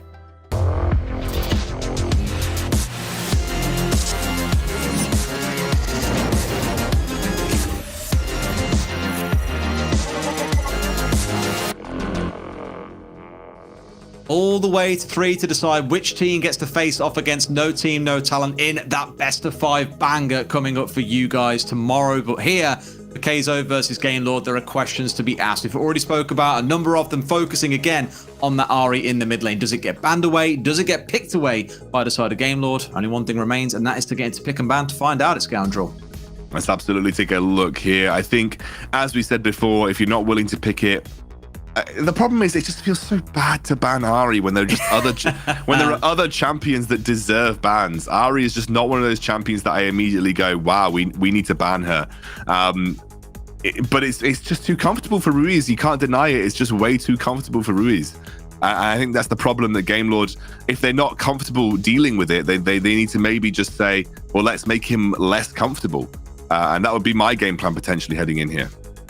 Maybe picking it away, maybe Kaizo look to prioritize it. We'll see if it does become that last ban. Otherwise, the bans following everything that we have seen in the drafts before, all the way up to number 5. The last one coming out of Game Lord is going to be the interesting one. Will it be that Ahri? No, it's the Galio, the one that we saw in game 1 that still they appear fearful of, even though it didn't feel too impactful back then. No, absolutely. I don't really feel like the Galio was a strong combo, but whenever you have Camille left open, I do think Galio is important to ban, because the Camille-Galio combo itself is really strong, and we know that Ruiz will play it. So I think, you've left Camille open here, you ban one of the 2. Random, he backs himself. Random backs himself in this matchup. I don't think that Random played the matchup the best way. I just want to explain the reasoning. You can actually riposte Hextech Ultimatum. It's a very easy ultimate to riposte, and therefore you just completely nullify the core part of Camille's kit. You can also riposte the hook shot as well. So it's very easy for Fiora to get the edge in this matchup. We'll see the Ahri locked in for Ruiz again here. We're going to see the It's the Xayah. same draft. Not It's the until the same Xayah draft. Rakan. Yeah, the Xayah Rakan comes through. It's interesting because Xayah and Rakan used to be the Team Queso bot lane. Like, they would only play Xayah Rakan. I don't remember the last Origin series. We pretty much just saw exclusively Xayah Rakan from Team Queso. But that will be locked away here by Gamelord. It means we'll just see a Nami and a Kai'Sa again. It is exactly the same draft from Team Queso. Gamelord have switched it up, though. They're going to pick up the Diana here, which I actually like a bit more. It gives them a bit more solid team fight presence. I don't think they really had that with the Zed. And I think one of the places that they were lacking was in these pure kind of more hectic team fights. So I think giving themselves a Diana gives them a really solid team fight tool that will effectively increase their odds of winning out in 5v5s. Big worry for me is always going to be down to dealing with that pick potential. And right now, I'm not seeing a huge amount that says we're safe from it, but hopefully the Xayah Rakan at least moves in towards that. Game is ready. Let's get into the last game of this best of 3 and see who walks away the winner. We said after game 1, the winners have to change nothing. Kai'Sa have kept it identical, but Gamelord, the one, as you say, coming in with some fresh ideas to hopefully help them get the dub in this third game. And that will be important for Gamelord as well. And not that this really changes the standings. I think we have all of our 6 teams qualified. But for Gamelord, it's more about that option to take a swing at NTNT, because that will be important, I think, for Gamelord going into future tournaments and future stages of the Origin series. You want to get that chance to knock a chip off their shoulder. And I think that is really what we're playing for here. It's really kind of playing for bragging rights of best in Europe heading into those all-important later stages of the Origin series. Absolutely. For me, it's going to be about this bot lane and seeing how they do. I mean, you know me and Diana. I don't make any secrets of the fact that I love Diana. I'm a main champion in the league for years. Played her a ton in this game as well. So excited to see what can be done in this game. And she has kind of not so much bounced up and down in popularity. She had, of course, the bust that came through the Helter out in the jungle, then got taken out of there for a short while. Now seeing her crawling back in a couple of games today. Boss on the side of Cut over in Group C had an absolute field day with her in their first game. How do you think it stacks up into this comp in particular? I think it stacks well. I mean, you would know as a Diana one trick kind of where you feel comfortable, but I don't see many good answers apart from maybe, like a solid Nami wave. Really dealing with Diana. If Diana finds a good flank here, I think that she's got a lot of short range champions to really exploit with her ultimate. This is really nice, though.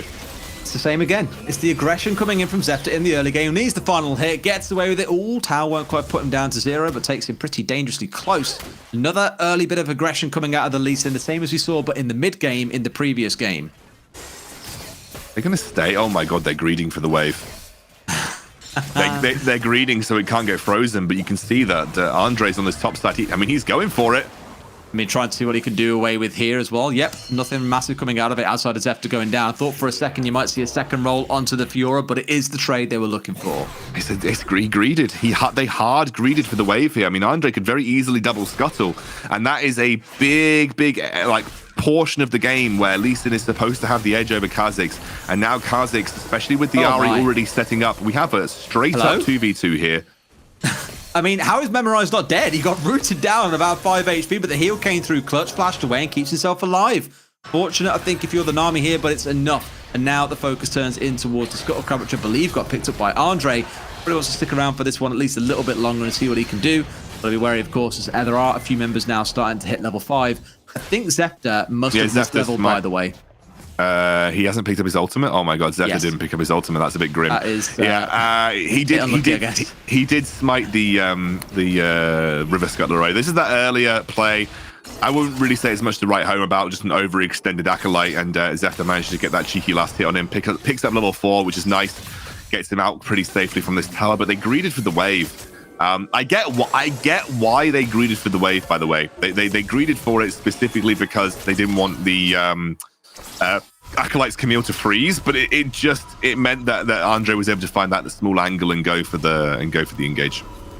Makes sense Indeed, alrighty. So as things currently sit, again, very little between the two teams in terms of gold as we approach that first straight coming online. Engage coming in on the box side. Memorized again. The target doesn't have flash, but nice dodge away from Zefta's Q. Will keep him alive and healthy. Barely having to expend anything there. Health, resources, cooldowns to keep himself alive as we now turn our attention towards that Drake coming up in about 20 seconds. The bot lane with Game Lord saying it's time to go back. Let's go spend. And the same story can be said for Acolyte up top. So I imagine maybe looking to try and come for a join, just return back for a second. Maybe he doesn't want to be a part of this dragon fight then. I think either top lane or either Baron laner is too interested in this dragon fight right now. I think Camille infinitely more useful in a 5v5 scenario. But obviously they don't want to give any opportunity for Fiora to push that wave in and potentially take the tier 1. It looks like it's going to be a Rift Herald focus for Andre here. It is only Mountain Dragon, and I would wager that the Rift Herald is the more important objective. And unfortunately, again, Game Lord's slow to react. They may even just straight out lose out here. One of those where Tall Titan scamper around. Let's forget about the Drake entirely. And in comes the Diana, misses that ult entirely. No one caught inside the area. No one sucked into the spiral. Andre fleeing for his life, and now Rui's being connected onto as well. Zefta looking pretty low. Did take a tower shot on the way out, but ground gained. My God, that was weird to say. Ground gained by Game Lord. There we go. We got there in the end. Yeah, a little bit of a tongue twister here. Might end up seeing Acolyte drop down, but at least it'll be potential first tower. They'll get him. Nice little kick from Zefta. At least if they take the first tower of the game, they can feel comfortable losing that Rift Herald. But they are, of course, giving up bot lane and bot side pressure, which means a very easy Mountain Dragon picked up here with the freest Mountain Dragon you'll ever get, as well as the fact that unfortunately Redemption was by himself and he will drop. And they may even pick up a tower in this bot lane as well. Beautiful stuff. Beautiful stuff. Now, what more they can turn it into, though. I mean, yes, you found yourself a tower. Yes, Redemption is down, but what do you make happen next? Sure, with the Drake on side, it's good for Kaizo right now, fighting their way back in. Still the gold staying incredibly close between the two. Now pulled about 500 ahead, but again, it's that close still that it's really going to take our first big decisive fight, seeing which way the game then starts to fall. It definitely feels like Kaizo are in comfort mode right now, though. They've got both big neutral objectives here. Nothing too crazy. Redemption just caught out by himself. Use that Kai'Sa ultimate position nicely and pick up an isolated Icathian Rain. What is that? It's not Icathian Rain. What the hell is that ability called, Derry? Icathian Rain for who? The the Icathian missiles, something like that. I'm gonna have to Google it. It's gonna annoy me. You're thinking of Kog'Maw's ultimate there off the back, aren't you? No, that's living artillery. I don't know what. Icathian Surprise is the name of his passive. Kog'Maw's it's passive. Yeah. I'm totally going to have to Google this. I'm sorry. It's something missiles. Void. It's literally Icathian Rain. I doubted myself. And it was Icathian Rain. And you debated me in the process. I'm sorry. I doubted myself. I was right the first time. Anyway, this is a nice use of the Rift Herald here mid. It shows you the power of this objective. Top lane though. Also being rinsed down because you've got the Diana and the Lee Sin there. They will chew through towers as well. In fact, they get the second one before the mid lane falls. Sure, this should also come down for the side of Kaizo. There we go. And they go for the engage at the back of it, trying to lock one down. Random, stuck inside the Hextech ultimatum, but still makes it out alive. Same can be said as well for Show. We'll walk away alive again, battered and bruised, but good survival coming out of Game Lord.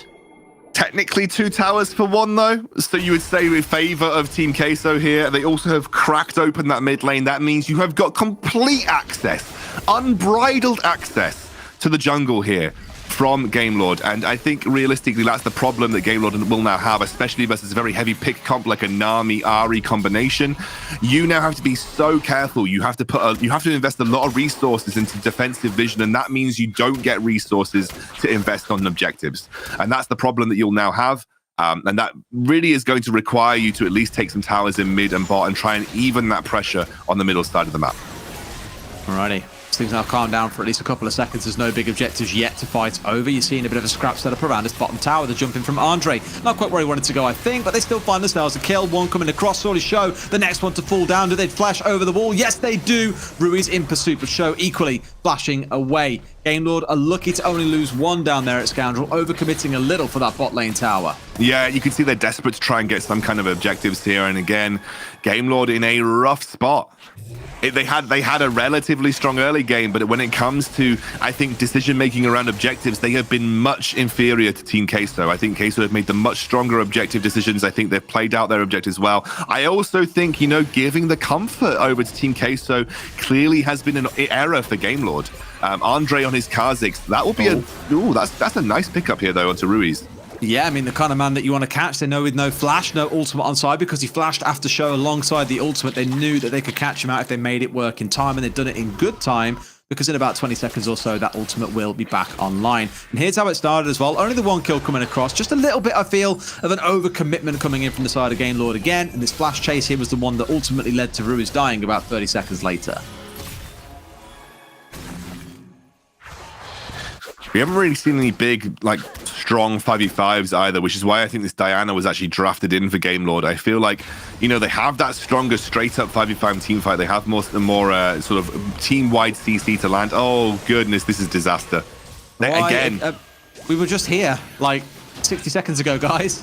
What's going on? They're looking to get themselves away, the potential support coming in. It's the Xayah hanging off to the side. Are they hoping they can pick something out here? Because that might be what's just about to happen. Ruiz has already gone through the ultimate, has no flash, and they're turning it back around. They want to burn through the Ahri before anything else kicks off, and they will find one back in response. Should turn into a second as now Andre has arrived as well. They'll try and do what they can, but it's 3 versus 2 here. And finally, the Diana comes down to join. The question is, can she find anything? I imagine not in this 3 versus 3. It's going to require pinpoint precision in the landing of the ultimate here to really switch this one back. But I imagine Game Lord, as they've done now, will back away and say, let's leave that one for later. I think they had an option. I think you had a lot of CC. You had way more CC than Team Queso had available to you at that time.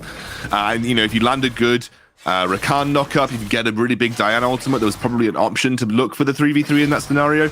Right here, though, Memorized, I think, unfortunately, this is always a very risky play to make as a Nami. Like, flash bubbling, it's quite an inconsistent piece of CC to land, and so therefore it was very easy with that riposte to get in and burst out as support. I think, unfortunately, that obviously Zeft had to sacrifice himself. It's a shame that Scar was not able to pick up the knock-up onto the Kha'Zix there. It might have been able to take out Andre and make it easier for them to contest that dragon, but as it stands, another neutral objective goes the way of Team Queso. One of those now, maybe the catch out to Andre as well. He flashes away, he does everything he can to get away, and even forced out the ultimate from Show. Not enough, of course, that he finds himself anything off the back of it. I'm looking very closely at this Diana, by the way, just finishing off that death cap about 30 seconds ago or so, and it's been sat in this top lane for the majority of the game, farming away the Krogs whenever they come up, pushing in the top lane too, just doing all they can to get as much gold on side as they can, almost joint richest in the game, but of course, are currently falling on the side of Kaiser, where the most of the money does sit on those crucial carries outside of Ruiz. Yeah, and I think especially Ibu has been the hero of this series on this Kaiser. He's found some really, really important plays in these team fights.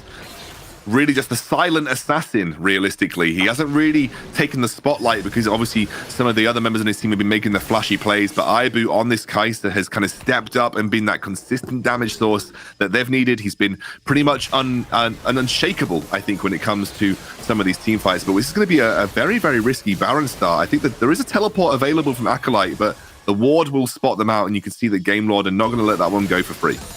Top lane is having a bit of a scrap in the river as well, as they're both on their way up. Probably going to walk away after exchanging a couple of slaps, but not enough for either side to be particularly threatened.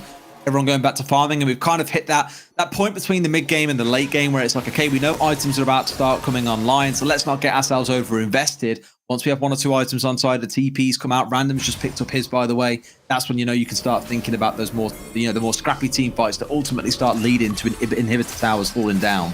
But you can just see how much of an effect the early towers being taken mid has had on Game Lord's ability to control the map. I don't remember the last time that I saw Game Lord pass the river. They've been stuck in their own jungle, and they're having to cautiously maneuver up. I mean, you need only look at the vision control to show you how much there is lacking for Game Lord right now, especially as Team Queso is starting to eat away at these jungle camps as well. Getting that experience, it's a bit of a risky one.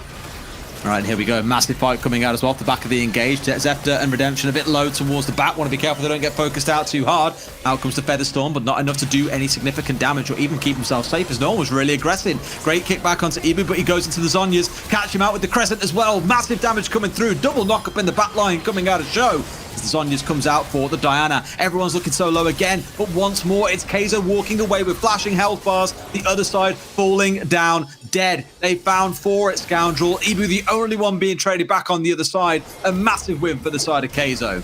Why does it feel like Game Lord are so slow to react in team fights? I don't know if we're going to get an option to look back at that fight, but 4 members were backing out by themselves to the blue side jungle. Like, who were they backing away from? Why were they not just committing to the fight?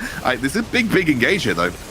And they eventually walk away with the Baron, which is the key one they were looking for, and pick up a couple more members. Stagger the respawns coming out for the side of Game Lord. The heal in effect, but it's not going to be enough to cut through 4 members worth of damage. That's a huge advantage for Kaizo, because now, with 5 players against 3, that Drake's about to come online. Maybe a fight that Game Lord didn't want to take it, Scoundrel. I don't think though. I think it was risky to try and sort of randomly approach the Baron without your jungler as well. I get the idea, maybe there were low HP bars, maybe you could have made something happen, but this Diana hasn't really felt effective to me. Like, he's been holding his ultimate. He hasn't been trying to get into the middle of the fight. Like, what I really wanted to see from Vejos on this Diana is, like, as soon as the opportunity arises, jump into the fight and slap your ultimate down. Like, it was an effective ultimate, but it was a late ultimate in that last team fight. And that's a lot of damage onto Zefta here. I mean, it's trying to go as well. Ibu trying to go all the way at the back and caught in the back line with the Diana, but out damaging her at this point. The kill coming in onto Diana. Ibu's still alive. They really want to finish him off, but they cannot make it happen. Kaizo charging away with this one. Andre does get traded out, but they were the kills they're looking for. Top side, it's a scrap as well. Acolyte, the one running away, bruised and battered. The Fiora basically at full HP, but nothing that Kaizo will concern themselves with, as right now she is all that stands between them and a couple of inhibitor towers going down. Why does it just feel like Game Lord can't team fight these last 2 games? It has just felt like the way they've approached these team fights has been really lackluster. And Team Kaizo now, they are certainly booking themselves a rematch with NTNT in a best of 5 tomorrow. I don't really see a good way, even if this fight goes in the favor of Game Lord, that they actually get their way back in. And with a couple of hits left on the Nexus, it looks like it's not going to happen, Derry. That will be Kaizo locking themselves in to that top bracket final versus NTNT. It's one of those that you look at it, and we came in asking the question of which of these 2 teams is stronger. We've just found out for the 2nd time this month. Kaizo, the ones coming out the victors. A good series, I think, at points, but equally some really scrappy and messy parts there that need to be worked on before we get to that championship at Scoundrel. Yeah, I think Game Lord have... Both of these teams have been, I think Kaizo have quietly made their way and made their statements over the last couple of Origin series. But I think Game Lord, unfortunately, they started off, I think, as the favorites for Origin series, but have slowly been exposed over the course of the last few monthly finals. And I think, unfortunately, there will be a lot of lessons for Game Lord to reflect on as they head towards the later stages of the tournament. Absolutely. Replay's playing back out here as well. It has been one of those fun series. We've had some really interesting ones so far today.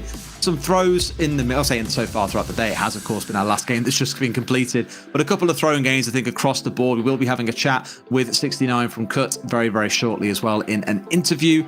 This one, though, I think I'm looking forward to seeing how Kaizo fare up tomorrow. But from what we've seen today, do you see them bringing down NTNT tomorrow? No, not really. I think NTNT are too good to let Team Kaizo get away with draft comfort picks like this, because I think realistically, look at Team Kaizo's draft. It's not actually that strong. Like a lot of these picks are actually pretty weak in a competitive setting. If you compare it, to what we know from League of Legends PC, and I know the meta's not entirely the same. Things like Kha'Zix and Ahri are quite easily exposed in coordinated and competitive play. And I think, unfortunately, Game Lord they're somehow letting Team Kaizo get away with these styles of picks because they're very comfortable for Team Kaizo, and Kaizo are just able to just make them work because it is true comfort for them. But I think versus NTNT, I think they're too good to make these picks look as strong as they did in this series. Yeah, a lot of teams got a lot of looking up to do to NTNT, and despite what their name says, very clearly an ironic one, there is bucket loads of talent on that team that many need to be trying to compete with.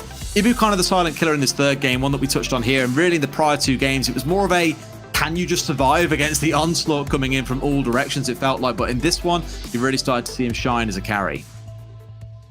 Yeah, I think Ibu and Memorized had some questions over them over the course of the last few Origin series, but I think they've slowly been answering them, especially Ibu. Ibu's Kai'Sa looked really strong. I think I was impressed with Memorized. Nami had a lot of really influential bubbles, which I can tell you as a Nami player, that's quite difficult to make happen on a consistent basis. I would say that Nami bubble is one of the most inconsistent pieces of crowd control to land in the game. And so to be able to actually make that effective is really nice. But overall, I think Team Kai'Sa, one weakness that we've seen, obviously a strength in this series, is that they're quite reliant on certain picks, I think, to feel competitive in a match. And I think that's something that they will need to try and adjust heading into that series tomorrow, because I think NTNT have got a wide range of picks that they can perform adequately on. They've got a lot of different styles of comps that they can make work for them. And in general, I think match them where Kai'Sa is strong. Like Kai'Sa is generally quite strong in jungle, whereas I think I think honestly NTNT is stronger in jungle, and I think also the bot lane is a far higher caliber from NTNT as well, and they won't kind of let the Team Queso bot lane get away with as much as they did in this series. Lots to look forward to tomorrow, I'm sure. For now, let's take a look, though, at the brackets as well. Starting with Group A, we will work our way through. So in case you have missed anything from tonight, you can currently see how things square up. After that victory for Queso, they do face off against No Team, No Talent in the best of 5 final tomorrow to determine who walks away as the August winner. I think a pretty expected line and path through the journey so far for No Team, No Talent. But that rematch tomorrow, one that I'm sorely looking forward to at Scoundrel. I think it's going to be a banger. I'm very excited for that. You can see this is the lower bracket on Group A here. Big ups to Team Singularity, by the way. Actually getting to a top 4 position here is a really nice result for them. I know it doesn't really give them anything in terms of chances of qualifying for the later stages of the tournament, but it's a really nice result for Singularity, especially with the roster shuffles that they've had coming into this particular tournament. I think they'll be pretty happy with a top 4 finish next to the likes of Team Queso, Gamelord, and NTNT. Let's take a look at Group B as well. The most surprising tournament of the bunch, I think. No Na'Vi, no Footballist, no Unicorns of Love in the final. Supermassive Blaze, who have truly blazed their way through this bracket, coming up against Battle Esport in that final tomorrow. Wait, Unicorns of Love got knocked out in the second round of the losers bracket? Yes. My gosh, I somehow missed that. That's actually pretty nutty. What I would say, though, is that I think Bal absolutely did for Na'Vi a favor. I think that Bal are basically winning their series versus ROG essentially confirmed Na'Vi for a top 2 spot in this group, which is important because Na'Vi also took the fate out of their own hands when they unfortunately knocked themselves out early on as well. Absolutely. Here's Group C as a quick roundup as well. Cut, despite having a bit of a scrappy start along with Sunlight Team, the 2 favourites of this group did start out rough, but Cut with the lower bracket run, come back into the finals and 3-0 GK Esports, the team that they said they wanted to get revenge on. They did it at Scoundrel and looked pretty sharp in the process. Are they back-to-back Group C winners? I think Cut have been... No, so Sunlight won one of them, I think. Yeah, I think they were you could be slightly right. ahead coming into this month. Yeah. Well, I think it's still a strong performance from Cut. I think they've been strong contenders in Group C overall. So pretty impressed with them and the way they performed in Group C. And I think they have managed to sneak in towards those later stages of the tournament round. They have indeed. Well, you know what? We've got a very nice interview plan with 69 from Cut joining us here for a quick chat about their journey through Group C. Now, I've got to ask you first and foremost, 69, what the hell went on this month? Sunlight going out early, you guys getting dropped to the lower bracket. Did anyone expect that coming into it?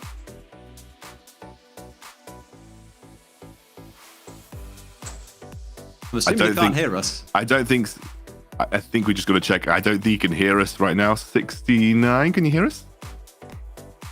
Nope, can't. I'm muted on Hangouts. Where is he? Just him. He looks happy. He looks happy. You know, that's the main thing. He's chilling. He's looking happy. He's he's happy that they've qualified for the later stages of the tournament. I mean, that's good. That's good. Unfortunately, we can't get him in for an interview. We had some tech issues there, as you may have been able to see. But nonetheless, it's nice to see his face and nice to see some representation from Group C as well. Obviously the smaller region of the 3 that were sort of included in the Origin series, and I think, you know, it's going to be an interesting one. We haven't really had the chance to explore relative group power, but obviously as we get towards the later stages of the Origin series, we will be able to see those kind of storylines unfold, and it will be interesting to see where Group C ends up, compared to Group B and Group A. I think most people pegging Group A as the most competitive group that we have here, but obviously surprises can always happen when it comes to international play. As these highlights play out, then let's talk about that a little bit further, because there are 6 teams going through to the championship, 3 teams from Group A, 2 from B, as you say, and then Cut coming in from Group C. It's been interesting seeing how things have evolved. We had some really spicy potential outcomes looking at yesterday, where UOL might not make it through Group B, for example, or Sunlight was going to come down to a best of 5 grand final to see who made it through. Ultimately, it was Cut in C that made their way out. As you're seeing this game playing back out on your screen, that best of 5 grand final for Group C that started did result in the 3-0 coming out for Cut. Yeah, and I think Cut, they sort of put their mark down on this series. They clearly look like the more dominant team. And this was the series that was really surprising, though. The Bal versus ROG series, where I think, there was a chance to knock Na'Vi out, especially if ROG were able to win this series. So this was a really important one because they had their fate in their own hands, BK ROG. If they won this and then won Group B, they were going to the finals. But unfortunately, they weren't able to make it out. And Bal with the Kingmakers here, they allowed Na'Vi that spot in Group B. Yeah, we'll be owing them a few favours, I'm sure, in the future with the way that one shaped up. And then, of course, when we step across into Group A in a moment, you'll see how that one panned out as well in case you missed the game. I mentioned about the Diana, by the way. Seeing that coming through out of Bal, always exciting to see how the different use cases are being brought out for it across the groups. And this Jarvan in the final game, an absolute terror. That Cataclysm wrecked them in that final fight. Yeah, it really did. And I think one of the problems that I had overall in this particular series with Team Queso and Gamelord was just that Gamelord didn't really feel like they were ever team fighting properly. They were never setting up for objectives properly. They felt really slow to react in team fights. I feel like they played with a little bit too much caution in some of these team fight situations as well as honestly just making silly mistakes. This is the team fight that I specifically think could have gone massively in favor of Gamelord. But if you just watched what they do, like they all back off, like you could see 4 of them.